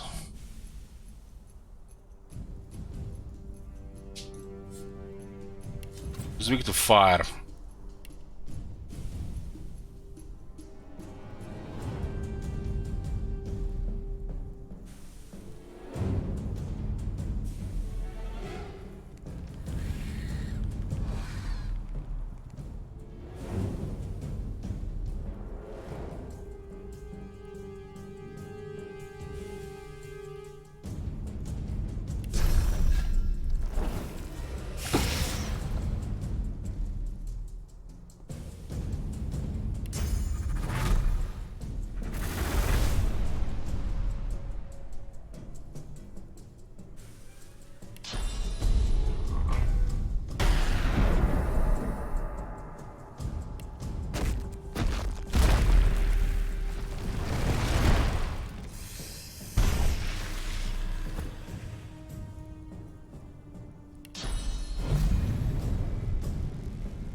hatch is blocked tight by the... The hatch is blocked tight. The hatch is blocked tight. This automation after combat is so fucking infuriating.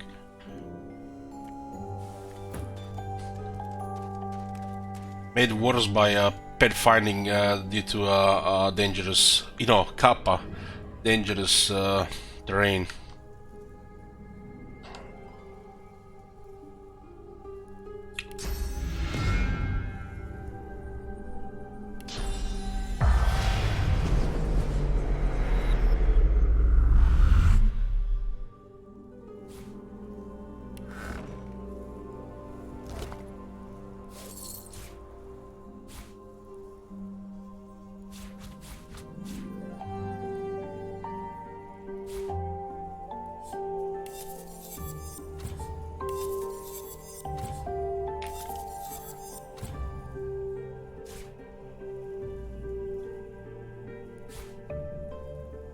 Looking forward if we're gonna see any level 15 legendaries on the vendor.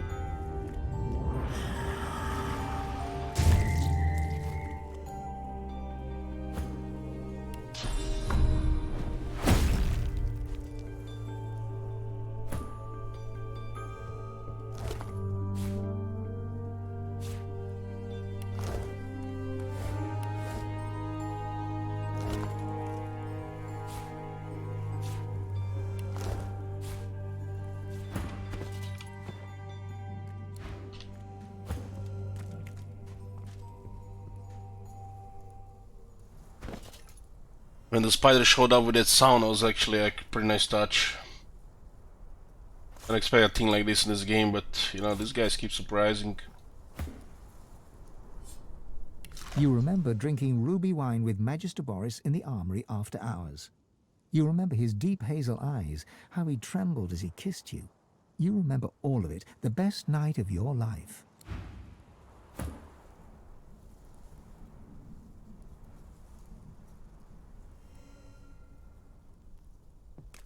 What I've seen so far, it seems to be area related, for the random stuff at least.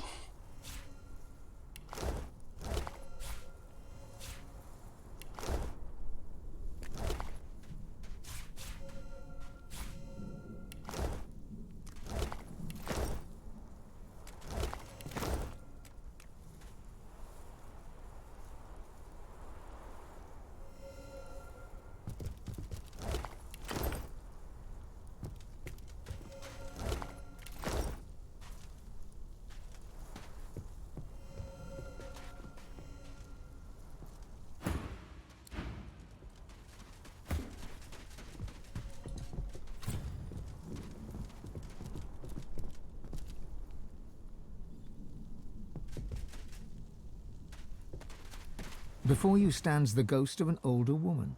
Clad in flowing Magister's robes, she peers around the room as if looking for something lost. On seeing you, she brightens and extends an ethereal hand. Magister Pavlonia, charmed to meet you, I'm sure. Try to shake her outstretched hand. Your hand passes right through hers. She shrieks, horror animating her face. Oh, my hand! My fingers! I'll inform her that she is in fact deceased. Well, really, I'm quite aware of that. But I am not fully myself. I keep forgetting things somehow. It's hard to hold all the threads together when you've fallen apart yourself. Wait, the spider! It was the spider! She chewed me. Bits of me. Slowly. I keep looking, but I can't find myself.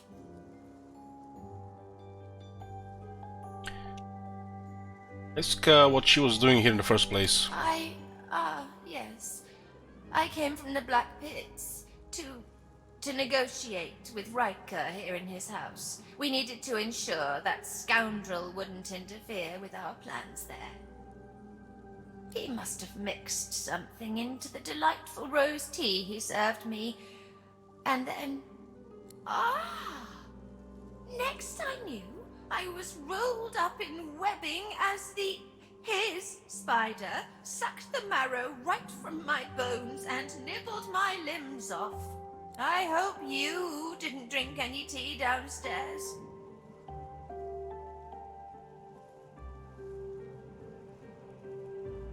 Guess why the power of the Magister would need to negotiate with one man? He's a master sorcerer. Everyone knows that. But he's too powerful to take to the joy. And besides, he had some business that coincided with Dallas's interests. Of course, if he were to act up, we could always work on his little vulnerability to fortify. So Dallas ordered him left alone, providing he didn't interfere with Magister business in the Black Pits. Black Pits, wonder what kind of plans the Magister have there. She throws you a haughty glance. In the sharp lines of her face, you see steely determination overtaking the spirit's distracted manner. None of your... Never mind. Too much drama, take it or leave.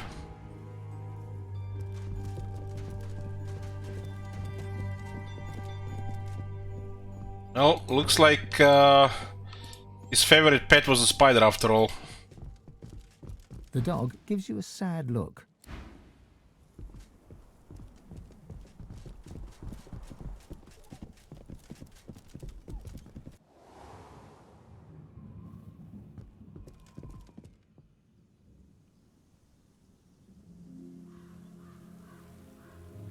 Looks like we're done here except the philosopher guy.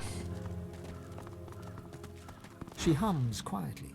The notes move in rhythm with her wandering eyes. Normally the Riker can't hurt her or anyone else, not anymore. The servants are free. The lizard pauses, and a smile crosses her face. Me belongs to me. Servants belong to the hall. That's the way I like it. Her hum returns, soft at first, then blossoming into a full-fledged hymn. 10 spans under, humans slept. 10 spans up, the dwarves were kept.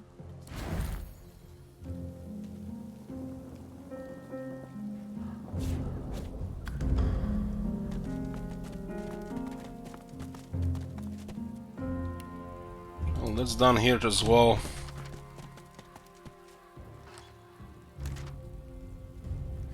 We got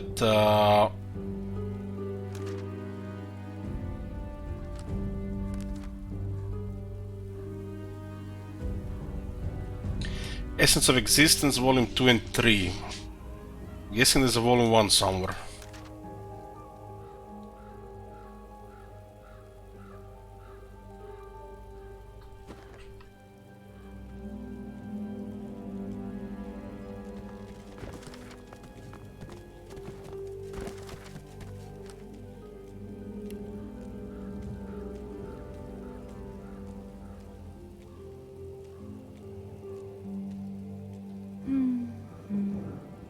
Lasting flame.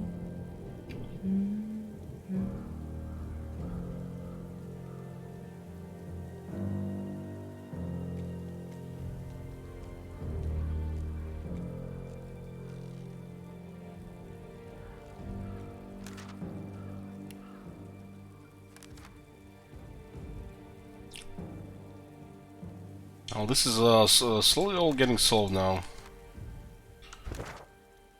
We got the mill area here. We did kill one of them there. That's the last piece of the treasure. Sahila is also somewhere here. We'll also have this area to explore here as well. And then, of course, the this island. There's also the witch here.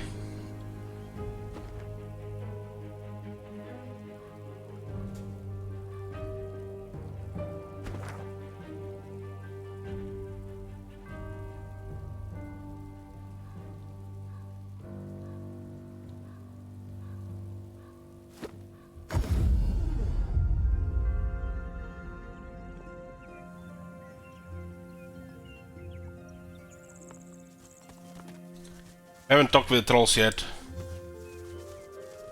We went around, we avoided the trolls. Looks like trolls are just optional if you decide to use the bridges.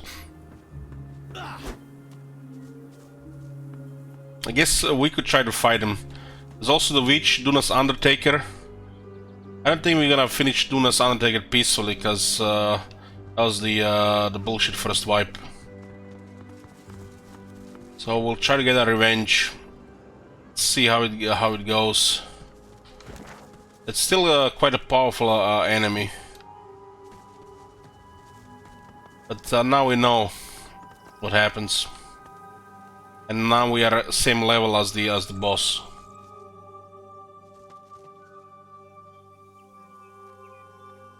Probably gonna have to give access to some gear. Seriously, it's these things are called the 4 elixir rule, and for 4 characters and for different sets. Back again, eh? You in need of something? Okay. I will be finishing this next time, but we'll check the vendors first. Had enough for the day, guys. Gonna go rest. We'll start with the merchant and the Lady Vengeance.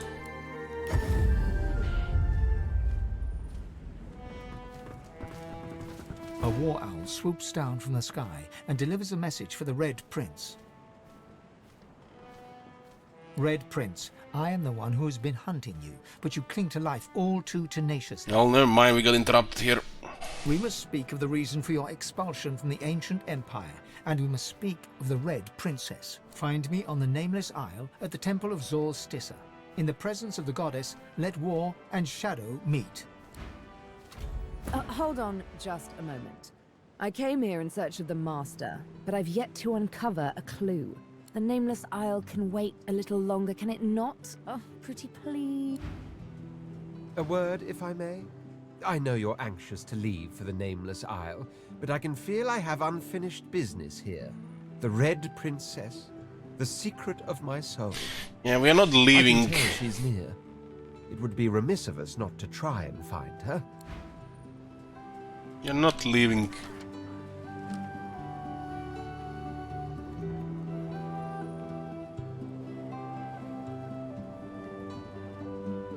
Red Prince is summoned to the Temple of Zor Stissa on the Nameless Isle, there to discuss the Red Princess with the House of Shadows.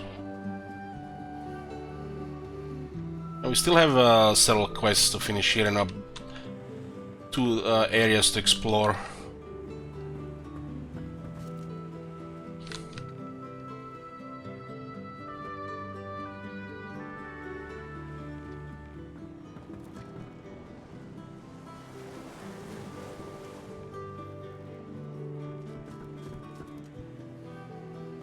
Fine. Good, of course. Told you I would, didn't I? Sure thing. We'll be checking vendors next time and tying up loose ends here. Gonna Undertaker, check the witch. This area here, the mill, whatever is here. This thing is gonna be the last thing to do. I'll do this the last. Those guys were about level 15, I think, last time there. We fought that crazy dwarf. You know, it was level 15, was sitting really hard. Unless we didn't all get killed because of the miss on that whirlwind.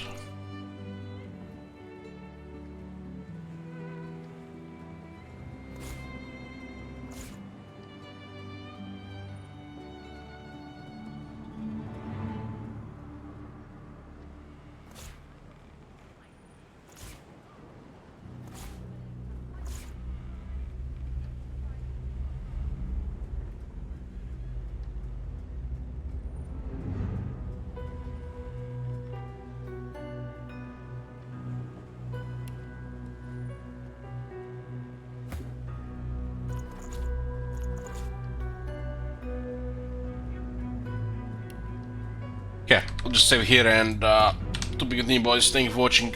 See you next time.